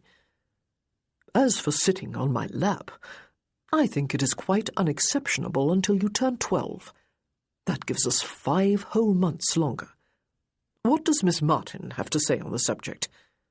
"Your father is absolutely right, Lizzie," Claudia said, And I have a rule at my school. It is that no girl is ever forced to go there against her will. No matter how much her parents may wish for her to come and learn from me and my teachers and make friends with other girls, I will not allow her to set foot over the doorstep unless she has told me that yes, it is what she wants. Is that clear to you?" Lizzie had half turned her head, though she was still burrowed safely against her father like a much younger child. "You have a nice voice," she said. "I can believe your voice. Sometimes I do not believe voices. I can always tell which ones to believe." "Sweetheart," the Marquis said, "I am going to take Miss Martin home now. Later, I am going to come back on my horse. I will take you out for a ride on him. Would you like that?" "Yes!" She sat up, her face alight with joy again. "But Miss Edwards says—" "Don't worry about what Miss Edwards says," he told her. "You have ridden up with me before and always been perfectly safe, have you not? I will have a word with her after I bring you home, and she will be gone by tomorrow, I dare say. Just be polite to her until then, will you?" "I will, Papa," she promised. Claudia took her hand again before leaving. Despite the strange eyes, she could grow into something of a beauty if there was enough stimulation in her life to bring animation into her face, even when her father was not with her, and if she was exposed to more fresh air and sunshine. "I take it," Claudia said, after she had been helped up to the seat of the curricle again, and they were on their way back to Grosvenor Square, the tiger up behind, "that you wish to send Lizzie to my school." "Is it possible?" he asked, his voice without any of its customary pleasant good humour. "Is anything possible for a blind child, Miss Martin? Help me, please. I love her so much it hurts." Joseph felt more than a little foolish. "Help me, please. I love her so much it hurts." By the time he turned his curricle back into Hyde Park, Miss Martin had still said nothing in response. They were the last words that had been spoken between them. He felt the urge to spring his horses, to return her to Whitleaf's house as soon as he possibly could, and to be very careful not to run into her again while she was still in London. He was unaccustomed to baring his soul to others, even to his closest friends, except perhaps Neville. She broke the silence once they had left the busy streets behind. "I have been wishing," she said, "that Anne Butler was still on my staff. She was always exceptionally good with girls who were in any way different from the norm. But I have just realized that all girls are different from the norm. In other words, the norm does not exist except in the minds of those who like tidy statistics." He did not know how to answer her. He did not know if she expected an answer. "I am not sure I can help you, Lord Attingsborough," she said. "You will not take Lizzie, then?" he asked, his heart sinking with disappointment. "A blind child is uneducable." "I am quite sure Lizzie is capable of a great deal," she said, "and the challenge would certainly be interesting from my point of view. I am just not sure school would be best for her, though. She appears to be very dependent." "Is that not all the more reason for her to go to school?" he asked. And yet, even as he argued the point, his heart was breaking. How would Lizzie cope in a school setting, where she would have to fend for herself much of the time, where other girls might be unkind to her, where, by the very nature of her handicap, she would be excluded from all sorts of activities? And how could he bear to let her go? She was just a child. "She must be missing her mother terribly," Miss Martin said. "Are you sure she should go away to school so soon after losing her? I take in abandoned children, Lord Attingsborough. They are often much damaged, perhaps always, in fact." Abandoned? Lizzie? Is that what he would be doing to her if he sent her to school? He sighed and drew the curricle to a halt. This particular part of the park was quiet and secluded. "Shall we walk a while?" he suggested. He left the curricle and horses in the care of his tiger, who did not even try to hide his delight, and he walked beside Miss Martin along a narrow footpath which wound its way through a copse of trees. "Sonia was very young when I first employed her," he told her. "So was I, of course. She was a dancer. Very lovely, very much in demand, very ambitious. She expected a life of glamour and wealth. She expected to bask in the admiration of a series of titled, powerful, wealthy men. She was a courtesan by choice, not necessity. She did not love me. I did not love her. Our arrangement had nothing to do with love." "No," she said dryly. "I suppose it did not." "I would not even have kept her longer than 2 or 3 months, I suppose," he said. "I was intent upon sowing some wild oats. But then along came Lizzie." "I dare say," she said, "neither of you had even considered the possibility." "The young," he said, "are often very ignorant and very foolish, Miss Martin, especially upon sexual matters." He looked down at her, supposing he was shocking her. This was not, after all, the sort of conversation with which he usually regaled the ears of ladies, but he felt he owed her an honest explanation. "Yes," she agreed, "they are." "Sonia did not particularly enjoy motherhood," he said. "She hated having a blind child. At first she wanted to put her into an asylum, but I would not allow it. And if I was to insist that she be a mother, then I had to take on the responsibility of being a father. Not difficult right from the first moment. Never difficult. And so we remained together until her death, Sonia and I. She found her life irksome, though I gave her almost everything money could buy, and my loyalty too. I hired the Smarts, who took some of the burdens of being a parent off her shoulders when I could not be at the house, and have been like kindly grandparents to Lizzie. Sonia did not have much idea how to entertain or educate or train a blind girl, though she was never actively cruel. Of course, Lizzie was inconsolable when she died, and of course she misses her. I do myself." "Lizzie needs a home more than a school," Miss Martin said. "She has a home," he said sharply, but he knew what she meant. "It is not enough, though, is it? After Sonia's death, I hired a companion for her. There have been 3 others since then. Miss Edwards is the latest. And this time I chose someone young and apparently sweet and eager to please. I thought her very youth would be good for Lizzie, but she is obviously not up to the task at all. Neither were the other 3.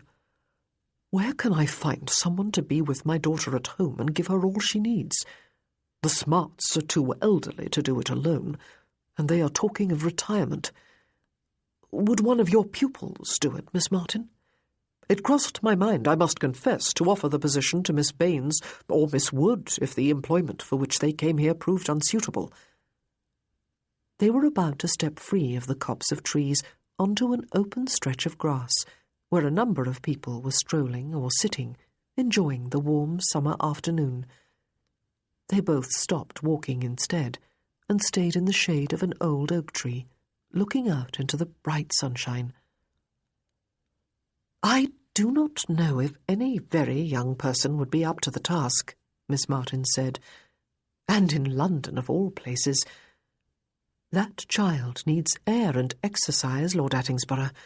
She needs the countryside. She needs a mother." "Which is the one thing I can never give her," he said, and he could see from the look in her eye that she understood that even his marriage could not provide Lizzie with a mother. His daughter was illegitimate, and must forever be kept apart from, and secret from, any legitimate family he might have in future. Everything had been reasonably simple as long as Sonia was alive. He had known, of course, that his daughter was living a less than ideal existence, but her basic needs had always been provided, and she had always had a home and security and affection from the Smarts. Oh, and from Sonia too, and love in abundance from him. "Anxiety has become my constant companion since Sonia's death, Miss Martin," he said. "I suppose it was there before that, but it is only since that I have faced the fact that Lizzie is growing up. A handicapped child can be pampered and protected, and held on one's lap and within the circle of one's arms when she is very young. But what is to become of her as an adult? Will I be able to find her a husband who will be kind to her?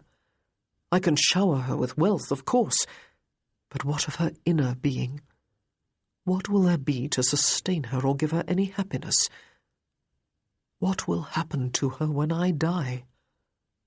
Miss Martin set a hand on his arm, and he turned his head to look down at her, strangely comforted. Her intelligent grey eyes gazed steadily into his, and without thinking he covered her hand with his own. "Let me get to know Lizzie better, Lord Attingsborough," she said, "and let me think about the possibility of her attending my school. May I see her again?" He realized suddenly, and in some embarrassment, that his eyes had filled with tears. He blinked them away. "Tomorrow," he said, "at the same time." "If the weather is still fine, perhaps we can take her out," she said, sliding her hand free of his arm. "Or are you reluctant to be seen with her?" "We could take her for a picnic," he suggested, "to Richmond Park or Kew Gardens." "I will leave that for you to decide," she said. "Does anyone know about your daughter?" "Neville," he said, "the Earl of Kilbourne. He has met her and sometimes looks in on her when I am away, as I was in Bath recently. But basically a gentleman takes care of such matters himself. It is not something he talks about with his peers." "And does Miss Hunt know?" she asked. "Good Lord, no." "And yet," she said, "you are to marry her." "That," he said, "is a recent development, Miss Martin. My father has been ill, and now fancies, perhaps correctly, that his heart has been affected. Before summoning me to Bath, he had Lord Balderston, Miss Hunt's father, as his guest, and the two of them concocted the marriage scheme. It makes sense. Miss Hunt and I are both single and of the same world. We have known each other for a few years and have always dealt well enough together. But until very recently I did not think actually of courting her. I was unable to think of courting anyone as long as Sonia lived. I believe in monogamous relationships, even if the woman is but a mistress. Unfortunately, we grew apart over the years, even though I believe we always remained fond of each other. Indeed, for the last 2 or 3 years of her life we did not even— Well, never mind." He had discovered with some surprise that Sonia was unfaithful to him, and while he had felt unable to turn her out because of Lizzie, he had never again slept with her. Miss Martin was no simpering miss. "You have been celibate for more than 2 years, then?" she asked. He chuckled despite himself. "A lowering thing for a gentleman to admit, is it not?" he said. "Not at all," she retorted. "I have been celibate far longer than that, Lord Attingsborough." "Not all your life?" he asked, feeling somewhat as if he were in the middle of a bizarre dream. Was he really having this very improper conversation with Miss Claudia Martin of all people? "No," she said softly after a short silence. "Not all my life." Good Lord! And of course his mind immediately framed the question, who? And just as immediately came up with an answer. MacLeith. Damn the man! If it was true, he deserved to be hanged, drawn and quartered, at the very least. "Oh!" she said suddenly, her eyes focusing upon something out in the sunshine, while she turned instantly into the prim, outraged schoolteacher. "Oh, just look at that!" and she strode out onto the wide expanse of grass and began to remonstrate with a working man who was at least 3 times her size because he had been beating a scrawny black and white dog, which was whining in fright and pain. Joseph did not immediately go after her. "You cowardly bully," she said. It was interesting to hear that she did not yell, though her voice acquired power enough to be heard for some distance. "Stop that immediately!"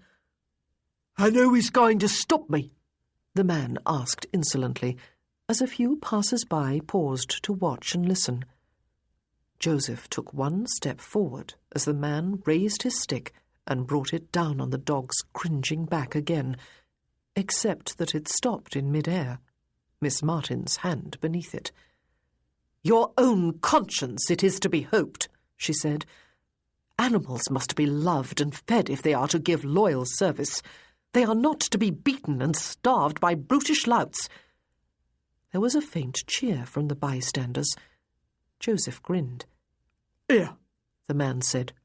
"What you're calling brutish, or I'll give you good reason. And perhaps you want to love and feed the good-for-nothing hound if you are so high and mighty about it. He's useless to me." "Oh," Miss Martin said, "so now you would add abandonment to your other sins, would you?" He looked at her as if he would love nothing better than to plant her a facer. Joseph hurried closer, and then leered, displaying a fine mouthful of rotten teeth. "Yeah," he said, stooping down suddenly to scoop the whimpering dog up in one hand and push him against her until her arms came beneath him to hold him. "Yeah, that's exactly what I'm doing. Make sure you love and feed him, Mom, and don't abandon him and add to your sins."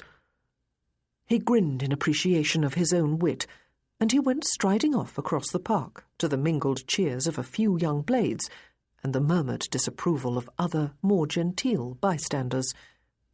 "Well," Miss Martin said, turning toward Joseph, her hat slightly askew on her head, giving her a rakish air, "I seem to have acquired a dog. Whatever am I to do with him?"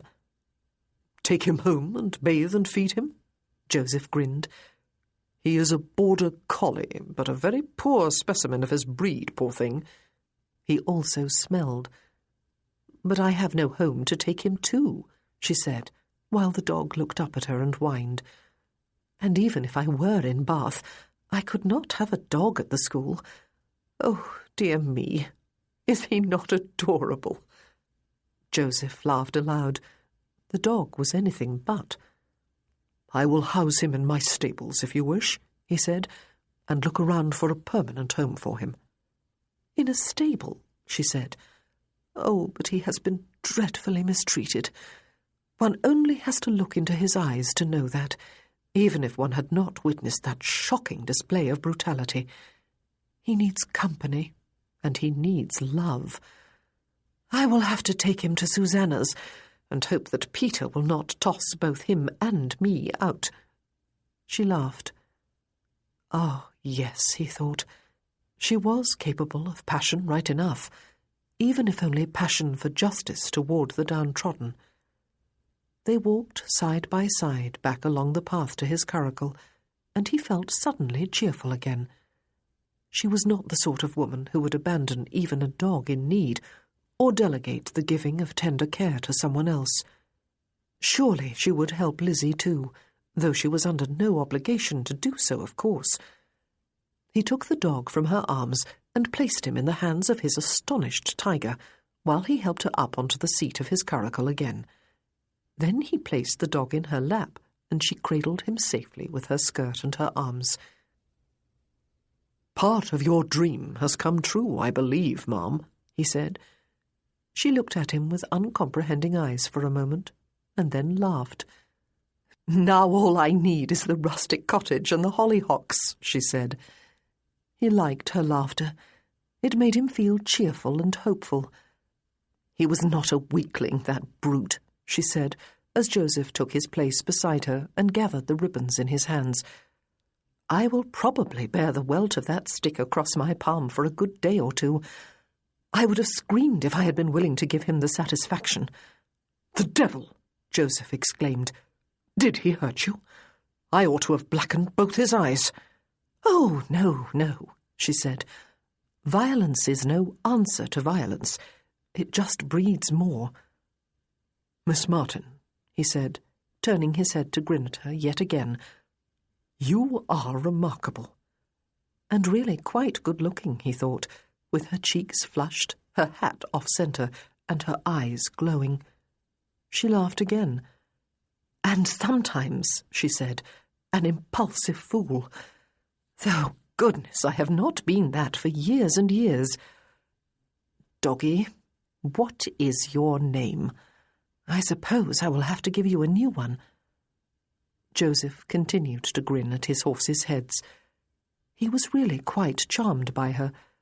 There was certainly a great deal more to her than just the prim, stern schoolteacher.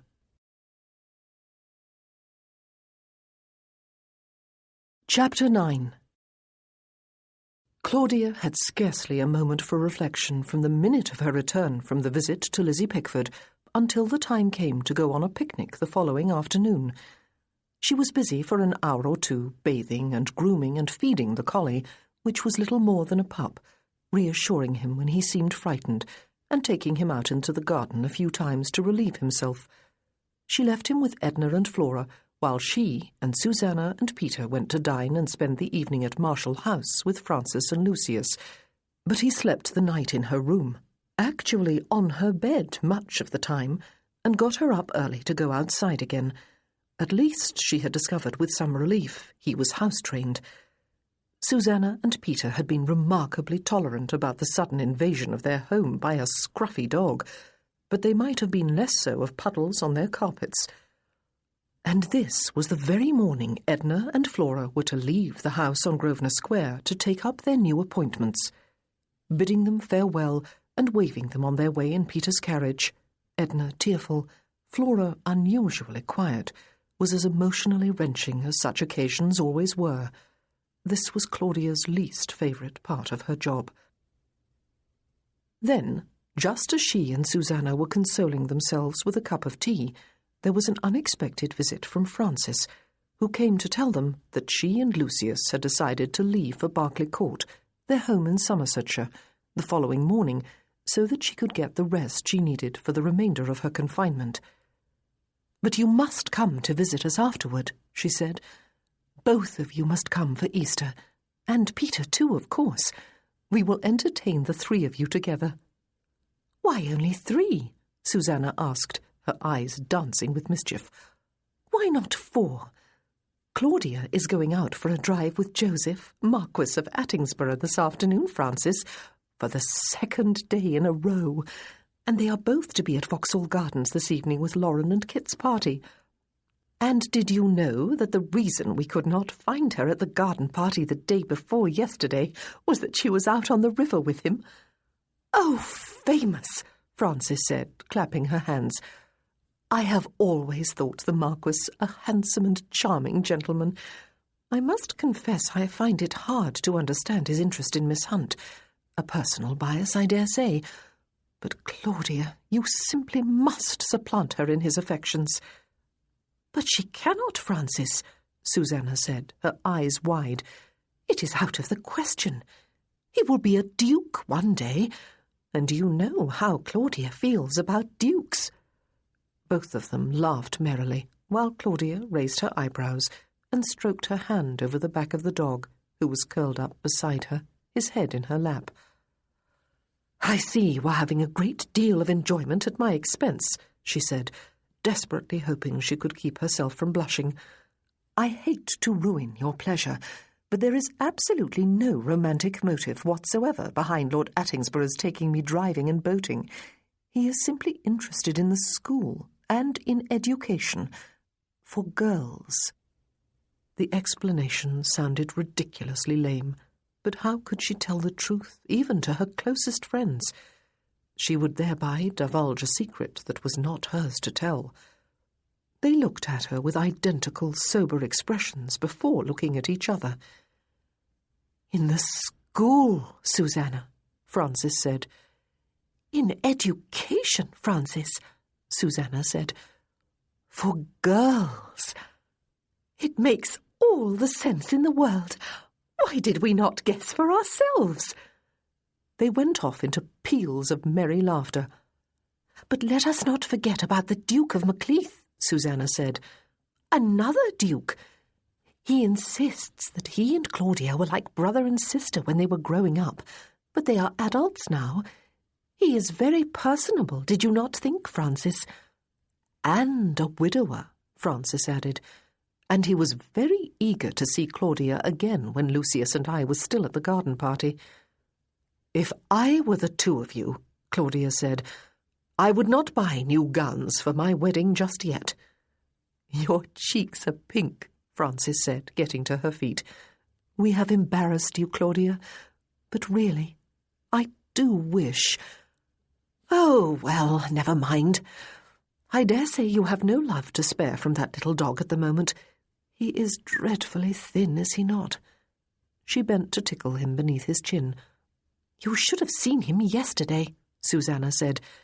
He was scruffy and dirty, and looked rather like an abandoned sewer rat, or so Peter claimed, but we have all fallen in love with him. The dog raised his eyes to Claudia without lifting his head, and sighed deeply. That is the trouble, Claudia said. Love is not always a comfortable or convenient thing. Whatever am I to do with him? Take him back to school with me? The girls would riot. Apparently, Edna and Flora almost quarrelled last evening while we were out, Susanna said. They both wanted to hold him at the same time and pet him and play with him. Francis laughed. I must be on my way, she said. I promised Lucius I would be home for luncheon. And then there were all the hugs and goodbyes to go through again, just as painful as the ones earlier. It might be a long time before either Claudia or Susanna saw Francis again, and she had all the dangers of a confinement to go through before then. Claudia felt quite in need of a rest by the time the morning came to an end, but she had to take the dog for a walk before leaving him in the care of the kitchen staff for the afternoon, a charge they undertook cheerfully. Indeed, the little collie would soon be fat if left for long to the tender ministrations of Susanna's cook.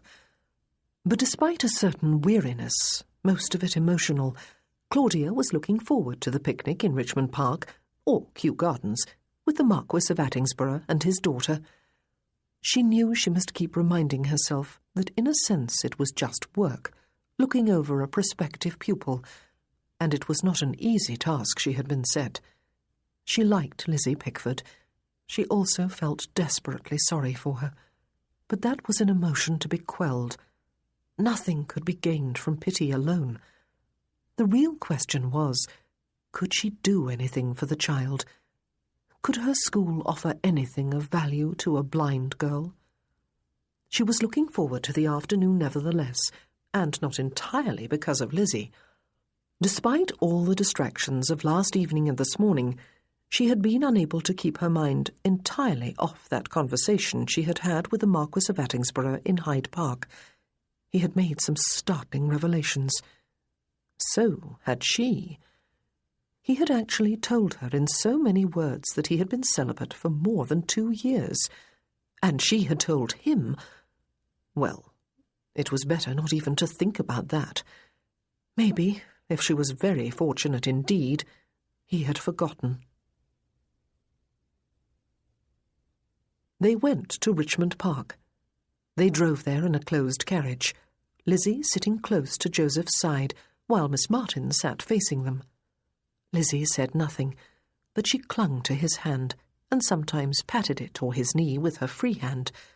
He knew she was both excited and nervous. Lizzie has never ventured far from home, he explained to Miss Martin. Her mother thought it best that she remain in familiar surroundings where she feels safe. Miss Martin nodded, her eyes upon his daughter. We all do that most of our lives, she said, though our familiar surroundings usually consist of a broader compass than just a house and garden. It is good to feel safe. It is also good to step out into the unknown on occasion. How else can we grow and acquire knowledge and experience and wisdom? and the unknown is not always, or even often, unsafe. He squeezed Lizzie's hand, and she pressed the side of her head against his arm. When they arrived at the park, he led her inside.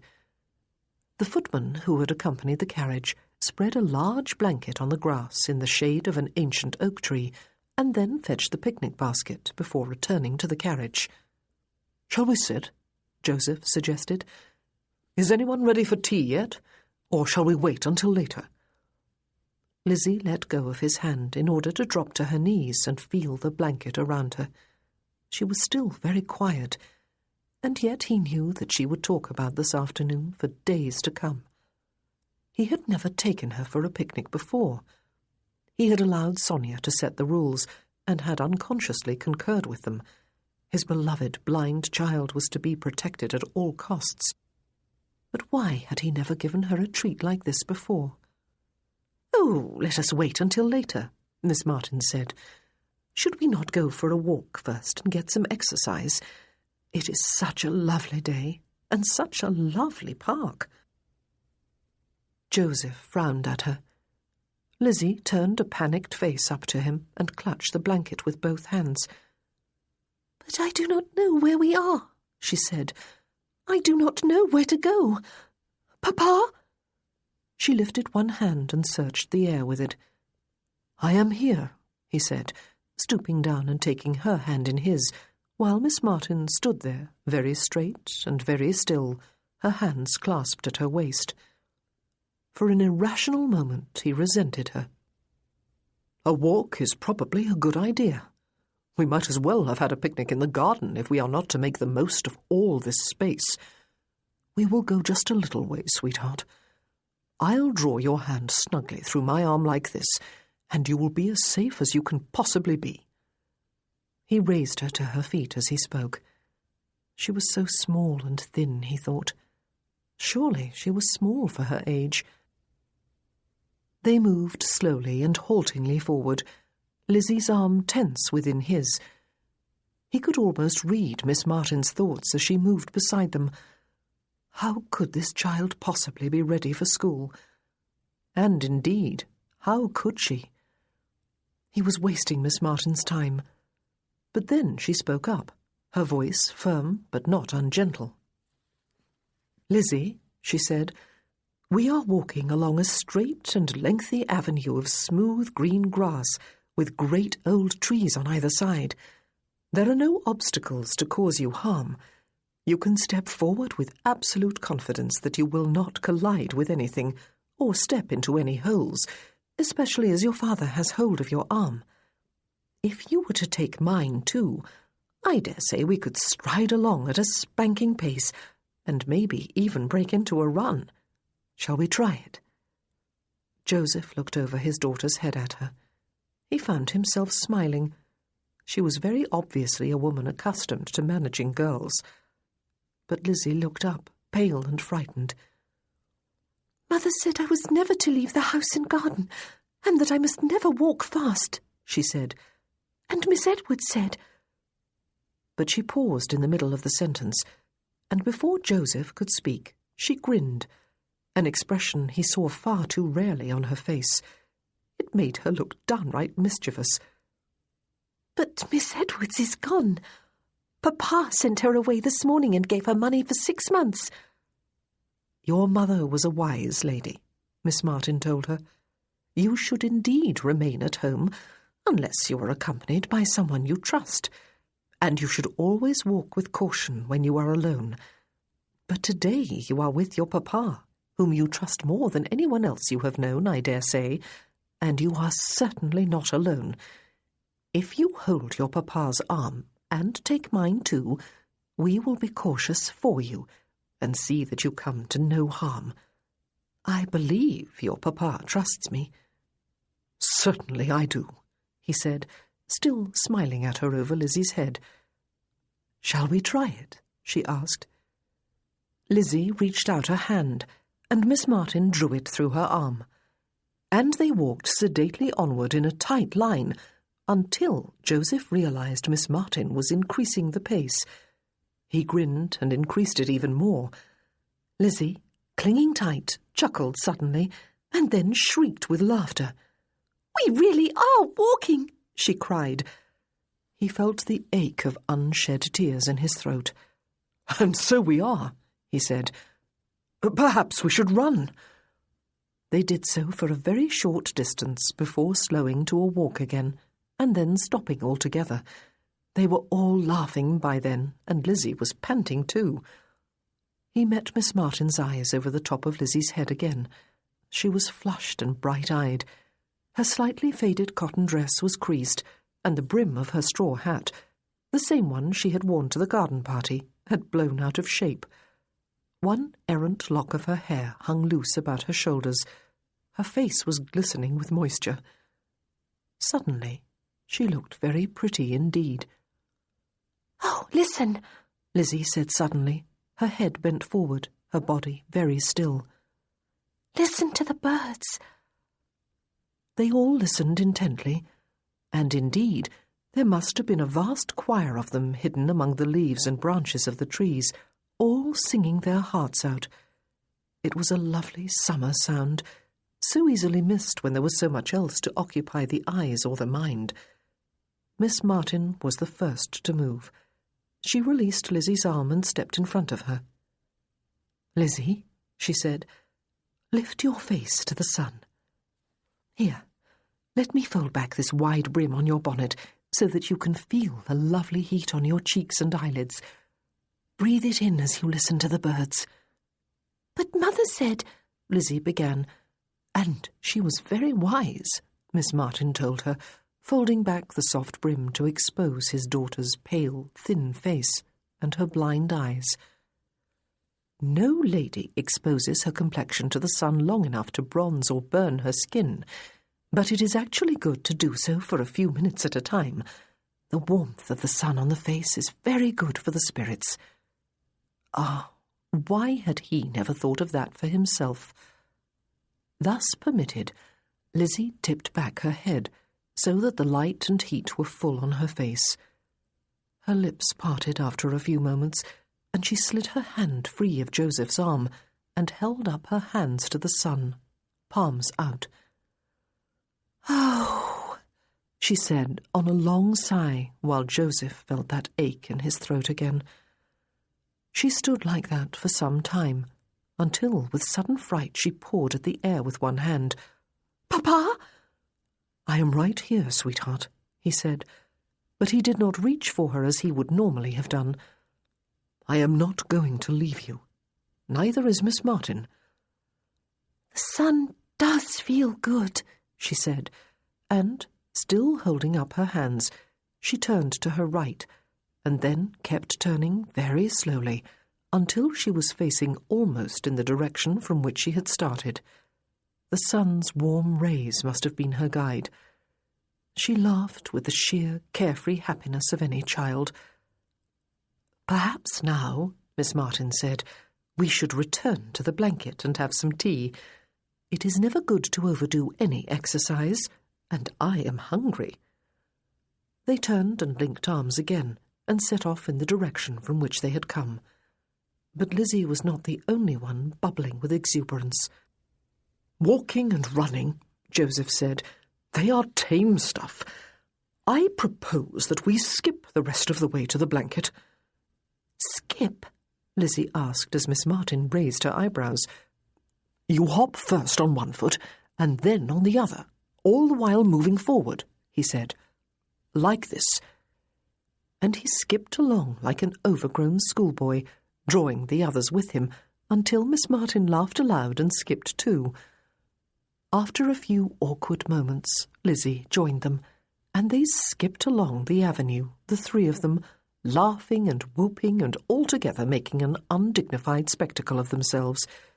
It was a good thing any other people in the park were either out of sight altogether, or else were so far away that they missed the show.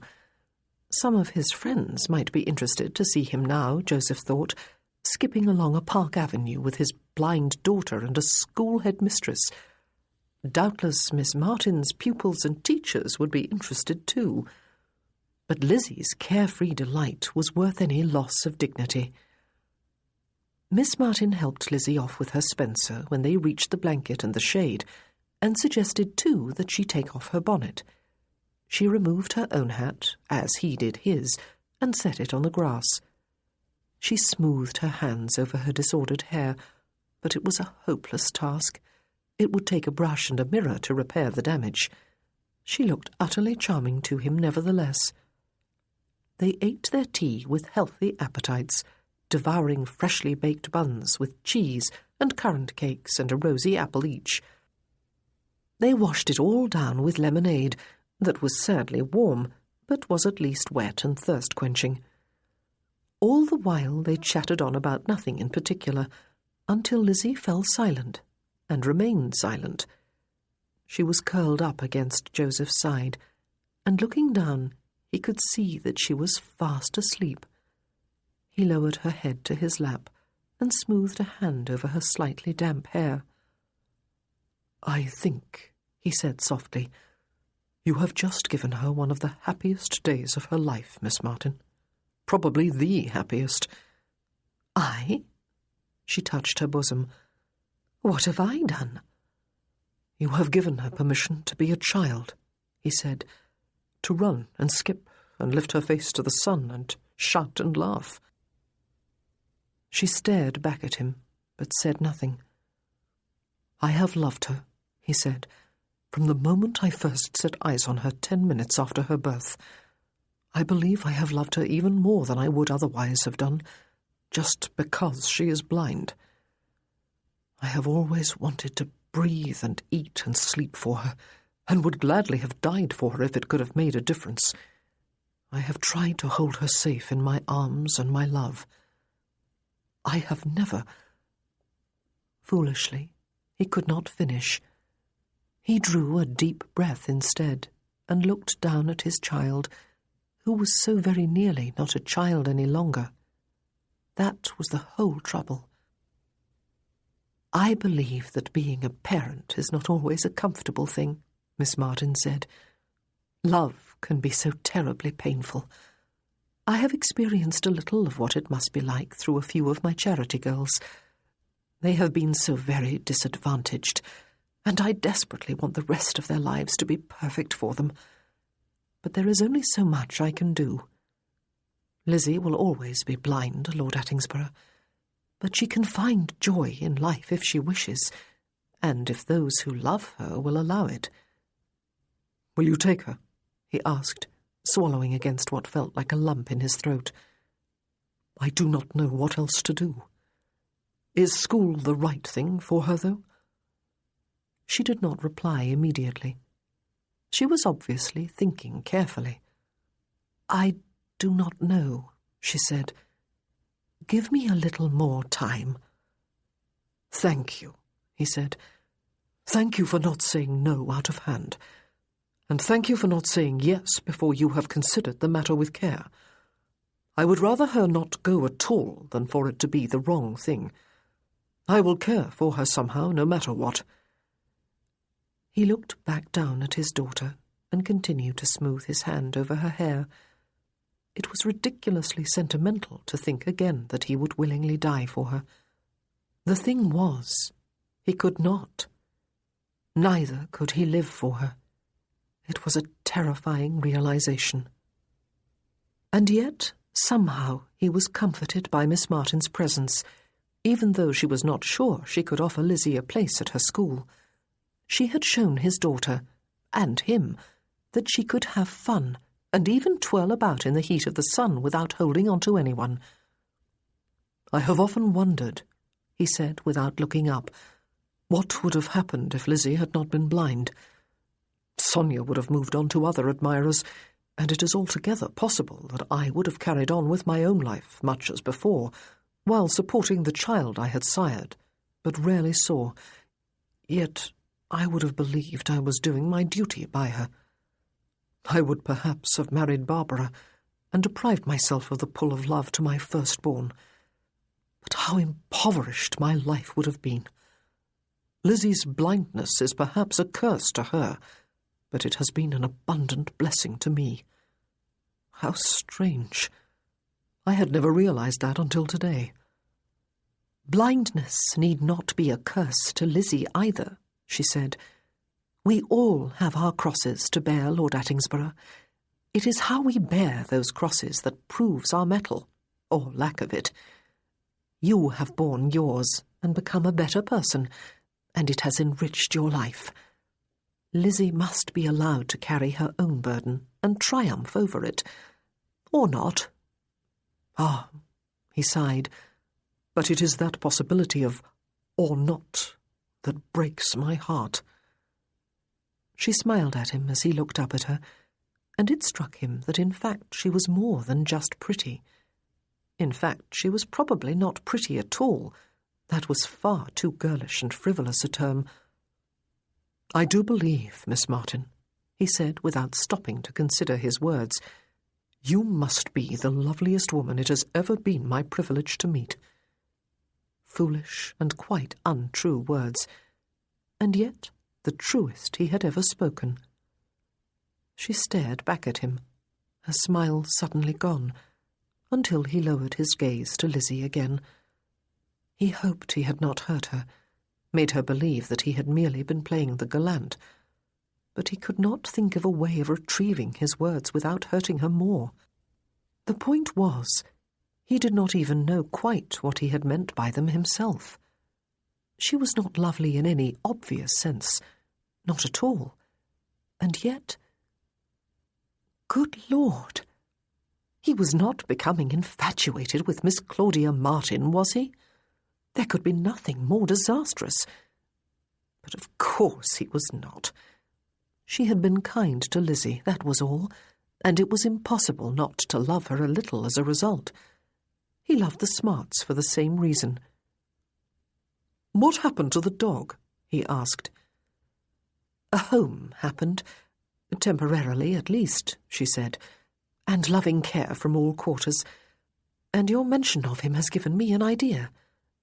May I bring him to visit Lizzie? But Lizzie was stirring even as he raised his eyebrows, and he leaned over her and kissed her forehead. She smiled and reached up one hand to touch and pat his face. "Papa," she said, sounding sleepy and contented. "It is time to go home, sweetheart," he said. "Oh, so soon?" she asked, but she did not look unhappy. "Miss Martin will come and visit you again if you wish," he said. "She will bring her little dog with her." "A dog?" she said, instantly more alert. "There was one on the street one day a few years ago. Do you remember, Papa? He barked and I was frightened, but then his owner brought him close, and I patted him and he panted all over me. But Mother said I might not have one of my own. My stories always have a dog in them." "Do they? Then we must certainly have this one visit you," he said. "Shall we invite Miss Martin to come too?" She laughed, and it seemed to him that there was some unaccustomed colour in her cheeks. "Will you come, Miss Martin?" she asked. "And will you bring your dog? Please, I would like it of all things." "Very well, then," Miss Martin said. "He is a very affectionate little thing. He will probably lick your face all over." Lizzie laughed with delight. But this afternoon was rapidly coming to an end, Joseph thought. They must not be late back. Both he and Miss Martin had the evening visit to Vauxhall to prepare for, and he had a dinner to attend first. He was sorry the outing was over. He was always sorry when his times with Lizzie were at an end, but today had been particularly pleasurable. They felt almost like a family. But the strange, unbidden thought brought a frown to his face. Lizzie would always be his beloved child, but she would never be part of his family. And as for Miss Martin, well... "Time to go," he said, getting to his feet. Chapter 10. Lady Balderston had invited Joseph to dinner, and it was quickly obvious to him that there were no other guests, that he and the Balderstons and their daughter were to dine en famille. And if that fact were not statement enough of his new status as Miss Hunt's almost betrothed, Then Lady Balderston's words not long after they sat down were, "It was extremely obliging of Viscountess Ravensburg to invite Portia to Alvesley Park for the Redfields' anniversary celebrations this summer," she remarked, as servants removed the soup plates from the table and brought on the next course. Ah, it was to be a preeminently family gathering for the 40th wedding anniversary of the Earl and Countess. Miss Hunt was already family, then. "I had not yet informed Lord Attingsborough of the invitation, Mamma," she said. "But yes, it is true. Lady Sutton was obliging enough to invite me to call upon Lady Ravensburg with her this afternoon, and while we were there she informed her cousin that I had no plans for the summer other than to go home with Mamma and Papa, and so Lady Ravensburg invited me to go to Alvesley. It was all very gratifying." "Indeed so," Joseph said, smiling at both ladies. "I will be going there too." "But of course," Miss Hunt said. "I am well aware that I would not have been invited otherwise. There would have been no point, would there?" And there was no point in delaying his marriage proposal any longer, Joseph thought. It was obviously merely a formality anyway. The Balderstons and Miss Hunt herself clearly thought so. So did his sister, who nevertheless ought not to have taken matters into her own hands this afternoon. It was just that he would have liked a little time for courtship. Balderston was already attacking his roast duck and giving it his full attention. Joseph glanced at him, but now was not the time for plain speaking. He would make an appointment at some other time to speak formally with his future father-in-law. Then he would make an official offer to Miss Hunt, and all would be done. The course of the rest of his life, and hers, would be mapped out. There was very little time for courtship then, but there was still some. For the rest of the dinner, and the journey to Vauxhall, where they were to meet Lauren and Kit and their party, Joseph focused his attention upon his future bride, deliberately noting again how beautiful she was, how elegant, how refined, how perfect in every way. He was going to make himself fall in love with her as far as he could, he decided, as his carriage proceeded on its way to Vauxhall. He had no desire to enter into a loveless marriage just because his father expected it of him, and because circumstances demanded it of him. "You look particularly lovely tonight," he said, touching the back of her hand and letting his fingers linger on the fine, smooth skin there. "Pink suits your colouring." "Thank you," she said, turning her head to smile at him. "I suppose you know," he said, "that your father visited mine in Bath a couple of weeks or so ago." "Yes, of course," she said. "And you know the nature of that visit?" "Of course," she said again. Her face was still turned to his. She was still smiling. "You are not in any way upset by it?" he asked her. "You do not feel, perhaps, that your hand is being forced?" "Of course not," she said. "Or that you are being rushed?" "No." He had wanted to be sure of that. It was all very well for him to accept that he needed a bride and that this woman was the best available candidate. But it took two to make a marriage. He would not have pressured her into marrying him if she would prefer not to. "I am delighted to hear it," he said. He would not take the next logical step of asking her to marry him now. He had not yet spoken to her father, and he had the distinct impression that that might matter to her. But he supposed they were one step closer to being officially betrothed. She did indeed look lovely in pink, a colour reflected in her cheeks and highlighted by her shining blonde hair. He bent his head to kiss her, but she turned her face before his lips could meet hers, so that they grazed her cheek instead. Then she drew a little farther to her side of the carriage. She was still smiling. "Have I offended you?" he asked after a few moments. Perhaps she thought kisses inappropriate before an official betrothal. "You have not offended me, Lord Attingsborough," she said. It was merely an unnecessary gesture. Unnecessary? He raised his eyebrows and gazed at her perfect profile in the gathering dusk. The carriage rumbled onto the bridge over the Thames. They would be at Vauxhall soon. "I do not need to be wooed with such foolishness as kisses," she said. "I am no silly girl." No, indeed she was not, by Jove. Kisses are foolish. He was suddenly amused, and bent his head closer to hers again, hoping to coax a smile of genuine amusement from her.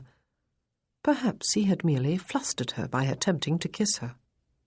"Always," she said. "Even," he said, "between lovers? Between a husband and wife?" "I believe, Lord Attingsborough," she said, "that members of polite society ought to be above such vulgarity. Kisses and romance are for the lower orders, who belong there just because they know nothing of wise and prudent alliances." What the devil? Good Lord! He was amused no longer, and it struck him suddenly that in all the years of their acquaintance there had never been any moments of flirtation, any knowing glances, any forbidden touches, any stolen kisses, any of those little gestures between two people who were aware of each other sexually. He could not even remember a time when they had laughed together. There had never been the faintest hint of romance in their relationship. But all that was about to change, surely. Or was it? "You would not welcome my kisses, then?" he asked Miss Hunt. "Ever?" "I will certainly know my duty, Lord Attingsborough," she said. Know her? The carriage, he realized, was drawing to a halt. "Are you quite sure," he asked her, "that you really wish for this marriage, Miss Hunt? Now is the time to say so if you do not. I will hold no grudge against you, and I will make sure no shadow of blame falls upon you when I fail to offer for you." She turned her head to smile at him again. "We are perfect for each other," she said. "We both know it. We are of the same world and understand its workings and its rules and expectations. We are both past the first blush of youth. If you believe that you must woo me, you are much mistaken." Joseph felt as if scales had just dropped from his eyes. Could he have been acquainted with her so long and not suspected that she was frigid? But how could he have suspected it? He had never tried either to flirt with her or to court her until now, and yet surely he must be mistaken. Surely it was her innocence and inexperience that spoke. Once they were married. John knocked on the door, and then opened it and let down the steps. Joseph vaulted out, though he felt somewhat as if his heart was lodged in his shoes. What sort of a marriage could he look forward to? One without any love or warmth at all. But he would not believe it. After all, he felt no deep affection for her now, though he was prepared to work on his feelings. She would surely do the same. She had just said that she would know her duty. "Shall we go in?" he suggested, offering Miss Hunt his arm. "I wonder if the others have arrived yet." She took his arm and smiled and nodded to another couple who were alighting from their carriage nearby. Why had he never noticed before this evening that her smile never made her eyes shine? Or was he just imagining things? That non-kiss appeared to have rattled him, even if it had not discomposed her. Peter had met the Duke of Macleath at White's Club during the morning of the previous day, and had invited him to dine on the evening of the Vauxhall visit, so that Claudia would have an escort. Claudia was resigned to seeing him again. She was even curious about him. How much had he changed? How much was he the same old Charlie whom she had adored, even before her feelings had turned romantic? She wore the dark blue evening gown that had seen service for a number of special evening events at the school. She had always liked it, even though it had never made any pretence to high fashion, or even low fashion for that matter, she thought with wry humour as Maria styled her hair. She pushed memories of the afternoon outing firmly from her mind. She would think tomorrow about the decision she was going to have to make concerning Lizzie's schooling, and it was certainly not an easy one. And she would try not to think at all about those startling words Lord Attingsborough had spoken to her. "I do believe, Miss Martin, you must be the loveliest woman it has ever been my privilege to meet." The extravagance of the words had been mildly distressing. He surely could not have meant them, and yet they were lovely words from a lovely afternoon that she knew she would remember for the rest of her life. Charlie proved to be an amiable dinner companion. He told them about his Scottish estate and his travels in the Highlands. He told them about his son, and he regaled Susanna and Peter with anecdotes from his childhood and Claudia's, most of them amusing and all of them true. Later, he offered his arm to Claudia after they had descended from Peter's carriage outside Vauxhall Gardens, and this time Claudia took it. For years past, she had suppressed memories of her childhood with him, along with everything that had happened later. Perhaps in future she would be able to separate the two in memory, her girlhood from her young womanhood, and let go some of the bitterness. And bitterness was really all that remained. The pain had gone away long ago. "Claudia," he said, bending his head closer to hers as they followed Susanna and Peter into the gardens, "this is all very pleasant indeed. I am happier than I can say to have met you again, and this time we really must not lose touch with each other." Would they have loved each other for a whole lifetime, she wondered, if he had studied for the law and then married her as planned? Would they have remained close friends as well? It was impossible to know the answers, of course. So much would have been different than it was now. Everything would have been different. They would have been different. And who could say if that life would have been better or worse than the one she had lived instead? And then they stepped past the entrance, and all else was forgotten. "Oh, Charlie, look!" she exclaimed in awe. The long, straight avenue that stretched ahead of them was lined with trees, and all were hung with coloured lamps, which looked magical even now when it was not yet fully dark. The paths were crowded with other revellers, all brightly and elegantly clad for the occasion. "It is rather lovely, is it not?" he said, smiling at her. "I like to hear the old name on your lips, Claudia. I have been nothing but Charles since I was 18, when I am not simply Macleith, that is. Say it again." He touched her hand on his arm and squeezed it. But Claudia was not to be distracted. Everyone about them seemed to be in high spirits, and she too smiled. And then they came to a horseshoe-shaped area that was paved and surrounded by columns and open boxes in tiers, all lit by lanterns on the outside, lamps within. Almost all were already occupied, the central one by an orchestra. Lady Ravensburg was waving to them from one of the lower boxes. "Peter! Susanna! Miss Martin!" she called as they drew closer. "Oh, and the Duke of Macleith is with you. Do come and join us. You are the last to arrive. Now our party is complete." The party consisted of the Viscount and Viscountess, the Duke and Duchess of Portray, the Earl and Countess of Sutton, the Marquis of Attingsborough and Miss Hunt, the Earl and Countess of Kilbourne, and the 4 new arrivals.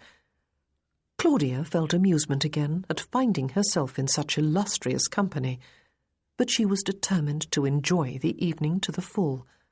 Soon she would be back at school, and it was unlikely that she would experience such an evening ever again. And what an experience it was! The company was mostly congenial. Though the Suttons virtually ignored Claudia, and Miss Hunt sat at the opposite side of the box and rarely looked her way, everyone else was more than polite. The very sweet and pretty Countess of Kilbourne, and the elegant, dignified Duchess of Portray engaged her in conversation for some time, as did Viscount Ravensburg and his wife, and of course there were Susanna and Peter and Charlie. But all did not depend upon conversation. There was supper to be eaten, most notably the thin slices of ham and the strawberries, for which Vauxhall Gardens were famous. And there was wine to be drunk. There were other people to watch as they moved by along the main avenue and strolled around by the boxes, stopping to engage some of their occupants in conversation. There was the music to listen to, and there was the dancing. Although she had not danced in a long while, Claudia participated anyway. How could one possibly resist dancing in the open air with waving lanterns and the moon and stars above to light the ground on which they moved? She was partnered by Charlie, the Earl of Kilbourne, and the Duke of Portray. Eleanor would tease her quite mercilessly about all this when she heard of it, and if the music and dancing were not enough to fill her cup of pleasure to overflowing, there were the fireworks to look forward to later. While they waited for that display to begin, Lady Ravensburg suggested a walk, and everyone agreed that it would be just the thing. They all paired off to walk together. The Earl of Kilbourne with his cousin, Lady Sutton, on his arm, Viscount Ravensburg with the Countess of Kilbourne, Peter with the Duchess of Portray, the Duke with Susanna, the Earl of Sutton with Lady Ravensburg. "Ah," Charlie said, "I see that everyone is taking a different partner. Miss Hunt, may I have the pleasure?" She smiled and took his arm. The Marquis of Attingsborough was finishing a conversation with a couple of acquaintances who had stopped outside the box. "Go on ahead," he said, waving everyone on their way. "Miss Martin and I will follow in a moment." Claudia felt a little embarrassed. He really had no choice but to accompany her, did he? But really, if there had been one secret disappointment about the evening so far, it was that there had been no chance to converse or to dance with him. The afternoon picnic seemed as if it must have happened days ago. "I do believe, Miss Martin, you must be the loveliest woman it has ever been my privilege to meet." He had spoken those very words to her a mere few hours ago, and of course, the more she tried to forget, the more she remembered. And then he was smiling at her and offering his arm.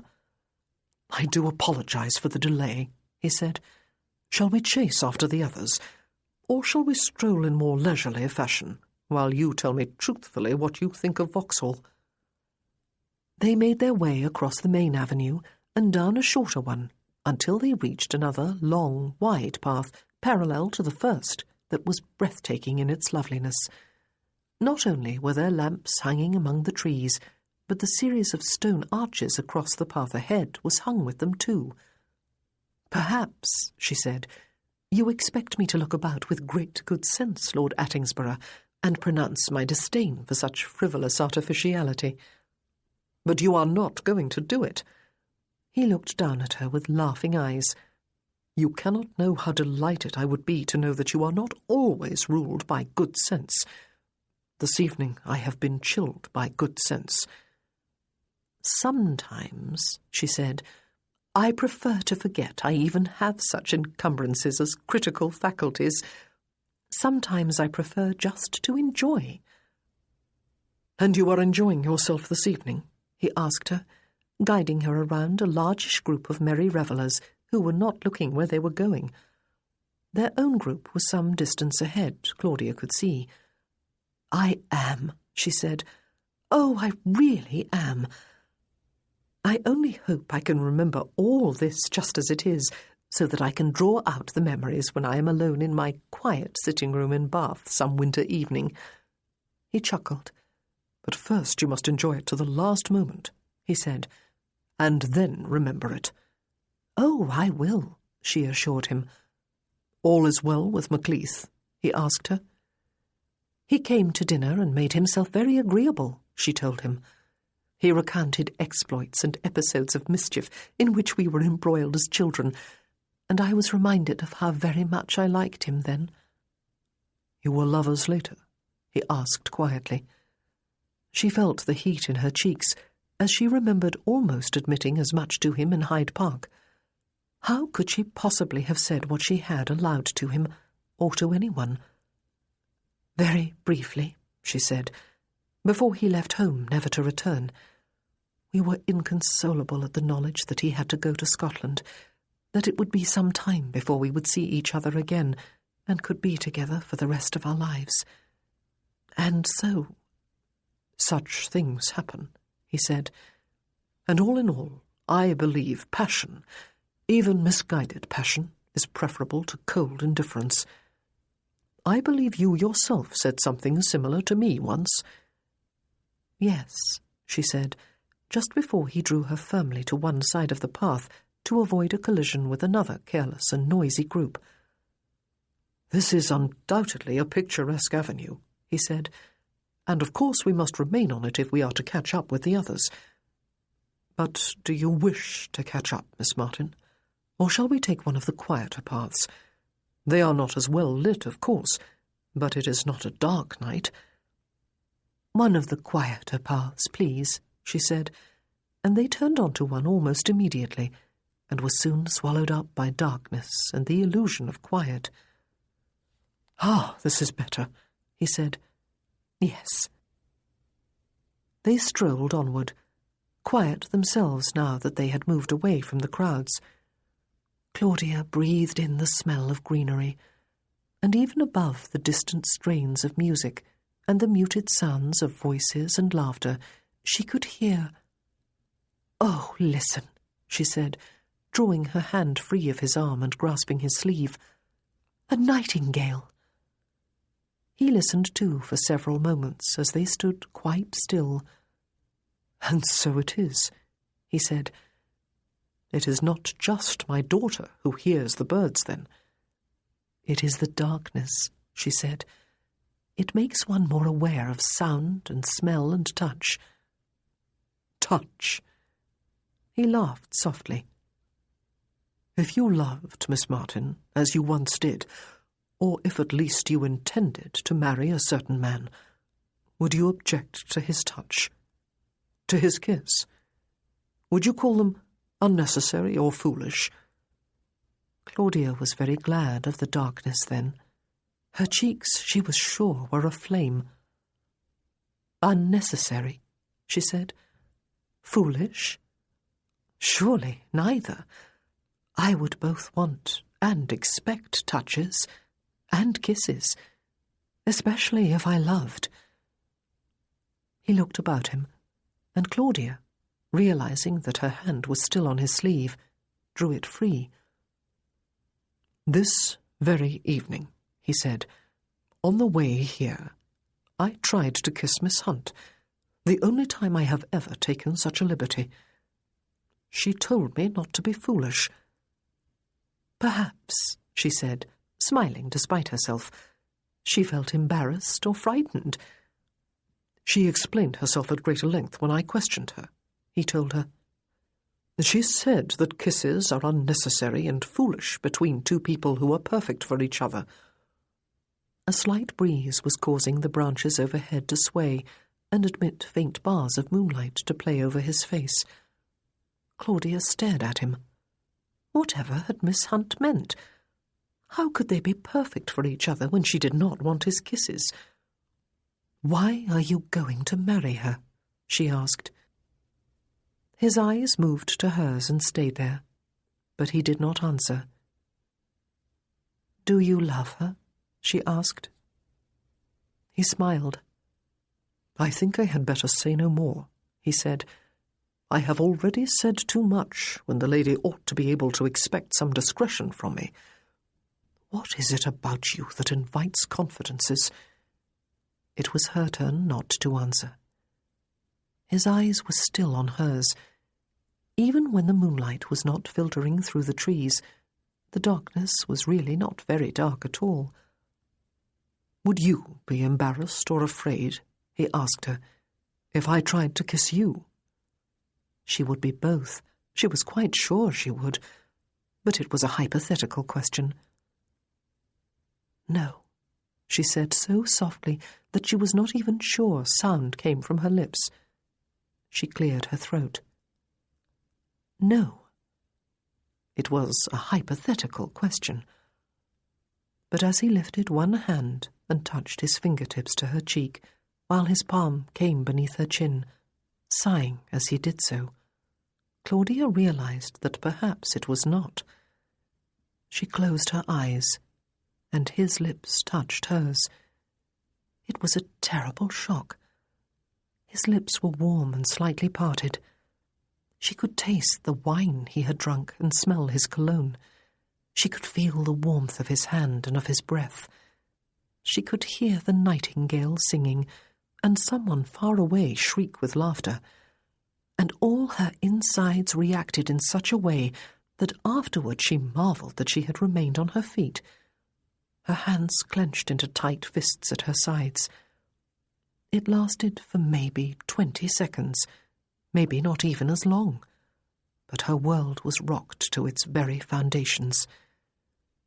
As he lifted his head and lowered his hand and took a step back, Claudia firmly repossessed herself of her equilibrium. "There, you see," she said, her voice sounding unfortunately brisk and over-cheerful. "I was neither embarrassed nor afraid, so there is nothing inherently embarrassing or fearful about you." "I ought not to have done that," he said. "I am so sorry." But Claudia's hand shot up, seemingly of its own volition, and she watched herself place 2 fingers firmly across his lips, those lovely, warm lips that had just kissed her own. "Don't be," she said, and her voice was a little less forceful now. It even shook slightly. "If you are sorry, then I will feel that I ought to be too, and I am not sorry at all.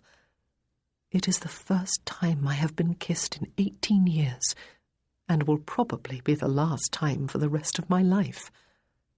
I do not want to be sorry, and I do not want you to be sorry. Please." He set his hand over hers and kissed her palm before lowering it to hold against the folds of his neckcloth. Even in the darkness, she could see that his eyes were alight with laughter. "Oh, Miss Martin," he said, "it has been almost 3 years, even for me. What sadly deprived mortals we are." She could not stop herself from smiling back at him. "In fact," she said, "I would not mind at all if you were to do it again." She felt oddly as if someone else was speaking through her lips, while the real Claudia Martin looked on in shocked amazement. Had she really said what she had just said? "I would not mind either," he said, and they gazed at each other for long moments before he released her hand and wrapped his arm about her shoulders while the other came about her waist. Claudia curled her own arms about him for lack of anywhere else to put them, and she lifted her face to his. He was large and hard-bodied and very, very male. For one moment she really was frightened, mortally so, especially as he was no longer smiling. And then she forgot about fear and everything else too, as she was engulfed in the sheer carnality of being slowly and very thoroughly kissed. Her body bloomed beneath his touch, and she was no longer Claudia Martin, successful businesswoman, teacher and headmistress. She was simply woman. She felt the breadth and hard muscles of his shoulders, and one of her hands twined into his thick, warm hair. With her breasts, she felt the solid wall of his chest. Her thighs pressed against his, and between her thighs she felt a sharp throbbing that spiraled up inside her right into her throat. Not that she analysed each sensation. She merely felt them. When he opened his mouth over hers, she opened hers too, and angled her head, and clutched his hair as his tongue came inside her mouth and stroked over every soft, moist surface. When he backed her against the trunk of a tree, a mere foot or so behind her, she moved with him, and then she could lean against it while his hands roamed over her breasts and her hips and her buttocks. When he pressed against her, and she could feel the hardness of his arousal, she parted her legs and rubbed against him, wanting nothing more than to feel him inside her, deep inside. Oh, deep. Yet not for one moment did she forget that it was with the Marquis of Attingsborough that she shared this hot embrace, and not for one moment was she deceived by any illusions. This was for now. Only for now. Sometimes now was enough. Sometimes it was everything. She knew she would never be sorry. She knew, too, that she would suffer heartache for a long time to come. It did not matter. Better to live and hurt than not to live at all. She felt his withdrawal as soon as he gentled the embrace, kissing her mouth softly, and then her eyes and temples as he spread a hand over the back of her head and then brought her face against one of his shoulders, drawing her away from the tree trunk as he did so.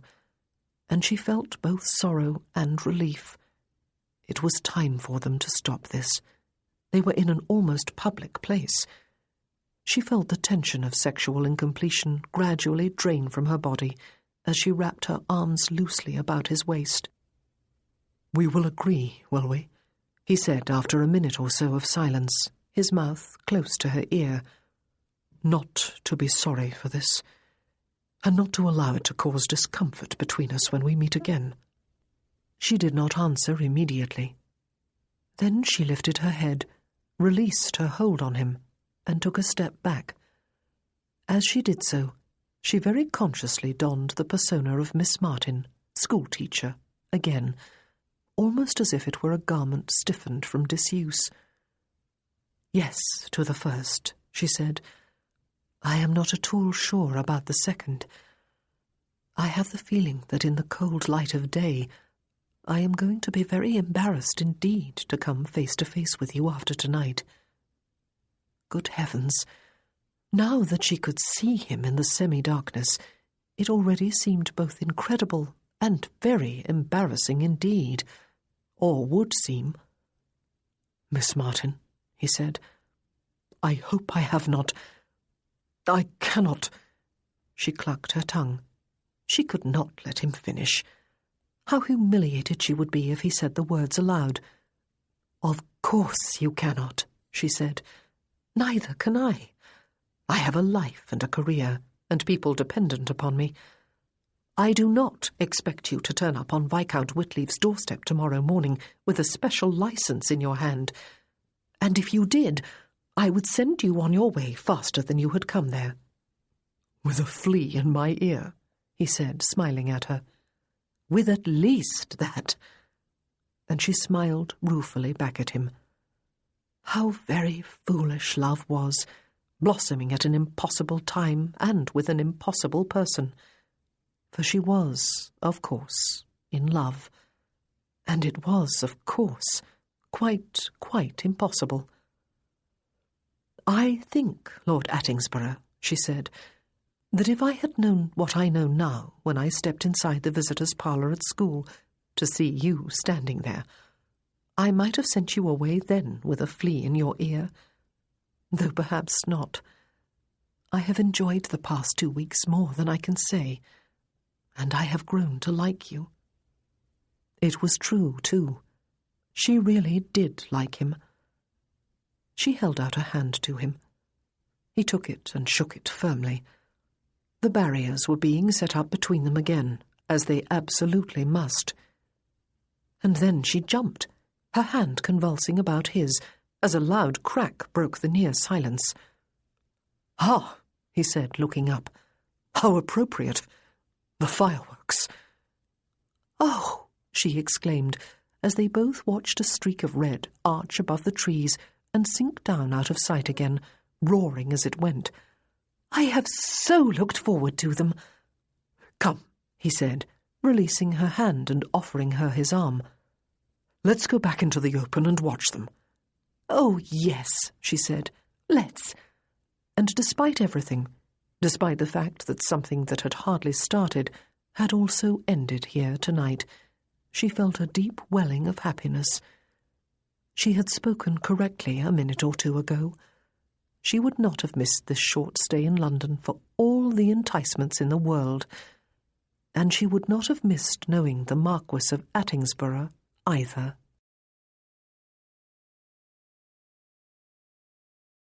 Chapter 11.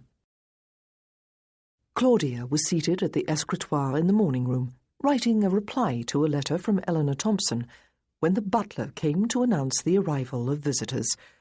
The collie, who had been curled up beside her chair, sleeping, scrambled to his feet. Her Grace the Duchess of Bewcastle, the Marchioness of Holmere, and Lady Aidan Betwyn are waiting below, ma'am, he said. Shall I show them up? Gracious.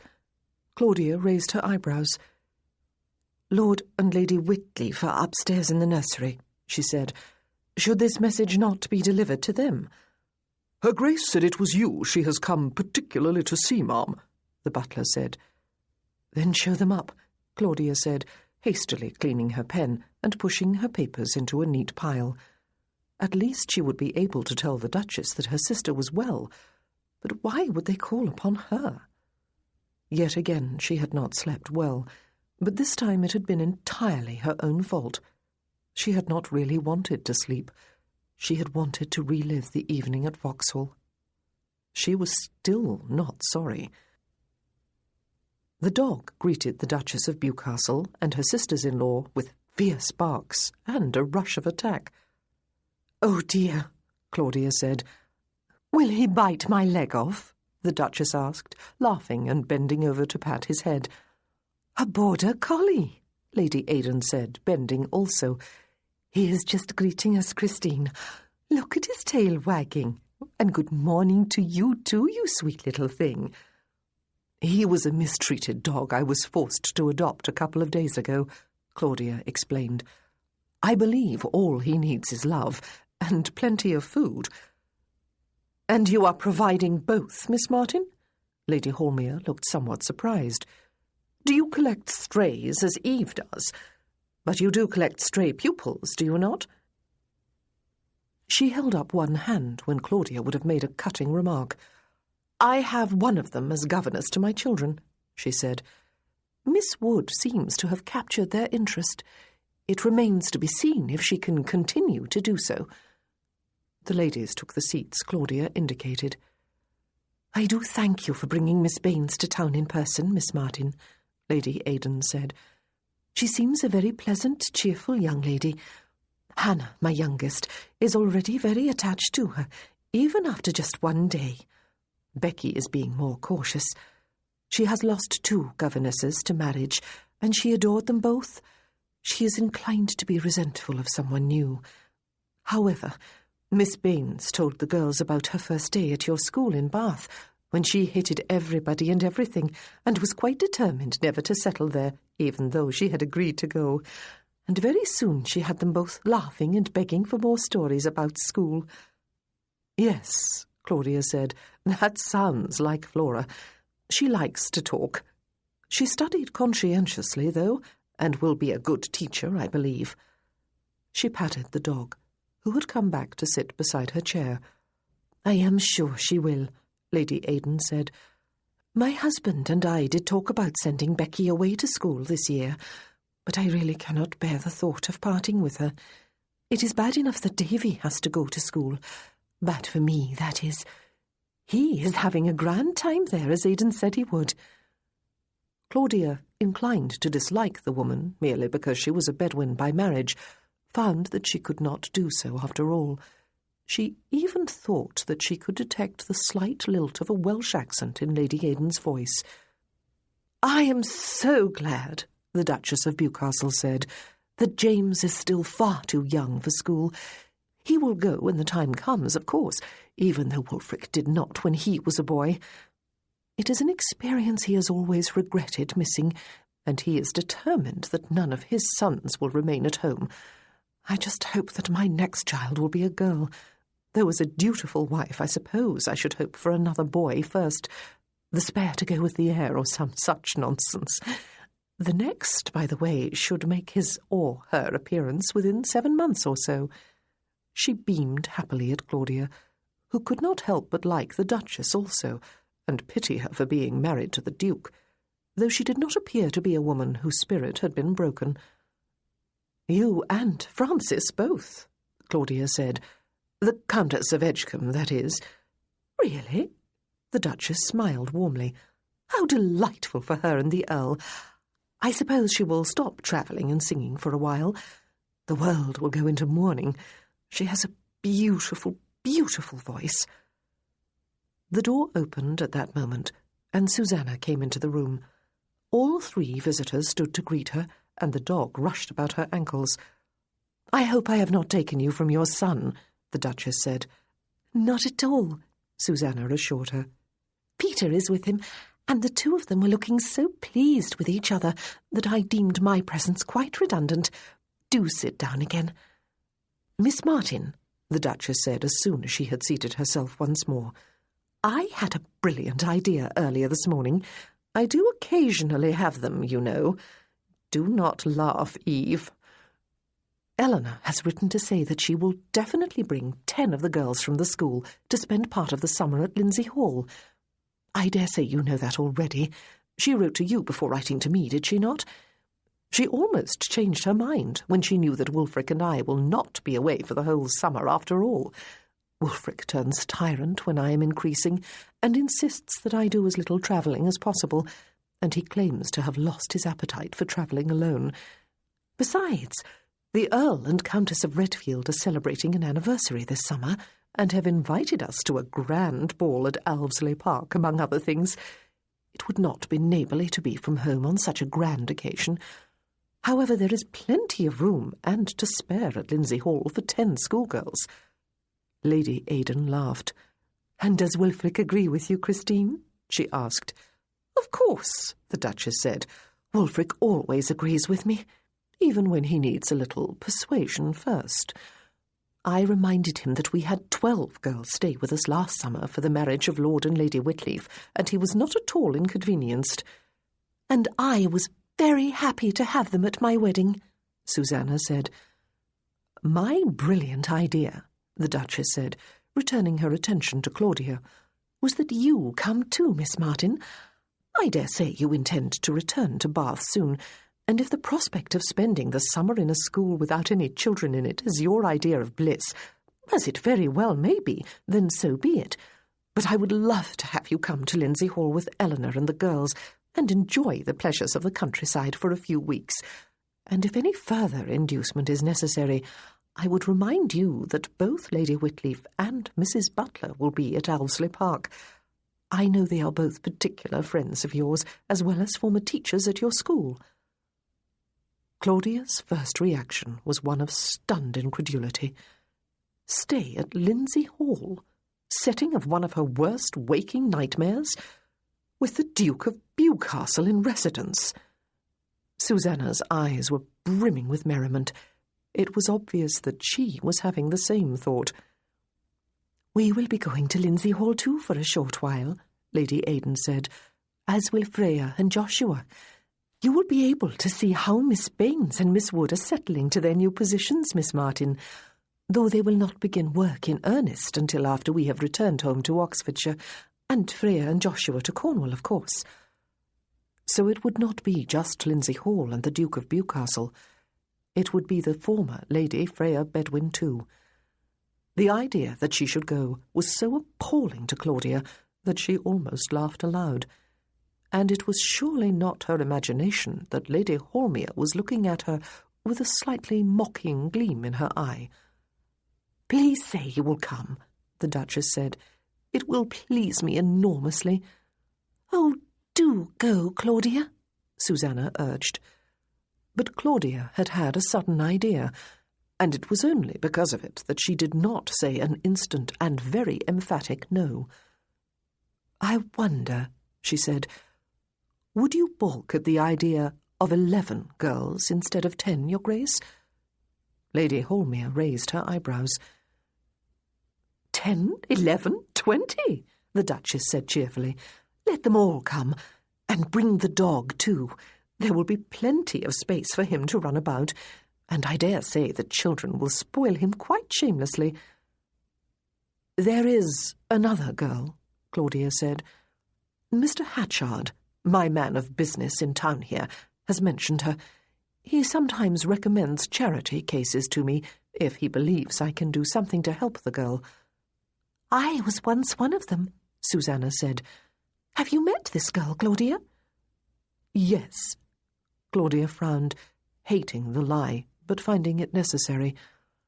"I am not at all sure she is suitable, or that she wishes to attend my school, but perhaps—" The Duchess got to her feet. "You will both be very welcome," she said, "but we must be on our way. This was intended to be a very brief visit, since it is not at all the fashionable hour to call upon anyone, is it? We will see you both at Mrs. Kingston's ball this evening." "We will be there," Susanna said.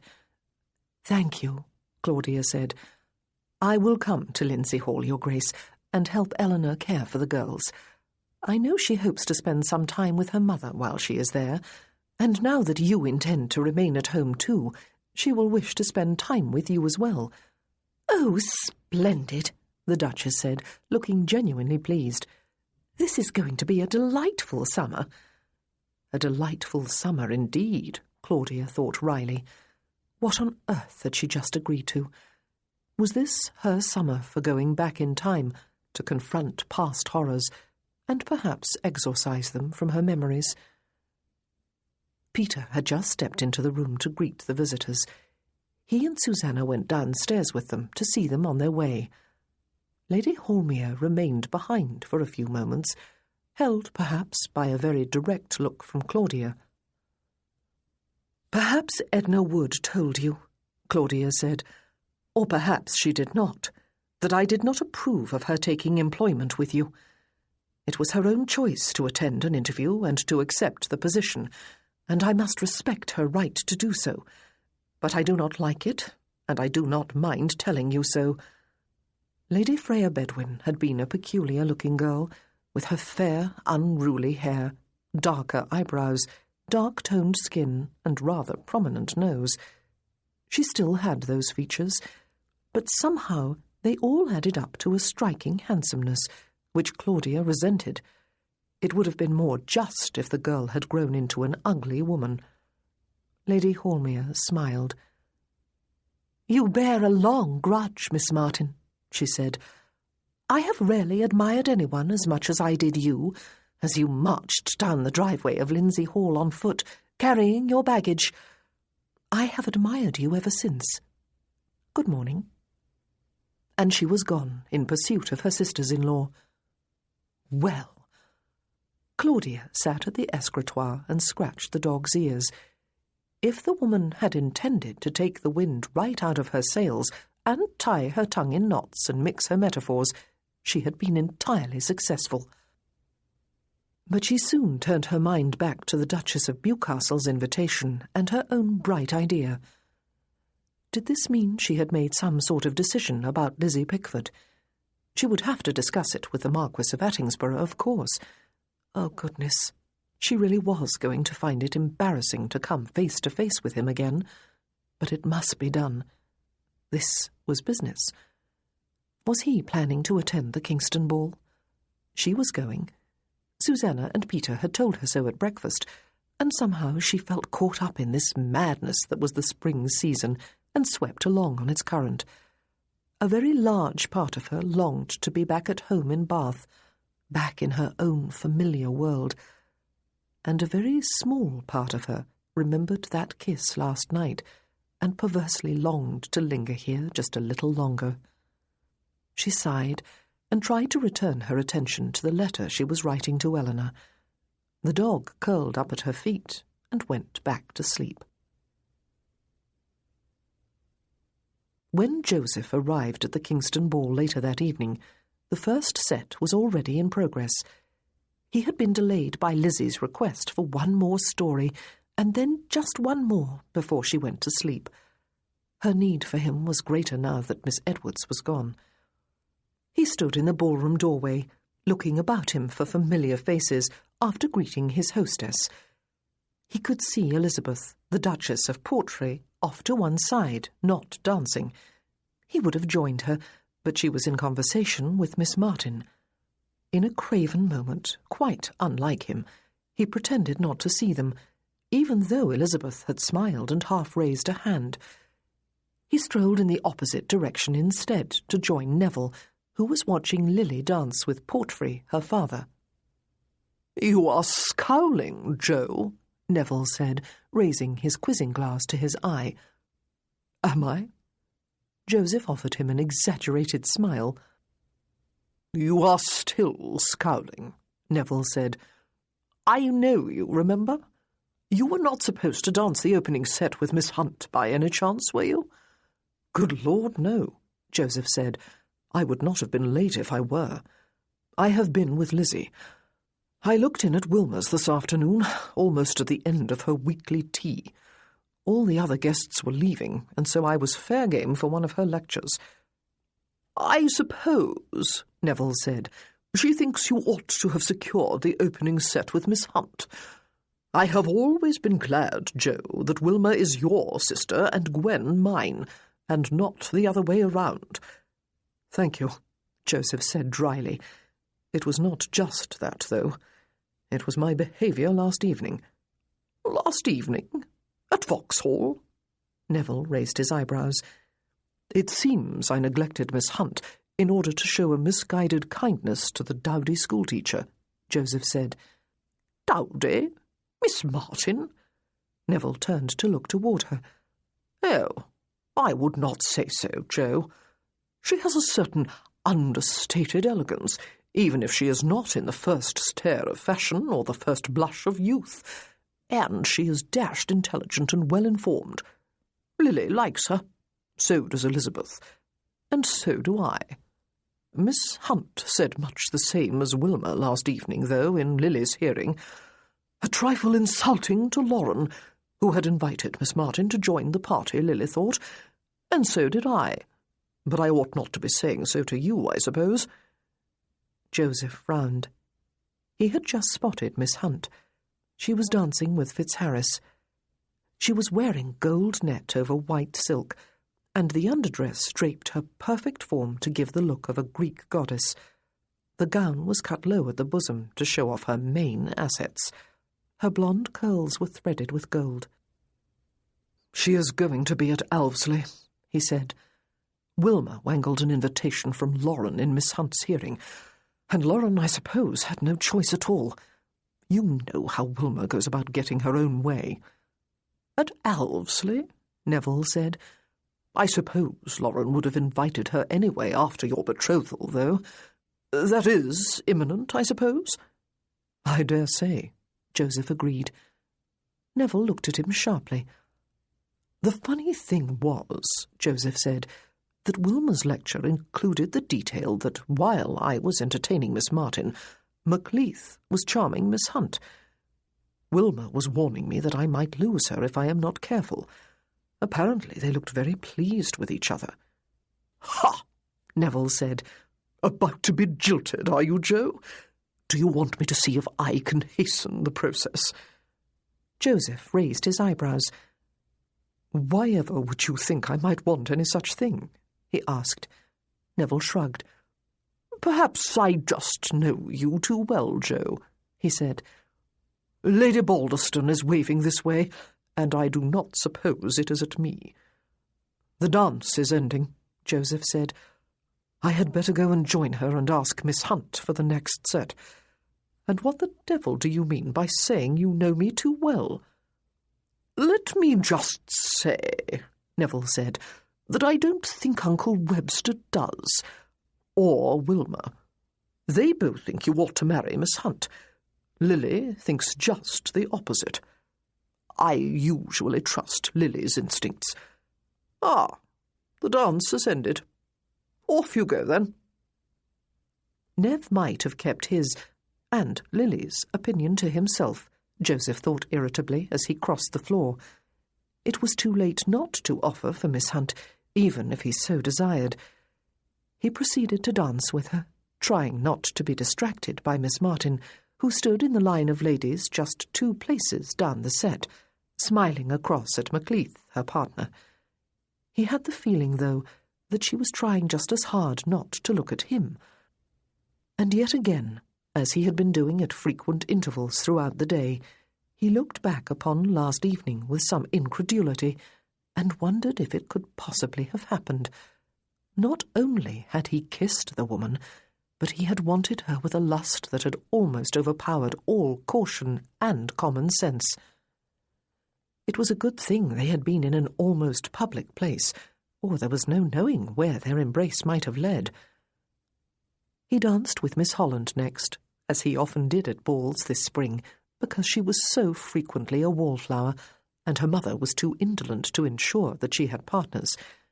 And then, after introducing her to a blushing Falworth, who could never summon up the courage to choose his own partners, he stood with a group of male acquaintances, chatting genially and watching another vigorous country dance.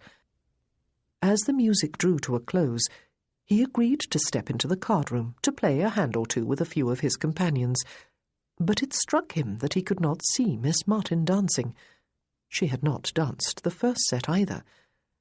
He would hate to see her be a wallflower, though she was not, of course, a young girl in search of a husband. She was sitting on a love-seat close to the door, he could see when he looked around, in conversation with Macleith. He was smiling and animated, she paying him close attention. Perhaps, Joseph thought, she was happy after all that she had met her old lover again. Perhaps their long-aborted romance was in the process of being rekindled. And then she glanced up and looked directly at Joseph in such a way that he realized she had known he was standing there. She looked away hastily. This was ridiculous, he thought. They were like a couple of pubescent children who had sneaked a kiss behind the stable one day and were consumed with embarrassment about it forever after. They were adults, he and Miss Martin. What they had done last evening had been by mutual consent, and they had both agreed not to be sorry. And when all was said and done, all that had happened was a kiss. A rather hot kiss, it was true, but even so. "You go on without me," he told the other men. "There is someone I need to talk to." And before he could think of an excuse to stay away from her, he strode across the room toward the love-seat. "Macleith, Miss Martin," he said, nodding genially to them both. "How do you do? Miss Martin, are you free for the next set? Will you dance it with me?" And then he remembered something. "It is a waltz." A waltz! Claudia had never danced it, though she had watched the steps performed any number of times, and had once or twice, well, perhaps more than twice, waltzed about her private sitting-room with an imaginary partner. Now she was being asked to waltz at a ton ball, with the Marquis of Attingsborough. "I will," she said. "Thank you." She nodded at Charlie, with whom she had been sitting and conversing for the past half-hour after dancing with him earlier. The Marquis was holding out her hand for hers, and she set her own in it and got to her feet. She could instantly smell his cologne, and was just as instantly engulfed in embarrassment again. Just last evening. She squared her shoulders and unconsciously pressed her lips into a tight line as he led her out onto the dance floor. "I hope I do not make an utter cake of myself," she said briskly as he turned to face her. "I have never waltzed before." "Never?" She looked up into his eyes just as they filled with laughter. "I know how to perform the steps," she assured him, feeling heat in her cheeks, "but I have never actually waltzed." He said nothing, and his expression did not change. She laughed out loud suddenly, and he tipped his head slightly to one side and looked at her more closely, though what his thoughts might be she could not fathom. "You may be sorry you asked me," she said. "As you remarked when you agreed to allow me to escort you to London," he said. "I am still not sorry about that." "This is different," she said, as more couples gathered around them. I shall try not to disgrace you. Gallantry forbids you to back out now, does it not? I suppose, he said, I could be overcome by a sudden fit of the vapours, or something even more irrefutable, like a heart seizure. But I will not. I confess to a curiosity to see how you acquit yourself during your first waltz. She laughed again, and then stopped abruptly as he set one hand behind her waist and took her right hand in the other. She raised her free hand to his shoulder. Oh, my! Memories of the night before came flooding in, bringing with them more heat to her cheeks. She determinedly thought of something different. I need to talk with you. Do I owe you an apology? They spoke simultaneously. She realized what he had said. Absolutely not. Do you? They spoke together again, and then silently smiled at each other. Any conversation would have to wait. The music was beginning. There was a minute or so of desperate fright as her mind blanked to the steps she had never danced with a partner. But he was a good leader, she realized, when her mind was capable of rational thought again. She knew that he was using the most basic of steps, and by some miracle she was following along without making any ghastly errors. She was also, she realized, counting in her head, though she suspected that her lips might have been moving. She stilled them. I do believe, he said, you are doomed to oblivion, Miss Martin. You will not make a cake of yourself, and no one will notice us. He gave her a mournful look, and she smiled back at him. And anyone who does will soon expire of boredom, she said. We are the least noteworthy couple on the floor. Now that, he said, sounds like a challenge to my male pride. And he tightened his hold on her waist slightly and swung her into a sweeping twirl as they turned one corner of the room. Claudia only just stopped herself from shrieking. She laughed instead. Oh, she cried, that was wonderful. Do let's try it again. Or is that tempting fate? However did I keep my slippers from beneath your feet? Ahem, he said, clearing his throat. I believe it had something to do with my skill, ma'am. And he twirled her again. She laughed once more at the exhilaration of the dance, and at the wonderful novelty of actually joking with a man. She liked him exceedingly. She looked into his eyes to share her pleasure. And then, somehow, there was more. More than exhilaration, more than pleasure. There was... there were no words.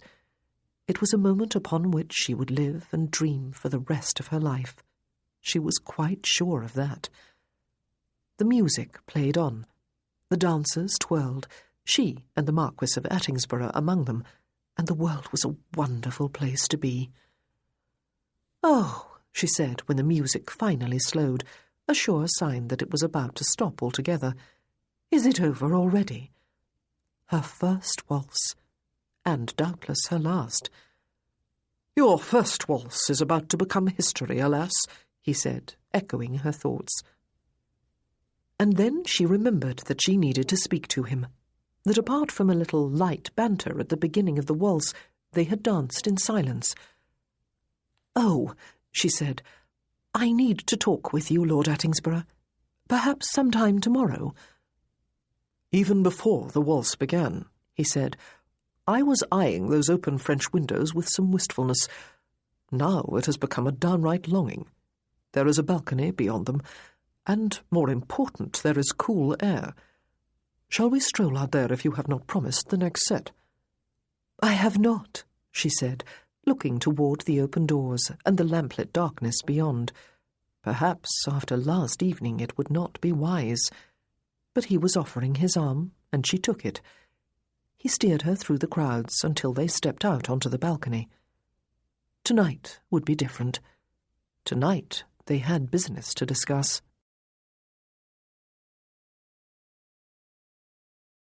Chapter 12.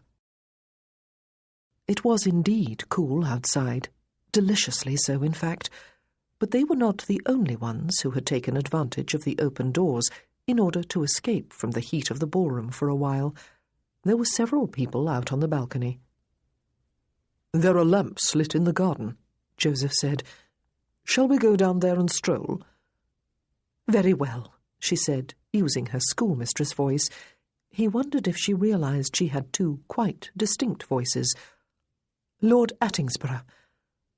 But she stopped talking as he set a hand over hers on his arm and turned her head to look at him. He had to speak first. Last night needed to be mentioned between them. "Were you as embarrassed as I earlier this evening?" he asked her. "Oh, more so," she said with her usual forthright honesty. "But you are not now." "No," she said, "though perhaps it is as well you can no longer see the colour of my cheeks." They were down in the garden, which was not brilliantly lit. He turned them onto a path that wound to the left. "Good." He chuckled and patted her hand. "Neither am I. I remember with pleasure, and am not at all sorry, though I would make abject apologies if I thought they were necessary." "They are not," she assured him. He wondered, not for the first time, if she was essentially a lonely woman, but it was perhaps just male arrogance that made him think she might be. She had certainly proved that a woman could lead a full and productive life without a man. But then loneliness was not confined to women, was it? For all the family and friends and friendly acquaintances with whom he was almost constantly surrounded, and the busy activities that filled his days, he was basically a lonely man. Despite Lizzie, whom he loved more than life, he was lonely. The admission surprised him. He was lonely for a woman who could touch and fill his heart, but it was unlikely he would ever find her now. He was almost certain that Portia Hunt would never fill the role. "Shall we sit?" he suggested, when they came to a small lily pond with a rustic wooden seat overlooking it from beneath the overhanging branches of a willow tree. They sat down side by side. "It is blessedly cool out here," she said, "and quiet." "Yes." "Lord Attingsborough," she said, resuming her brisk tone, "Miss Thompson, the teacher you saw the morning we left Bath, the older of the two, is taking 10 of our charity girls to Lindsay Hall for part of the summer.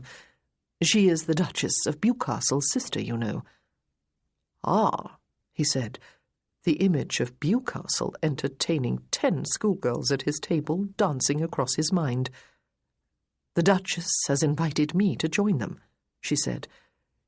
He felt instant amusement, remembering what she had told him about her experiences as a governess there. He turned his head to grin at her. Her face was faintly visible in the beam of a lamp hanging in the tree. "To Lindsay Hall," he said, "with Bewcastle in residence. Are you going?" "I have said yes," she told him, staring at the water as if it had somehow offended her. "Lady Hallmere is going to be there too." He chuckled softly. "I said yes because I had an idea," she said. "I thought perhaps it would be a good thing for me to take Lizzie there with me." He sobered instantly. He felt a sudden chill. He had been hoping fervently that she would consider school a possibility for his daughter. He had also been hoping, he realized now, that she would not. The real chance that he might have to part with Lizzie for months at a time smote him. "It might be a good trial," she said. "She needs air and exercise and fun. She will surely get some of all 3 at Lindsay Hall. She will meet Eleanor Thompson and 10 of the girls from the school. She will be with me daily. It will give us all a chance to discover whether schooling will be of any benefit to her, and whether Eleanor and I can offer her enough to make the experience, and the fees, worthwhile. And yet it will all be done in the relaxed atmosphere of a holiday." He could not fault any of her reasoning. It sounded like an eminently sensible suggestion, but his stomach clenched with something that felt like panic. "Lindsay Hall is a large place," he said. And the park is large. She would be intolerably bewildered. "My school is large, Lord Attingsborough," Miss Martin said. "But that would be different, would it not?" He leaned forward on the seat, rested his elbows on his knees, his hands hanging loose between them. He lowered his head and closed his eyes. There was a lengthy silence between them, while the sounds of music and voices and laughter coming from the ballroom wafted on the air. She was the one who spoke first. "You conceived the idea of sending Lizzie to school," she said, "not because it would solve the problem of who was to take care of her, and not because you wished to be rid of her, though I believe those are what you fear are your motives. You need not fear any such thing. I have seen how you love her. No child has ever been more loved." She was using her other voice, her pure woman's voice. "Then why do I feel I am betraying her?" he asked. "Because she is blind," she said, "and because she is illegitimate, and you wish to protect her from the consequences of both by smothering her with your love." "Smothering?" he said, a dull ache in his heart.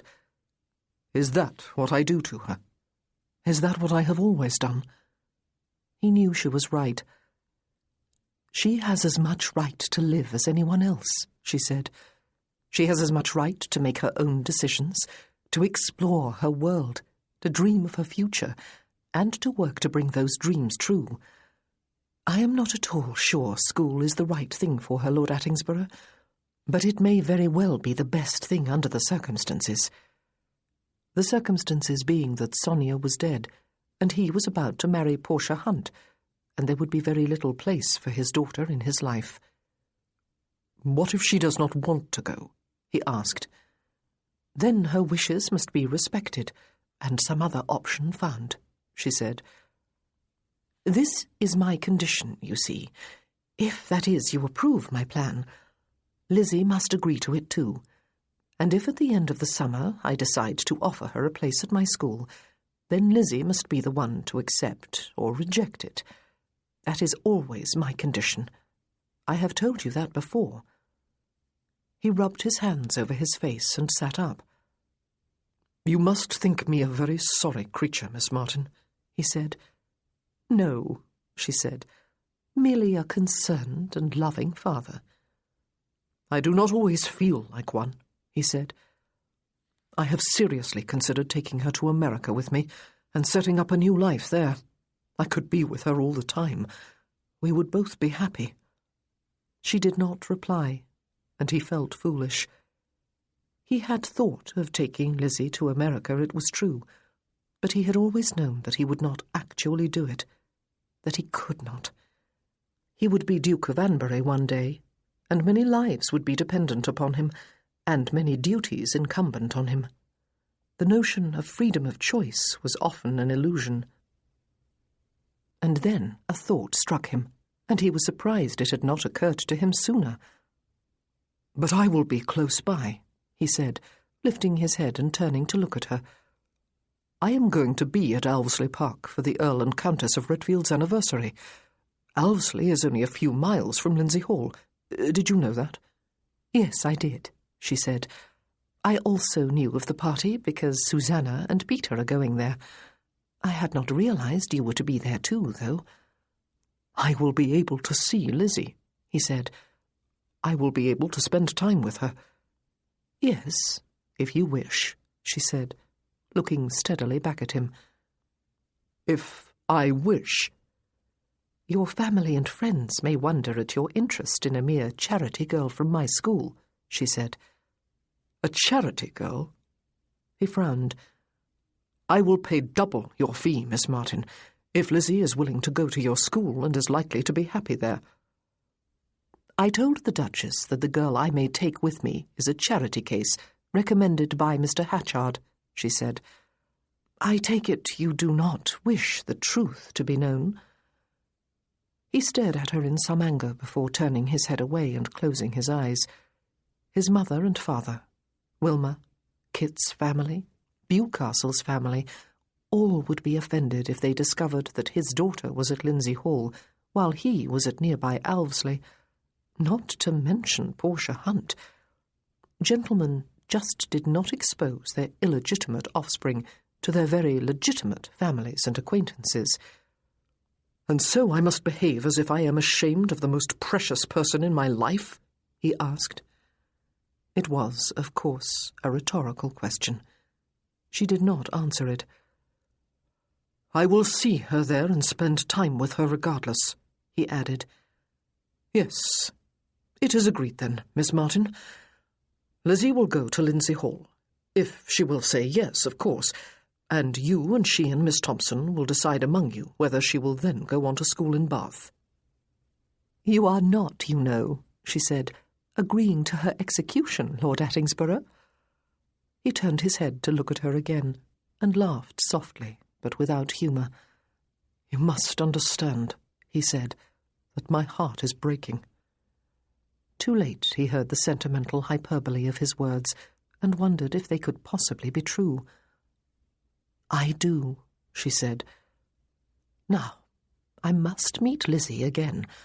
I must have a talk with her, and see if I can persuade her to come to Lindsay Hall to spend a few weeks of the summer with some other girls and me.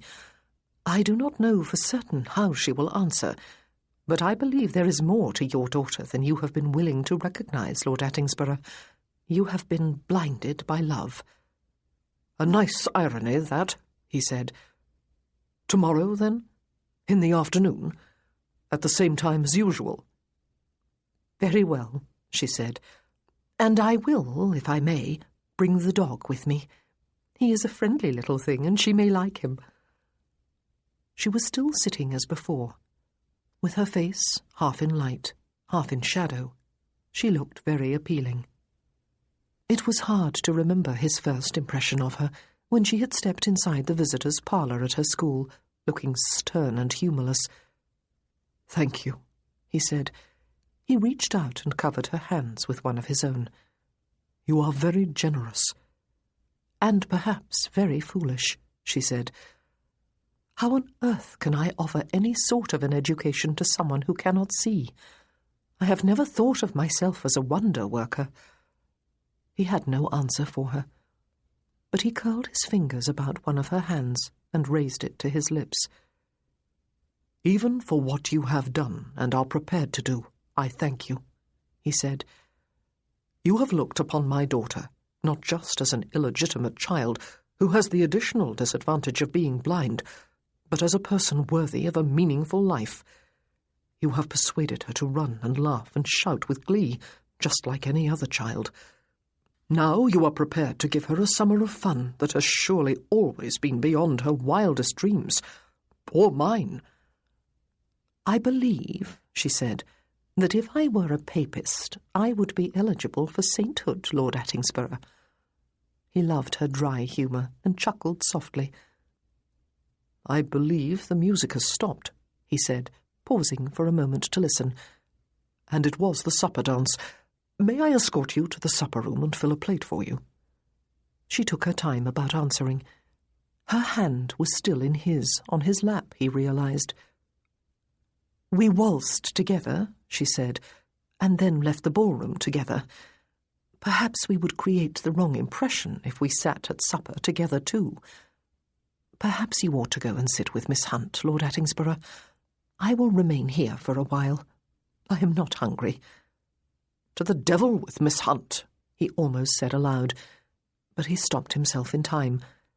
She had done absolutely nothing to deserve such open disrespect, and indeed it could be said that he had neglected her somewhat this evening. He had danced with her only once. "You are afraid," he said, "that people will think I am dallying with you." She turned her face, and he could see that she looked suddenly amused. "I very much doubt anyone would think that," she said. "But they might very well think that I am angling for you." "You belittle yourself," he said. "Have you looked at yourself in a glass lately?" she asked him. "And have you?" She smiled slowly. "You are gallant," she said, "and kind. I am not angling for you, you may be relieved to know." He raised her hand to his lips again, And then, instead of releasing it, he laced their fingers together and rested their hands on the seat between them. She made no comment and did not try to snatch her hand away. "If you are not hungry," he said, "I will sit here with you until the dancing starts again. It is pleasant here." "Yes," she said, and they sat there for a long time, just as they were, without speaking. Almost everyone else must have gone for supper, including the orchestra. Apart from a few stray voices coming from the direction of the balcony, they might have been all alone. The lamplight beamed across the small pond, outlining a few lily pads. A slight breeze caused the fronds of the willow tree to sway before them. The air was cool, and then perhaps a little more than just cool. He felt her shiver. He released her hand and removed his evening coat, not an easy thing to do when it had been made fashionably form-fitting. He set it about her shoulders and kept his hand there to hold it in place. With his other hand, he took hers again. Neither of them spoke a word. She made no objection to his arm about her shoulders or her hand in his. Beneath his touch, she was neither stiff nor yielding. He relaxed. The extraordinary notion occurred to him, not for the first time, that perhaps he was falling ever so slightly in love with Miss Claudia Martin, but it was